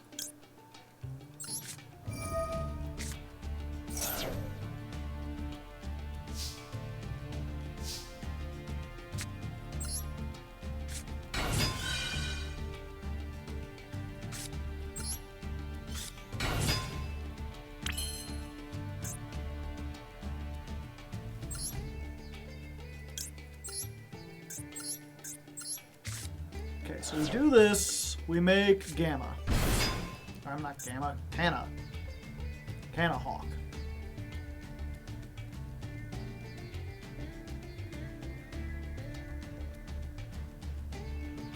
How does Shifter work against Tenpai? They would prefer not to be under Shifter, but they can play it.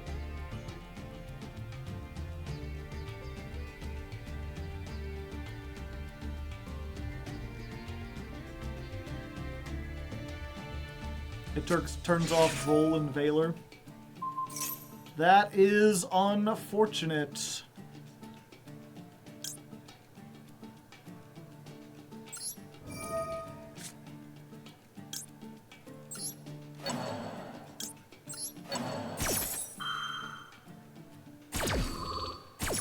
Yeah, now this is, if I didn't have Shifter, I would be good.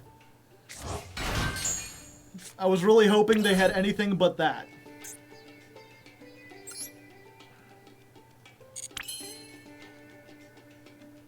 No, I think I can still do it, it's just barely, and I don't know what I'm going to end on.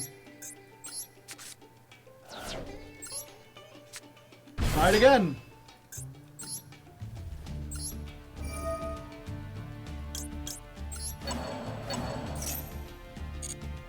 Put them back in there. We're gonna search... Wait. If we search this... Hold up. Okay, search her instead. Then...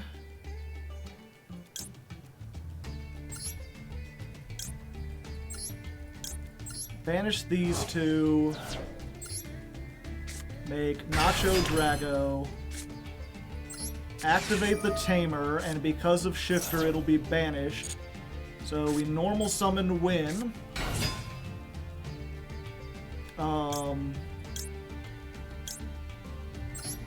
Win will summon her back, and she will summon something out of the deck.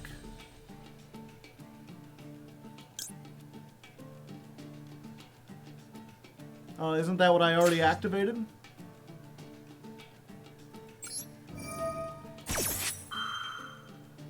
Okay, good. I was a little confused there for a second. Alright! There we go, chat. An unusual hand, but we did it.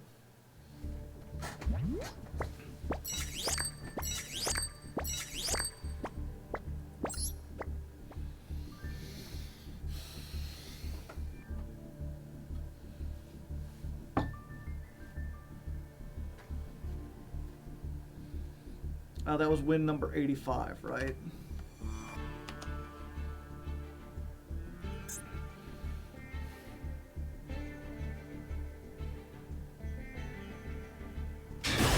Alright, Legos. It's been a long night. I've been here 4 hours. This is the 6th time that we're knocking at Master 1. Every time we get tantalizingly close, only to be slapped back down into the depths of hell. This is a decent hand. 60 cards, they got something. Let's try this. Let's Inheritance, reveal the Canahawk, add the Laura, I think. No, we've got the Canahawk, so we grab the Elder. And I guess we're going to put Pengu in the graveyard. Normal summon Elder. Normal summon Canahawk. Canahawk activate Laura.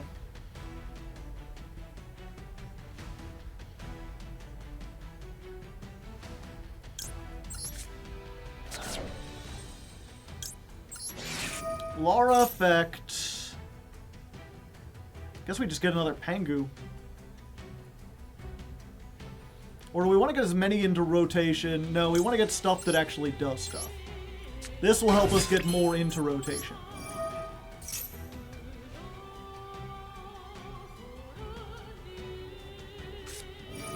Gamma. Gamma on the Pengu is probably the best possible world. If they had Gamma on the Canahawk, we'd be in a significantly worse position. But that's fine. We've already got our 3 cards banished that we need.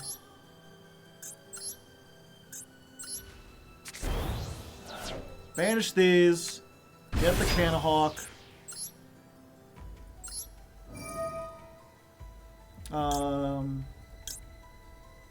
Put back those 2. Activate. Summon those 2.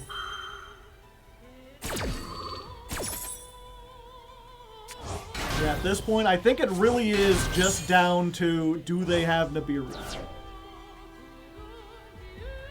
And we've already got Wen and Laura, so I think we just grab Steeds? Yeah. And sure, we'll use this now. Go to attack mode, Gamma. I need another... No, I need whatever she's gonna summon, so let's banish this.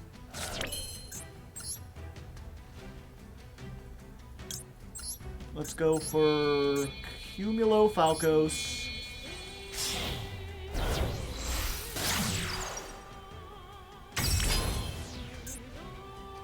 Yeah. Falcos, we're gonna banish... Laura. Yeah.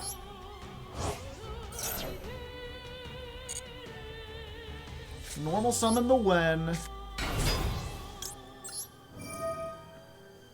Wen grabs back. We need a Steed, right? No, not yet. Yeah, not yet.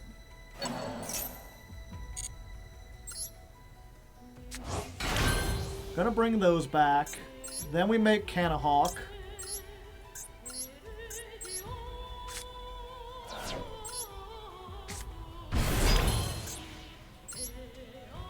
I'm gonna Nochio Drago here to get more stuff banished.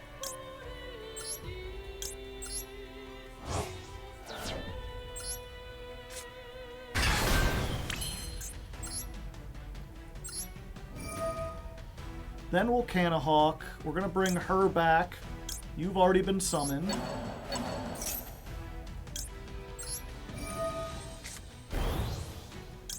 Bring back you and you.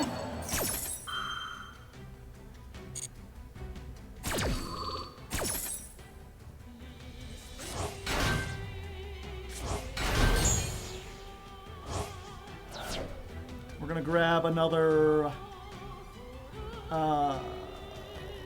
Laura?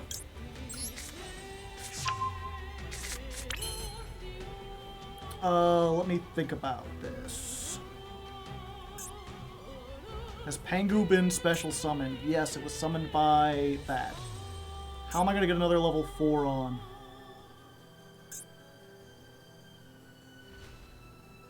Okay. Once again, I have found a way 6 duels in to mess some shit up. But that's fine. I think we still get to it.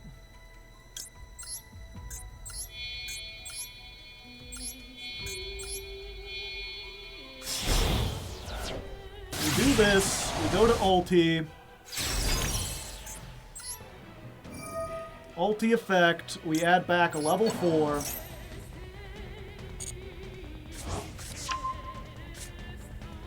We normal summon that level 4.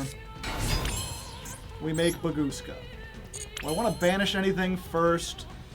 We never got to Winda.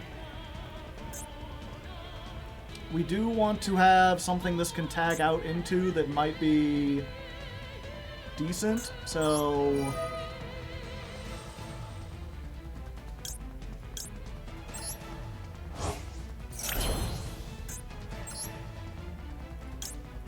let's do that. Let's make Baguska.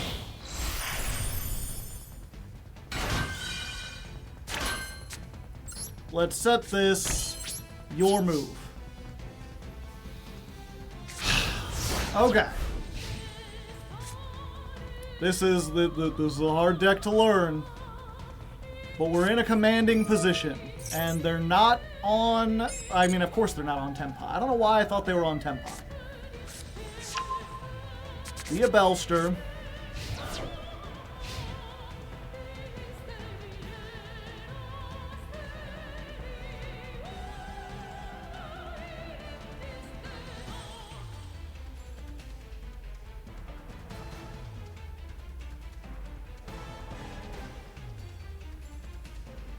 Alright, what do they got? Pitching the Gamma. They drew 2 Gammas out of 60 cards. So they get the Diabell. They can't search anything because of Baguska. They already had it. Alright, so they get to summon out of the deck. But whatever they summon is, oh, Volcanics. Uh-oh. Wait, do I banish this? That's too late now. Relinquished Anima.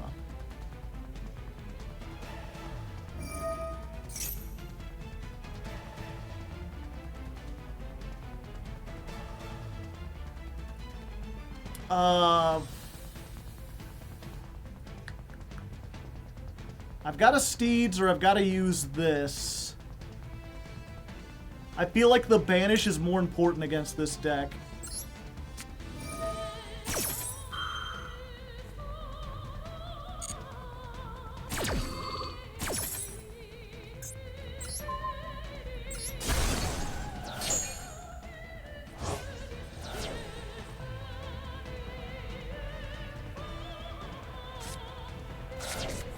Oh, it targets. I thought it was just whatever it pointed to. Yeah, because of Nochi, they couldn't do it.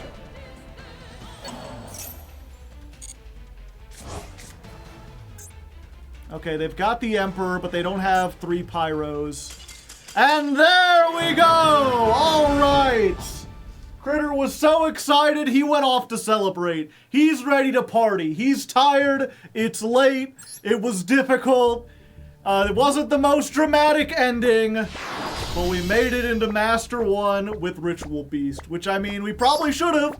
We probably could have done it earlier if I hadn't been messing up, but this deck is notoriously difficult. I thought it clicked into place yesterday, and then I went 1 day without playing it, and I lost everything. But we did make it as expected. Let's go ahead to the end screen and see what Final Joe has to say about it.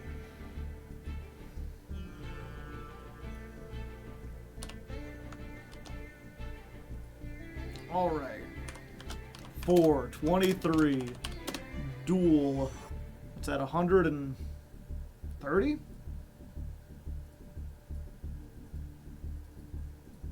Yeah, duel 130 versus Volcanic Snake Eye.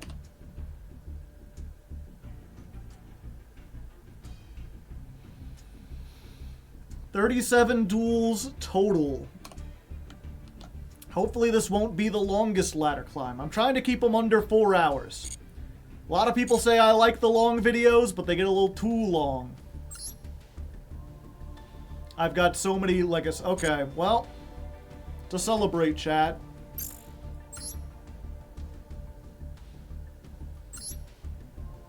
Let's open up some Arby's gift cards. 100. If you think I'm doing 1,000, you think I'm doing these individually, you're shitting yourself. I've opened so many of these. I've gotten 3 URs, none of them are new. What's that, my 4th one of those?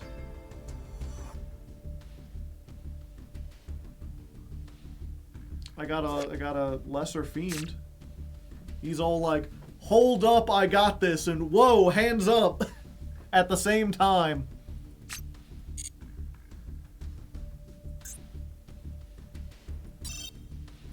Another 100. We're gonna do 300. Dystopia, the despondent. Look how sad he is. He's like, I'm angry. He's I never noticed this before. Hold up. One second. Let me.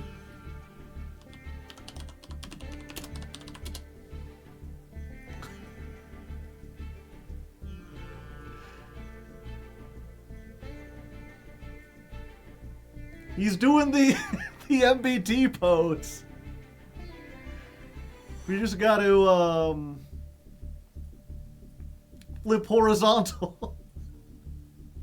You know, they're both.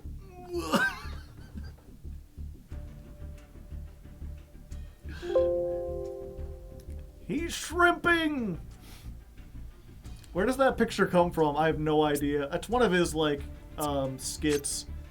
Can't be normal summoned or set. Must be special summoned by sending 4 level 1 monsters to the graveyard.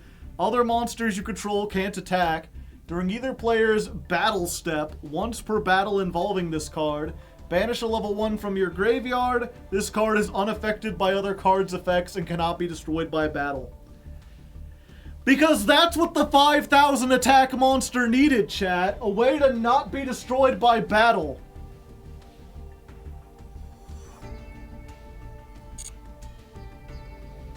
Anything else new? Anything else good? No, we got like my 5th primal seed. I have a royal one of these. I can't even break it down.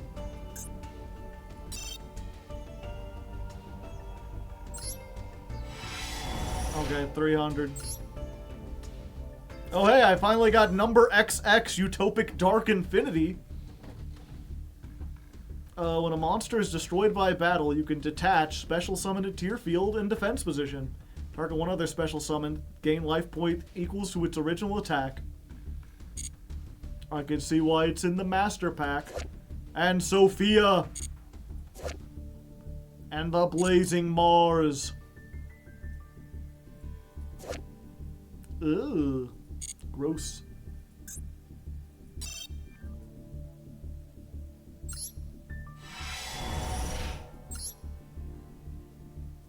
Rasterliger. Paradise Smasher. My first Cybertech Alligator. Heatwave. I'll play some pretty cheesy shit, chat, but I don't think I ever want to play a Heatwave. Alright, one more.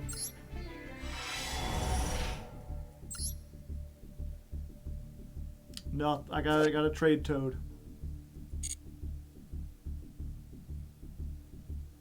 That's it. I have 8 Diamond Crab Kings. I can't get rid of them. I have 10 Cynet Cascade.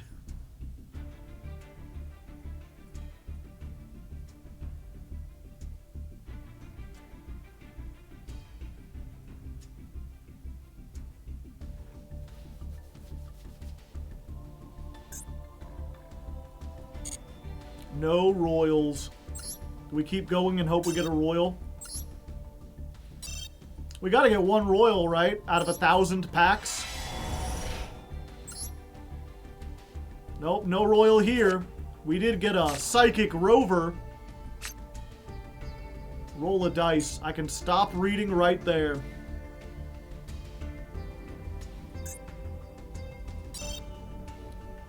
Was that a crabs joke? No, I have a lot of Diamond Crab Kings. And you can't break them down. Nope, penguin. He's waving, chat. Or he's saying nope, I don't know.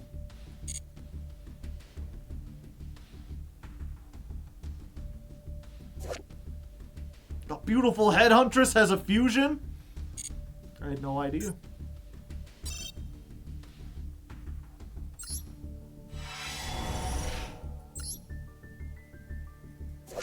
Silent Paladin. She's pretty cool.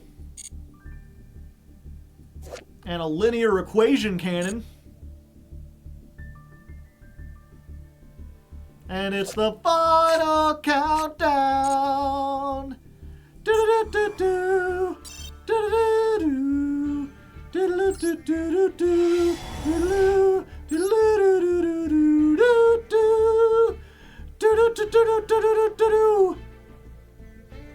Nothing.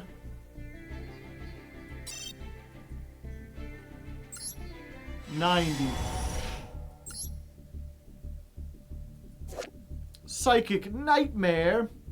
It's your fucking nightmare. Call it right. This gains 1,000 attack. A whole 1,000. Power filter. We got 9 more packs to try to get a royal, chat. I don't think we'll do it. Yep.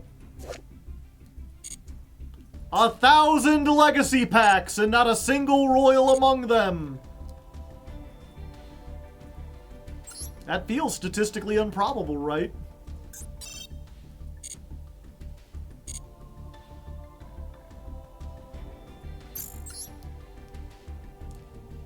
Okay, but surely these 36 have to have it, right? Keep gambling, you will win. 30 more, come on. Most people stop before they get the royal rare. Damn it. Manipulator of souls. Yes, that is what this game is doing. It's manipulating my soul. 6 more packs. It's not in here.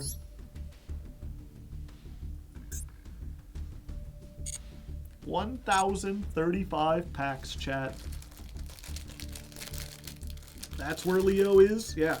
The sacred tree is in the legacy packs.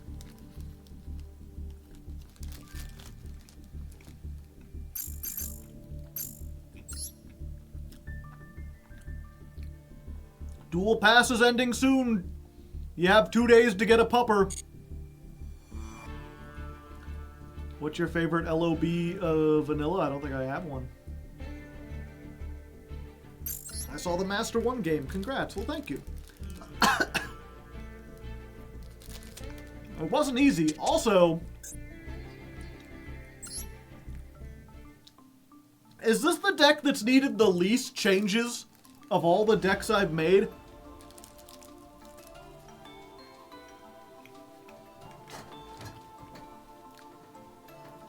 I think Springans might have just had like 2 builds. I seem to remember there was one other deck that only needed like 2. Ninja? Yeah. One of the decks you didn't change at all? I thought I changed it a little bit. Memento? Springans had 2, and Memento. Oh, okay. Tier? No, there were tons of different... Tier has a whole bunch of different variations. But yeah, you can add this to the list. Decks that made it to Master 1. This, Paleo, Snake Eyes, Generator, Scareclaw. People sometimes ask, like, you know, what decks make it to Master 1? Have you ever made it to Master 1? Yeah, several times. What's your least favorite deck that's ever been suggested for a ladder climb? Probably Suship. But I was surprised. If you don't know, we're doing Jankmas, Galaxy Eyes. I mean, I went in thinking Galaxy Eyes was going to be cool, and it just wasn't. Someone is pinging me.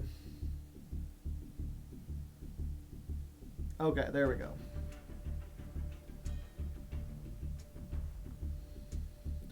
Yeah, if you don't know, next month is Jankmas. We're going to be starting in Bronze, most likely. And I believe it looks like the winner right now is Nemluria. Nemluria's in first, and Live Twin is in second. with Watt and Ancient Warriors tied for third.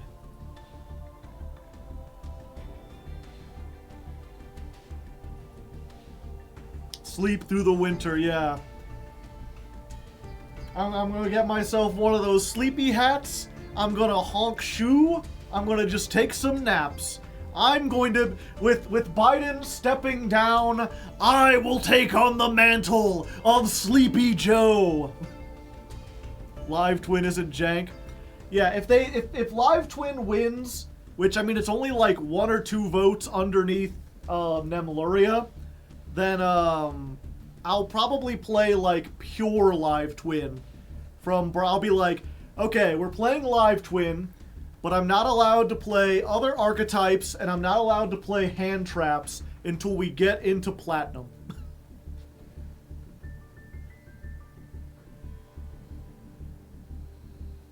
Nemlaria Yosenju's an interesting choice. Yeah.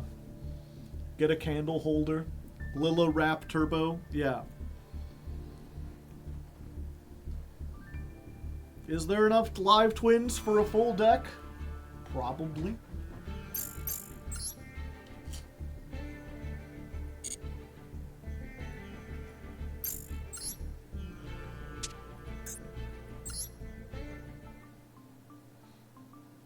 Well, first of all, let's go ahead. View, copy, delete. Get rid of this version. This is the one that has, yeah.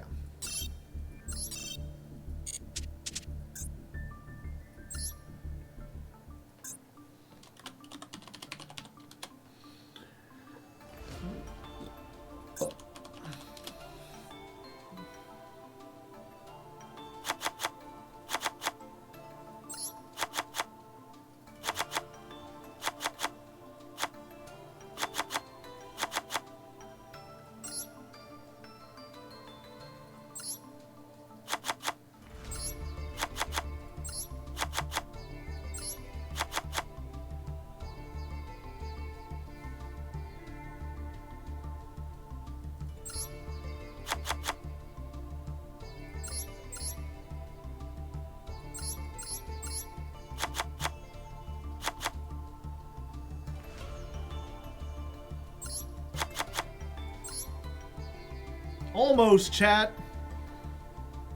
Aggressively pure. Wait, they run 3 Trouble Sunny? Nope. They run 1. I thought they run 2. Don't they have a big UR one? Yeah, right here. This is how Konami intends you to play the deck. And they're wrong. Yeah. No, I think the thing is, I won't play any non-Live Twin monsters, and I won't play any hand traps. But I can still play, like, although I can play, like, Monster Reborn, I can play Raigeki, I can play Triple Tactics Thrust, Mirror Force, Magic Cylinder. Like, if I'm going into Bronze, I will absolutely break out, like, Magic Cylinder and Mirror Force.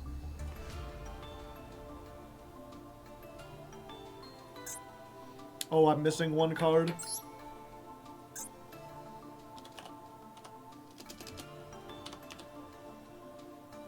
Key Sickle.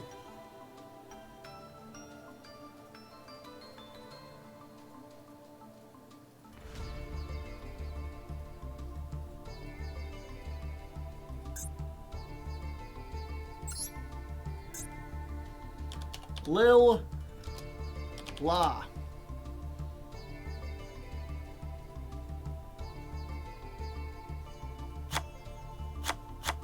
Oh, yep, Lilla Wrap.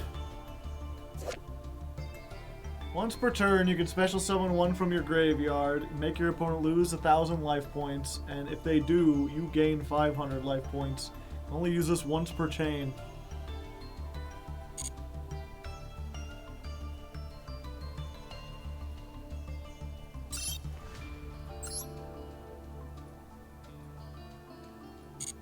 Did you enjoy the Ritual Beast ladder climb, or did the end make you exhausted? A little bit of both.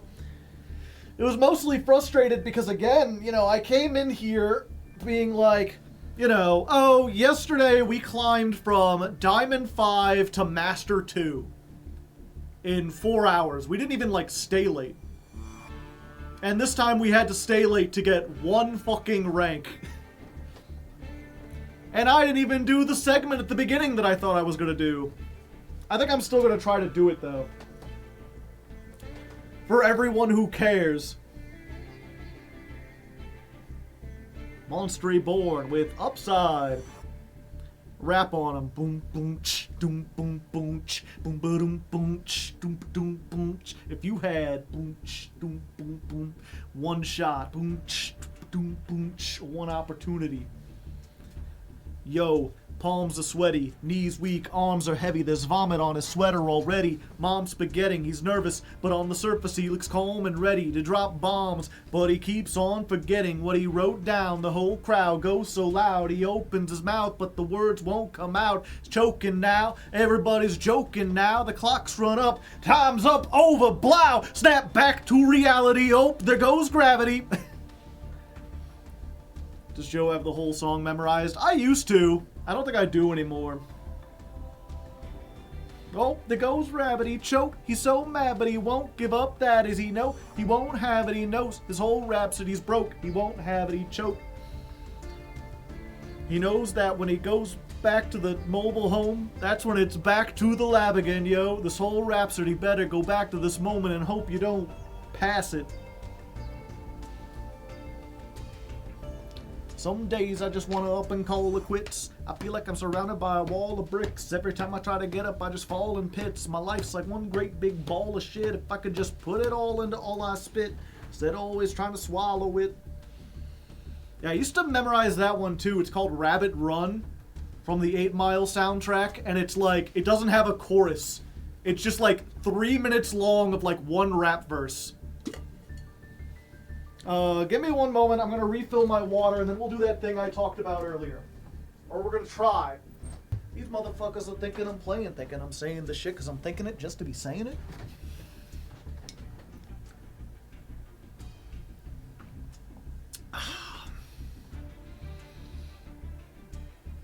I wasn't there from the start. What does Joe want to do now? I'll explain.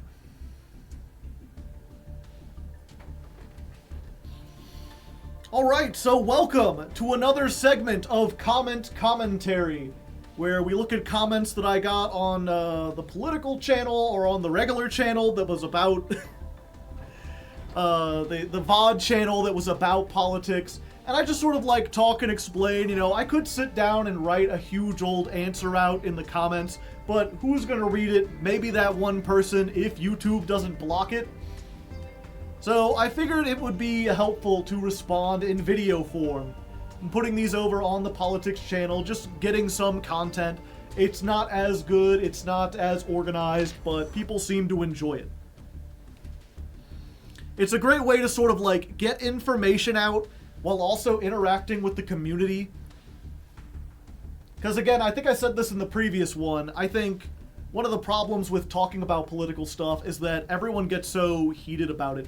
And I feel like I'm pretty good at explaining things without getting that heated. So if you got like questions, or you disagree with me, or you don't like the things that I say, you can write it down in the comments. You know, take some time out, write it as well as you want. Actually think about it, you know, make sure the spelling's good. There's no time limit. And maybe it'll show up on Comment Commentary and we can have a little thing about it. Normally I'd stay for this, but I am passing out. It's fine. This will, hopefully, if I don't complete, if I'm happy with it, it should go up on the politics channel. Let me get paint open though. And let me turn off the ladder climb.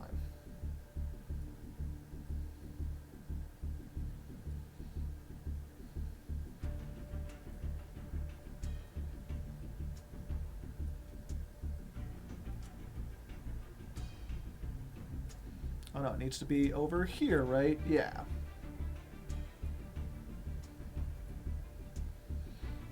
I clipped that. Changing hats? No. People come for the top hat.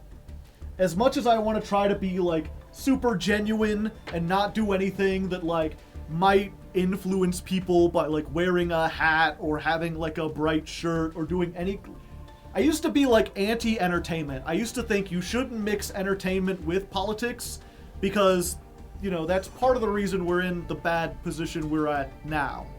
But unfortunately, the truth of the matter is, that's been happening for so long and to such a degree that if you don't mix politics with a little entertainment, if you don't try to be a little goofy, have a little personality about it, no one will care.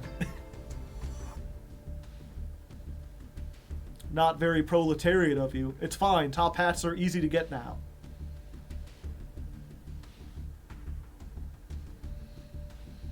Let's see here.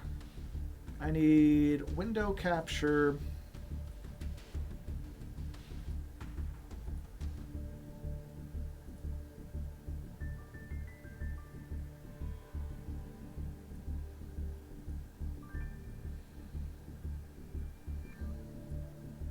Gotcha. We'll put this on here.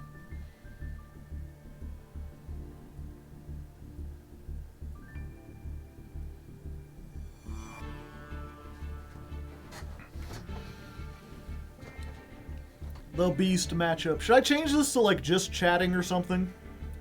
Just so people don't get confused.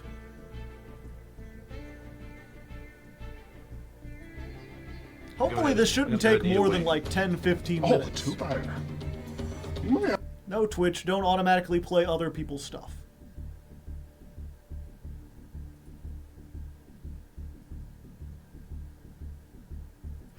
Play Beethoven. Dun, dun, dun, dun, dun, dun, dun, dun, dun.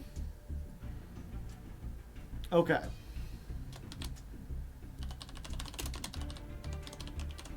Change it. Comment, commentary, category, just chatting.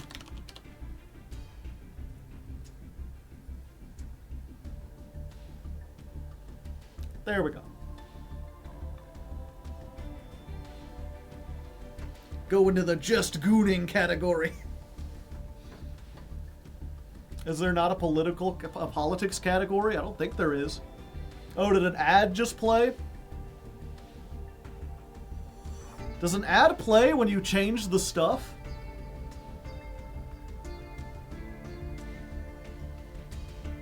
I'd say who else got an ad, but if they got an ad, they wouldn't be seeing this.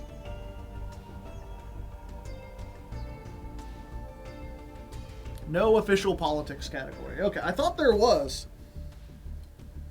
Maybe it's like if you have the politics tag. I have the leftist tag. Which is actually what we're talking about. Who else got an ad here, chat? Okay. Let's move me slightly to... That's not me. There we go. Okay. I did. Yeah, I saw you did. I wasn't sure anyone else.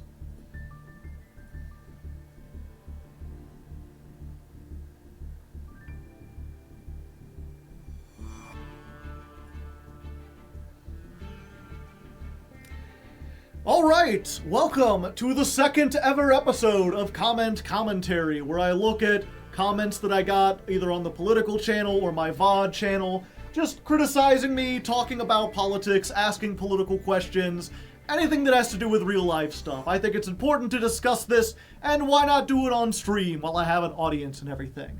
And today, we've actually got two comments that are of a similar mold.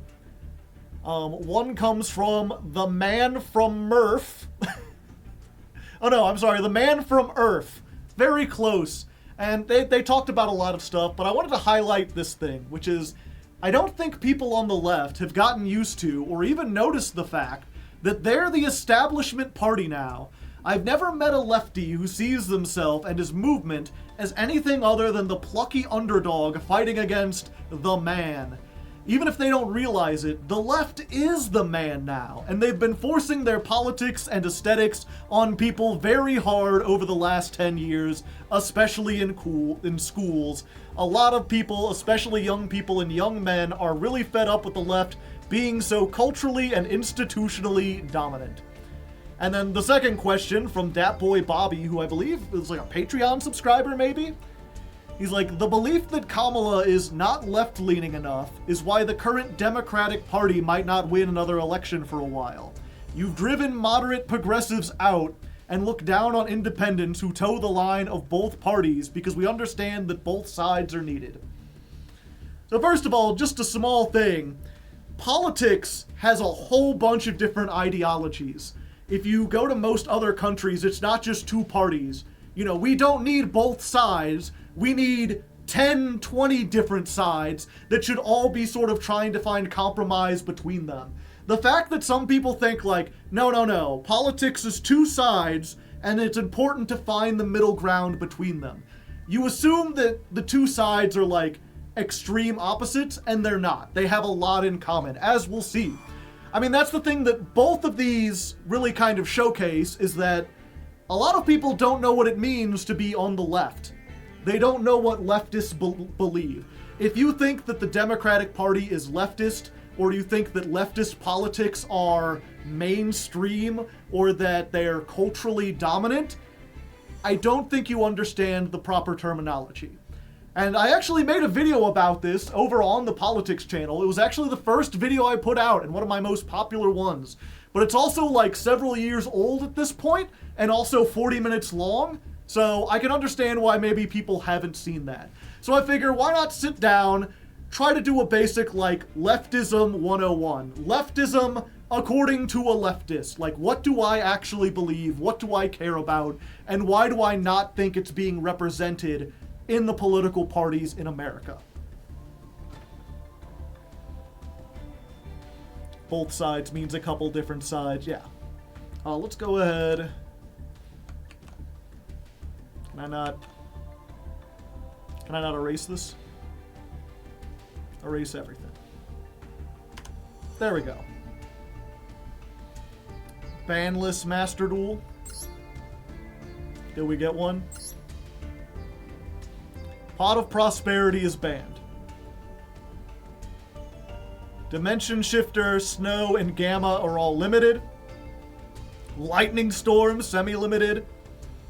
Light Stage and Chronograph Sorcerer coming back to 3. I think I agree with all this. Not much to say there. Except, they didn't hit Tempai directly at all. I guess Pot of Prosperity and Dimension... Oh, you can't see it, but... I guess hitting Dimension Shifter hurts them a little bit. Lightning Storm to 2, most of them were already playing at 2. I'll make a thing later. For now, I want to explain this. Okay. I can't see the screen. Yeah.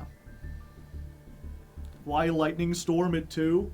I guess to give spell traps a better chance to actually resolve. Prospeed to 0. Yeah.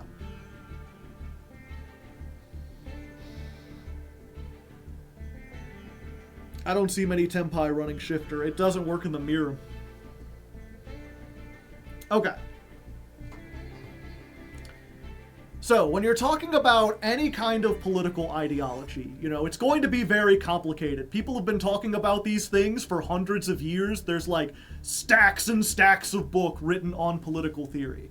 So, everything I say here is going to be like a 101. It's going to be basic, boiled down. Take it all with a pinch of salt. But generally, most political ideologies can be broken down into a couple core elements. And those elements can be represented visually by using like a spectrum. So for example, I would say that the core element for leftism would be, who does business benefit? Okay. Is that how you spell business? I'm so bad without a spell checker. Business? If I'm gonna put this up there, I gotta make sure.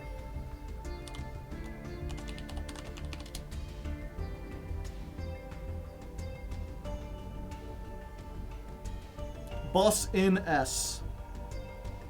Okay, it does. Good.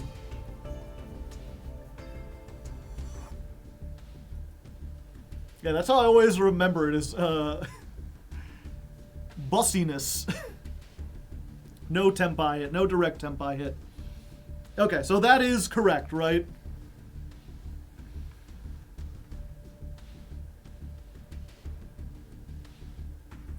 Didn't they teach you how to spell? Yes, but I make mistakes. You ever make a mistake before? Happens to me too, all the time. You wouldn't believe.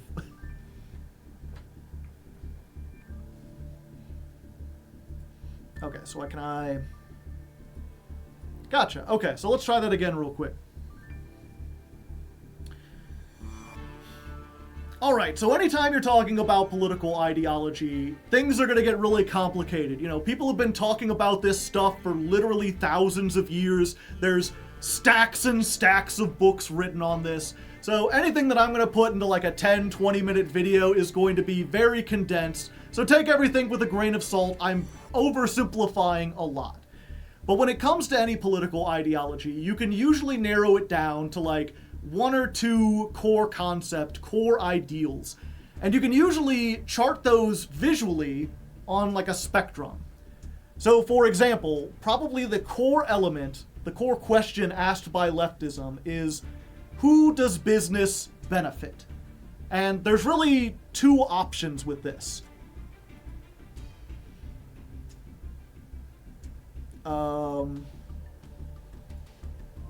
Let me see if I can...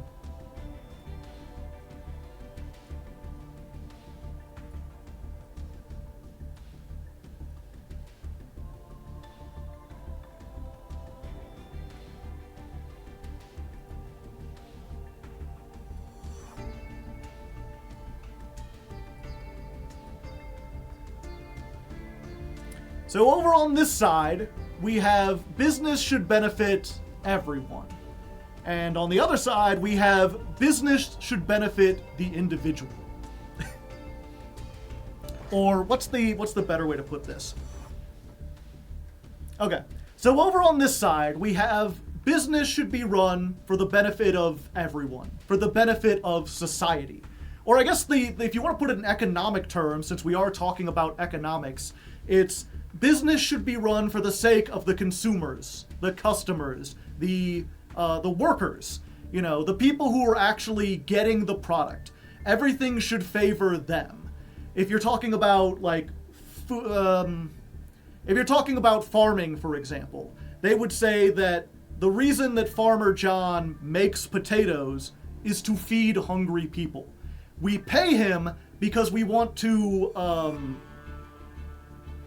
what's the word? Motivate. Okay. So if you're talking about food, for example, why does Farmer John grow potatoes? This side would be like, he grows potatoes for the sake of feeding people. We pay him money in order to motivate him to do that, in order to compensate him for the work that he's doing. The other side is for the benefit of the owners, the CEOs, the shareholders, essentially. You know, on this side, it's why does Farmer John grow potatoes? To make money. And you might say, doesn't feeding people potatoes make him money? Sometimes, but not necessarily. If you look at, let's say, for example, the housing market right now, there's a lot of people who buy up housing, who own land and property, and don't sell it.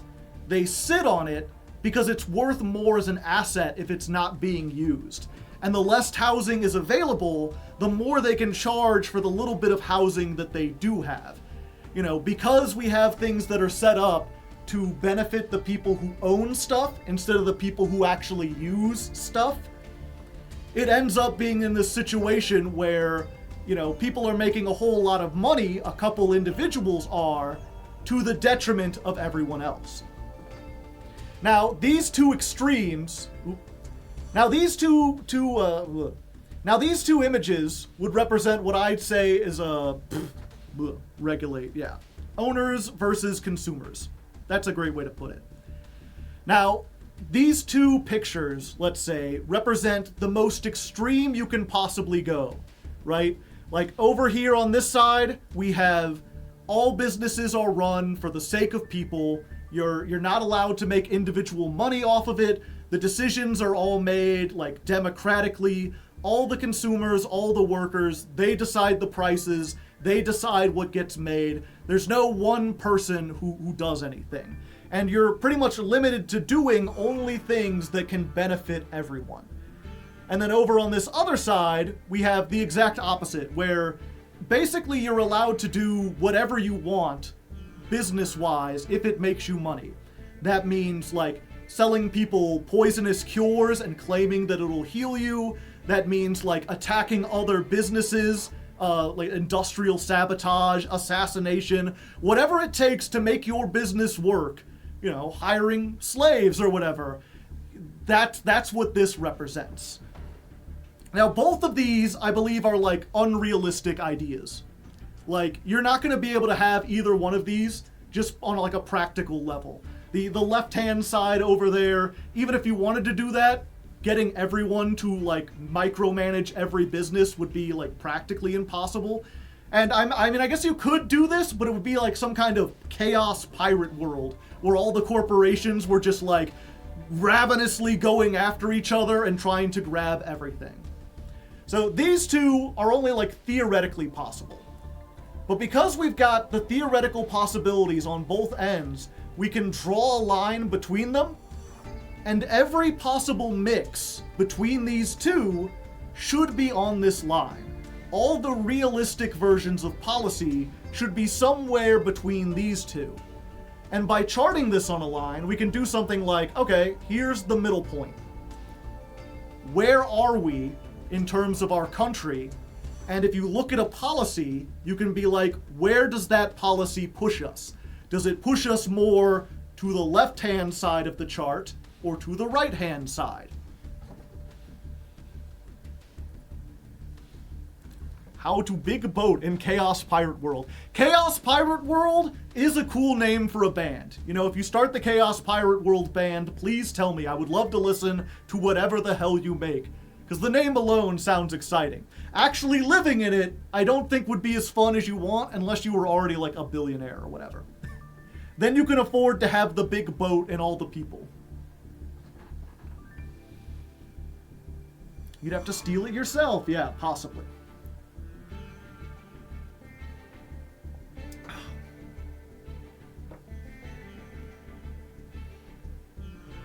Okay, so when it comes down to what is leftist politics at its core, what is the core element? It's, we want to be, let's go ahead, let's get this, I want to make it bigger. Okay.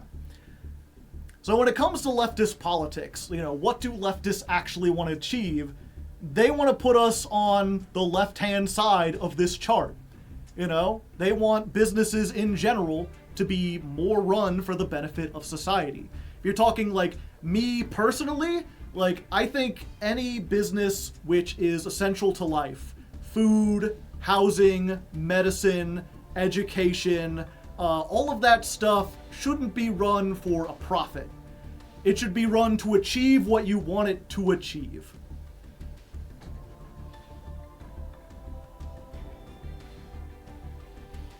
Now, of course, if you look at America, where would America currently be on this?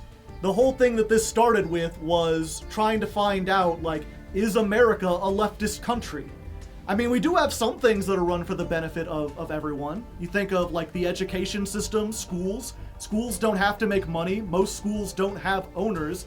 They're run to educate people because we realized a long time ago that if we're going to have a democracy where everyone votes, it's important to try to make everyone as intelligent as possible. The smarter everyone around you is, the better decisions they will make when voting.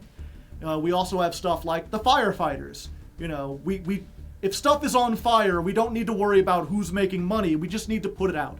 That stuff is subsidized by taxes. What's another one? The post office. Arguably, the military is a leftist institution because it's just worried with defending America's interests. It doesn't have to make money.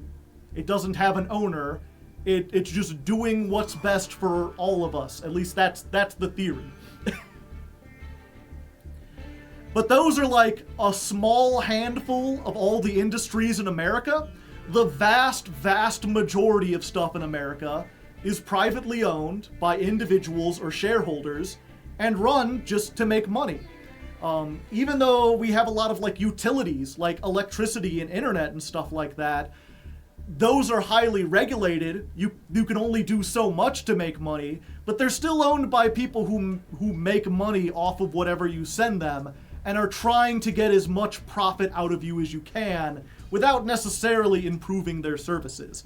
So if I had to chart America, we would be like here. Let's just put an A for America. You know, America is way, way far to the right.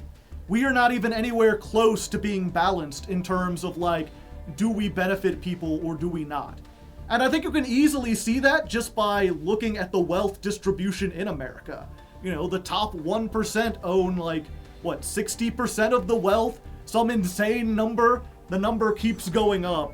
But it's nowhere near balanced. It's nowhere near what people think it should be.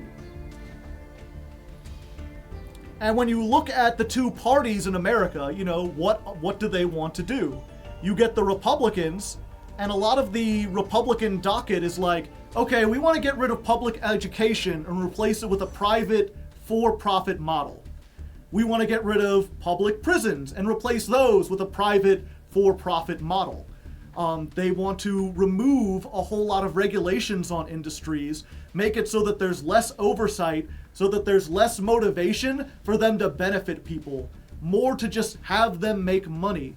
And a lot of Trump's policies in general, a lot of the things that he's done, is removing taxes on the wealthier people to give them more capital so that they can, you know, make their businesses better without worrying about everyone else. Taxes help fund a lot of the stuff over here. Raising taxes on private business is one way that we could move things more to the left. Now, of course, if you look at the Democrats, the Democratic stuff mostly wants to stay the same. They are a status quo party. They don't want to move things to the left. They don't want to socialize a whole bunch of stuff. They kind of want to protect things like libraries and public schools that are already socialized, that are already like run for the benefit of the people. But they don't really have any like great big overhauls. The biggest leftist push of the last 50 years of like my entire lifetime has been the Affordable Health Care Act, Obamacare. And even that was like a huge compromise where for some reason we still allowed insurance companies to have a piece of the pie, even though they offer nothing in terms of practicality. Like we could have just said like, hospitals are public property now. We're running them for the benefit of people, to heal people, instead of to make money, instead of like to fill shareholders' pockets. And we did not. So like, you could maybe argue there's a couple politicians like Bernie Sanders who keeps pushing healthcare, who maybe wants to move us a little bit closer, a little bit to the left. You know, they're leftist in the sense that like, they want to go farther left than we are now. But we're already way far to the right. There's no politician that I'm aware of that's holding office that actually wants to be over here in the green part of the spectrum. Now, I'm sure a lot of people, well, first of all, just for the people in chat who are watching. Yeah, the military's probably not leftist. But do you have any like questions, or does all of this make sense so far? Is there anything confusing, or should I go ahead and continue to the next point? The children yearn for the mines.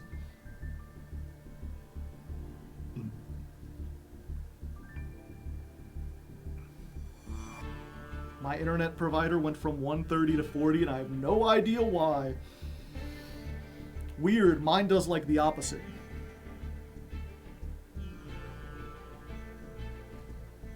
So far, so good. Got it. Okay. So I'm sure a lot of people, especially if you're on the right, or you've been listening to a lot of right-wing media, whether you understand it or not, or... Okay, let's get to... Okay. Alright, so I'm sure a lot of people who are listening to this, especially if you've been exposed to a lot of right-wing media, whether you want to admit or ignore... I shouldn't be that confrontational. Okay. Alright, so a lot of people who are watching this, who are maybe more right-leaning or listen to a lot of right-wing media, even if they don't necessarily realize it, you may be looking at this like, this has nothing to do with the leftism that I learned about. I learned about, DEI, I learned about woke stuff. I thought that was leftism. And as I said earlier, any political ideology is made of several different core elements. One element that it does have, in addition to this, would be something that I call libertarianism. Although you can't really call it that in America because there's a libertarian party that's very right-wing that kind of co-opted that term. But if you look back through the history of this ideology, it was originally called libertarianism. The best way to think of it now would probably be to call it freedom of choice.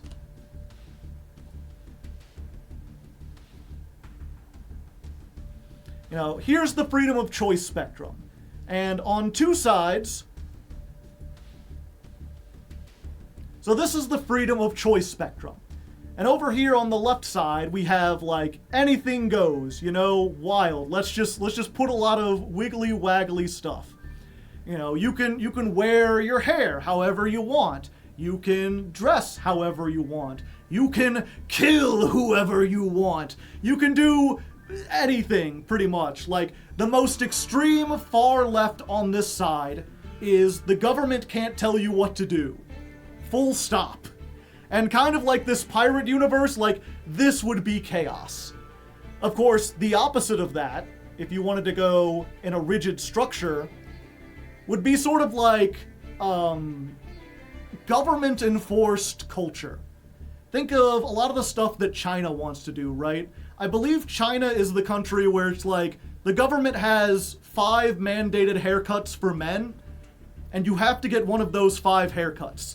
And if you don't, the police will round you up and forcibly cut your hair.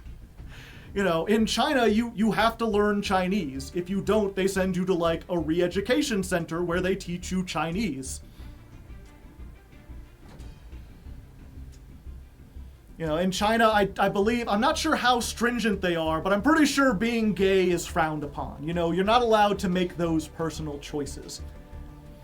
And so I think this is also a really good example of, there's a lot of people who will see a spectrum like this and just naturally think okay, I don't want to learn about the details of what's on this or what's on this. There's so many different ideas. The best bet is to go into the center, be as centrist as possible. And in the nicest way I can say this, it's a very childish outlook. It's very much I don't want to learn anything. The center should be good, right? Because I think if you talk to people about how they feel about this idea, this freedom of choice, most people won't say, I want to balance what the government says I can do. Most people want to be as far to this side as they can without hurting people. That's usually the line, right? They want to be able to dress how they want, wear their hair... They want to be able to dress how they want, get whatever kind of hairstyle they want, enjoy their hobbies, practice their religion, make their own medical decisions, everything, and they only really draw the line at if you're gonna start a fight, if you're gonna steal people's property. They want people to be as free as they possibly can and only have the government step in when your freedom is limiting the freedom of other people. So anarchy versus totalitarianism, that's more of talking about who gets institutional power. This is more about how much should the government restrict what you can do. Yeah, your right ends where other people's rights begin. Exactly.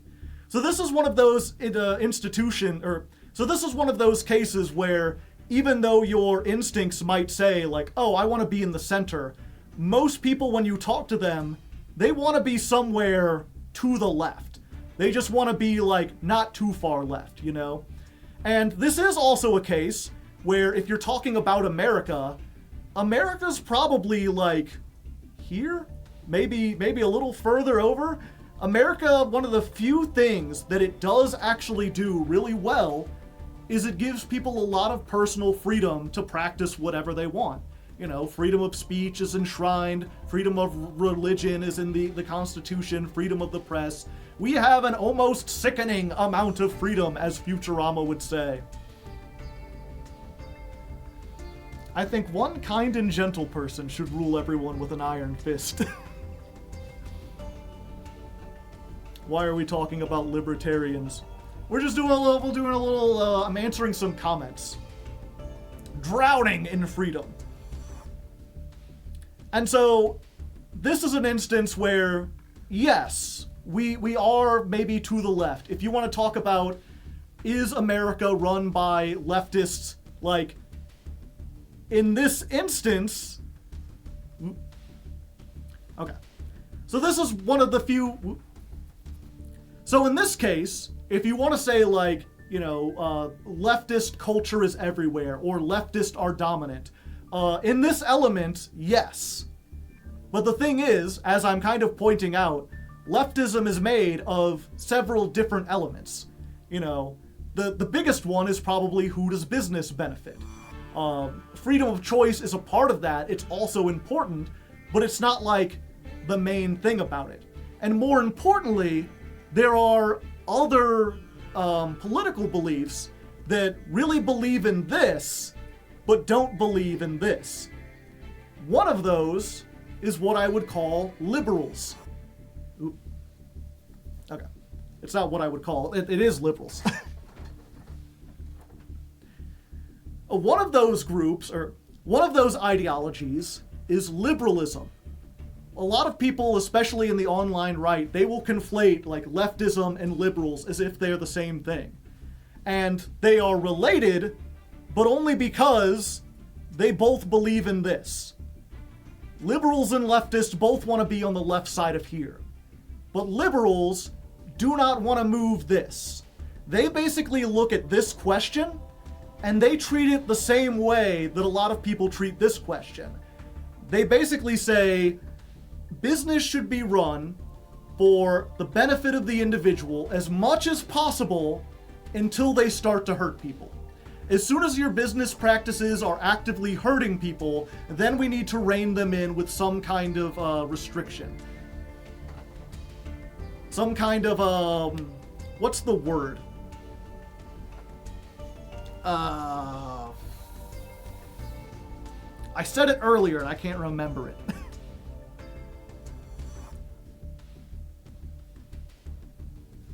Take out the word and you got it. Regulations, thank you.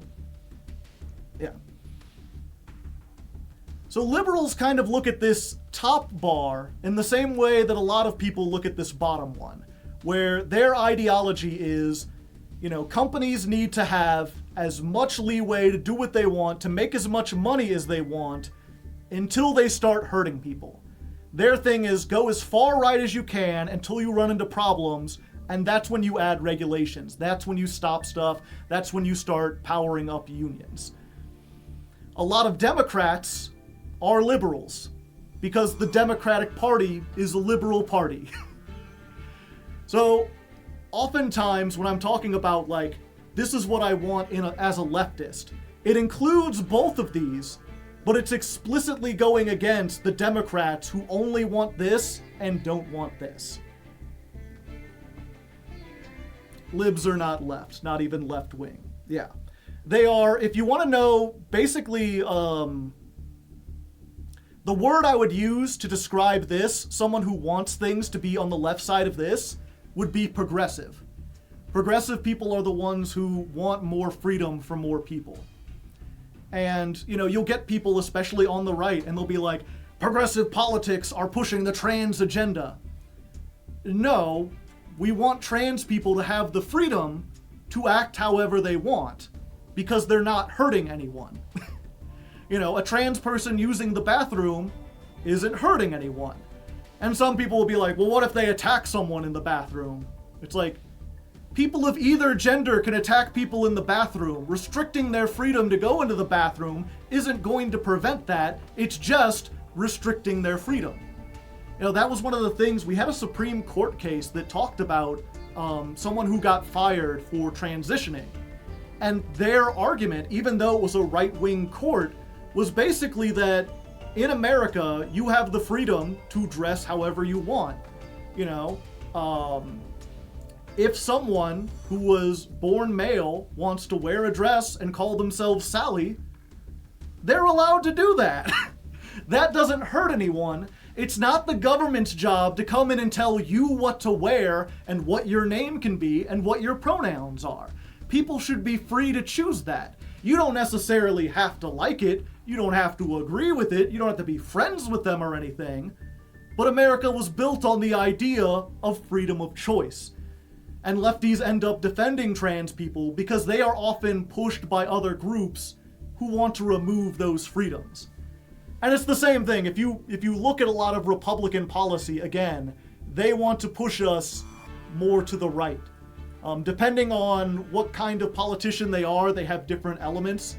You know, some just don't like trans people. Some are what we would call like Christian nationalists.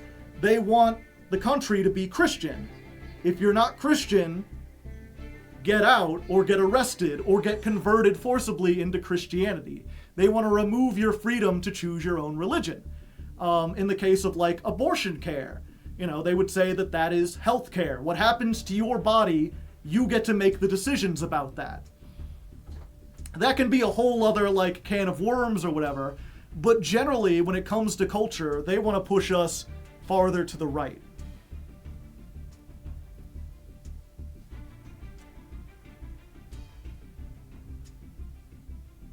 They are hurting trans people, so the not hurting people argument is null and void. Yeah. I mean, you could kind of argue that, like, having to go into another bathroom doesn't necessarily, like, hurt you. But the thing is, a lot of times, you know, that's the start. They're not going to end with, like, as long as the bathrooms are separate, I'll be fine.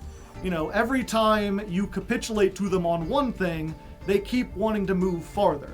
Because their whole ideology is about consolidating us into one culture and not letting people choose the things that they want, not having other options. That's why I think it's important to push against stuff like that, even when it doesn't directly hurt people, which is a little bit of like a slippery slope fallacy, or it would be if there weren't people who were like directly in Congress who were saying like, I want this to be a Christian nation. I want to only acknowledge like two genders.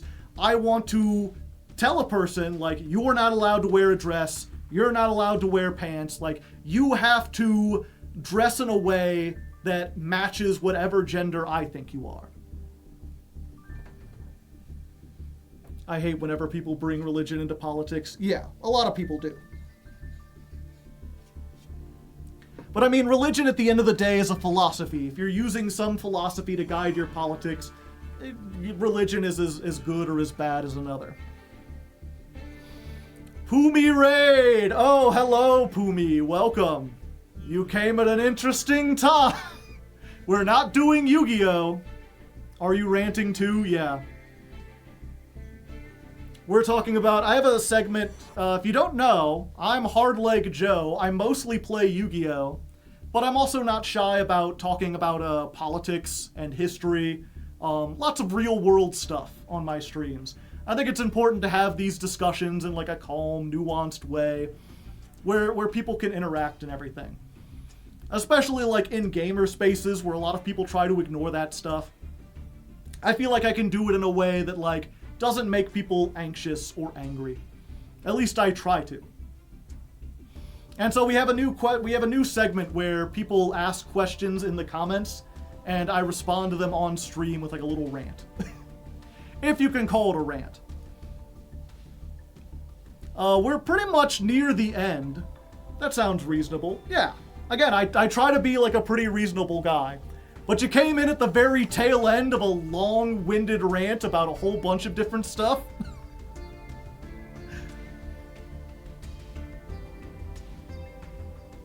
And now I've lost my train of thought. I think I said just about everything I wanted to say, though, right? Like, I think you should get the idea. The whole point at the beginning was there was someone saying, like, you know, the Democratic Party is leftist, leftists control everything. And so the whole point was to be like, you know, leftists care about this. They care about both of these, but they care about this top one in addition to the bottom one. Liberals only care about the bottom one, really. And they care about other stuff, but, you know, there's some overlap or whatever. But they are fundamentally different, fundamentally divided on this issue. And so, usually when I talk about, like, leftist politics, I'm talking about specifically this top one, because the bottom one is part of, like, a whole bunch of different ideologies. And so is, like, both liberals and leftists really care about democracy.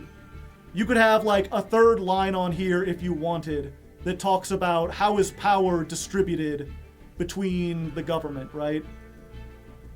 And on one side you have, like, total democracy, and on the other side you have, like, a totalitarian dictatorship.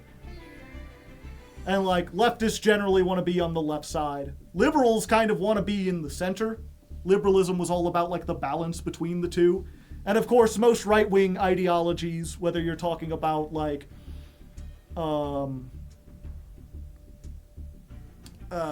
what would be... I'm trying to think of one other than fascism, because I know that word gets thrown around a lot. We could have a whole other discussion about that. But a lot of right-wing ideologies, they want more centralized power. They want less input from people. You know, it's one of those things where, like, a lot of right-wing people will talk about, I want a small government. And they don't seem to realize the reason the government is big is because every American has a right to participate in it. You know, you're part of the government. I'm part of the government. The government's big because it includes the entire population. It may be a little slow, it may be, like, a little inefficient at times, but making sure that we have everyone chiming in is how we make sure that people don't get run over. To make sure that the government doesn't go out of control and doesn't become tyrannical. The more people we have weighing in, the better our decision-making process is.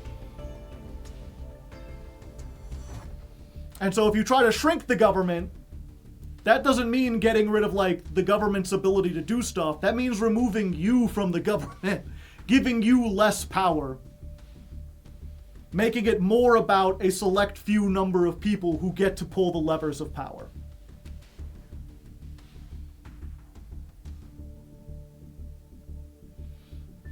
But yeah, I think that's about anything. As always, but yeah, I think that's about everything I wanted to say. But as I said before, you know, if you have comments or questions about this or any other political topic or whatever, leave them in the comments. I'll look over them, and maybe next time on Comment Commentary, we'll look at your questions.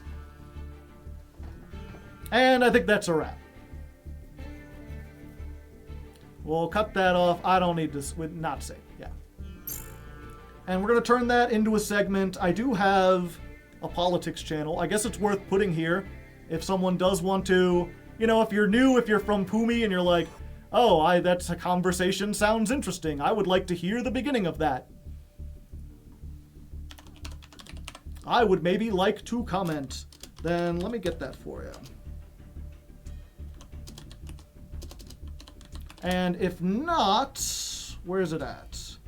I also have an entirely Yu-Gi-Oh! Themed channel. If you only care about the Yu-Gi-Oh! If you want to see more Yu-Gi-Oh! Hardleg Gaming.com, or not .com, youtube.com/Hardleg Gaming. If you care about the politics, it's youtube.com/Hardleg without the gaming. You could check out either one of those. And then just again, if you are new, most of my time is not spent talking like this. Most of the time I duel on the ladder. Every month my patrons pick a different deck for me to climb the Master Duel ladder with, and I see how far I can get it. Spoilers, this month I got to Master 1. We were playing, not Live Twin, that might be next month. We were playing Ritual Beasts. Can Ritual Beast get to Master? The answer is yes.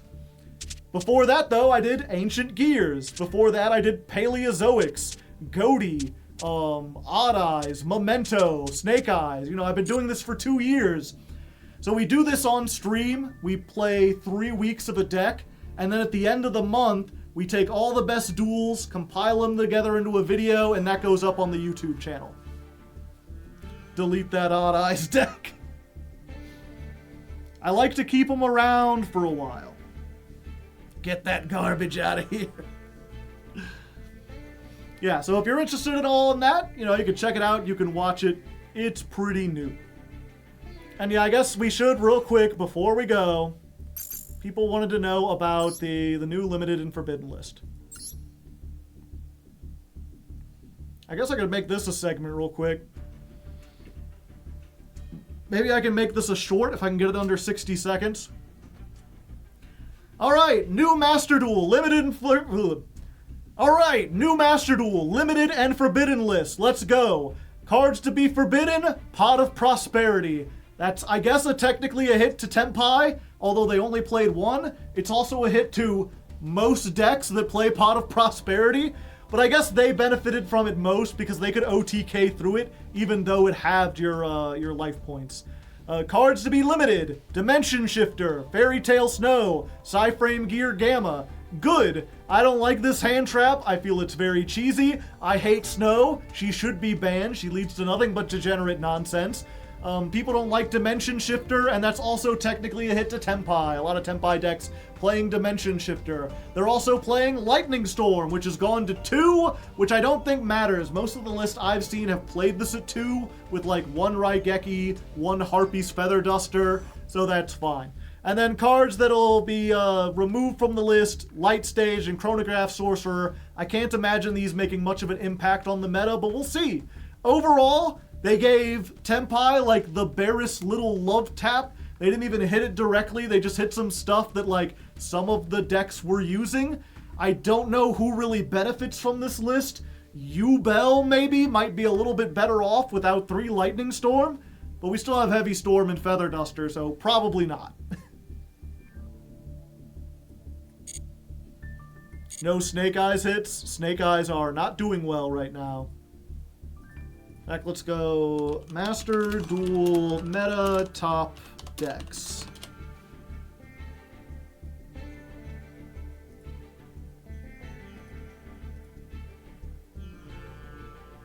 What are the top rated decks? I mean, Master Duel Meta is not the most accurate source, but it is a source.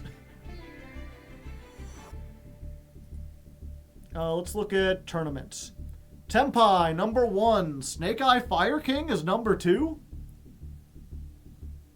Then Yubel, then Centurion, Mathmech Rescue Ace Ritual Beast. What about their Master 1 list? No matching decks. Oh, we gotta...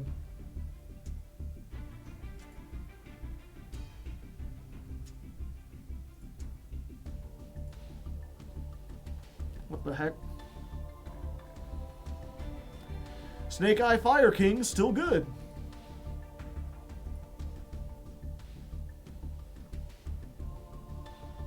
Yeah, I guess so. I didn't run into hardly any of it, and I just got to Master. So who can say? But yeah, other than that, I'm going to go ahead and get going. Thank you all for coming and staying and having a good time. The next stream is tomorrow. We'll be doing Master Duel Masochist. I do that every other week. If you want to come for the Ladder Climb streams, those are Tuesday and Thursday, although we just finished up the Ritual Beast one, so next week we'll probably be playing like the Extra Zero Festival, and then we'll be learning whatever next month's deck is, which it's looking like Nemluria probably.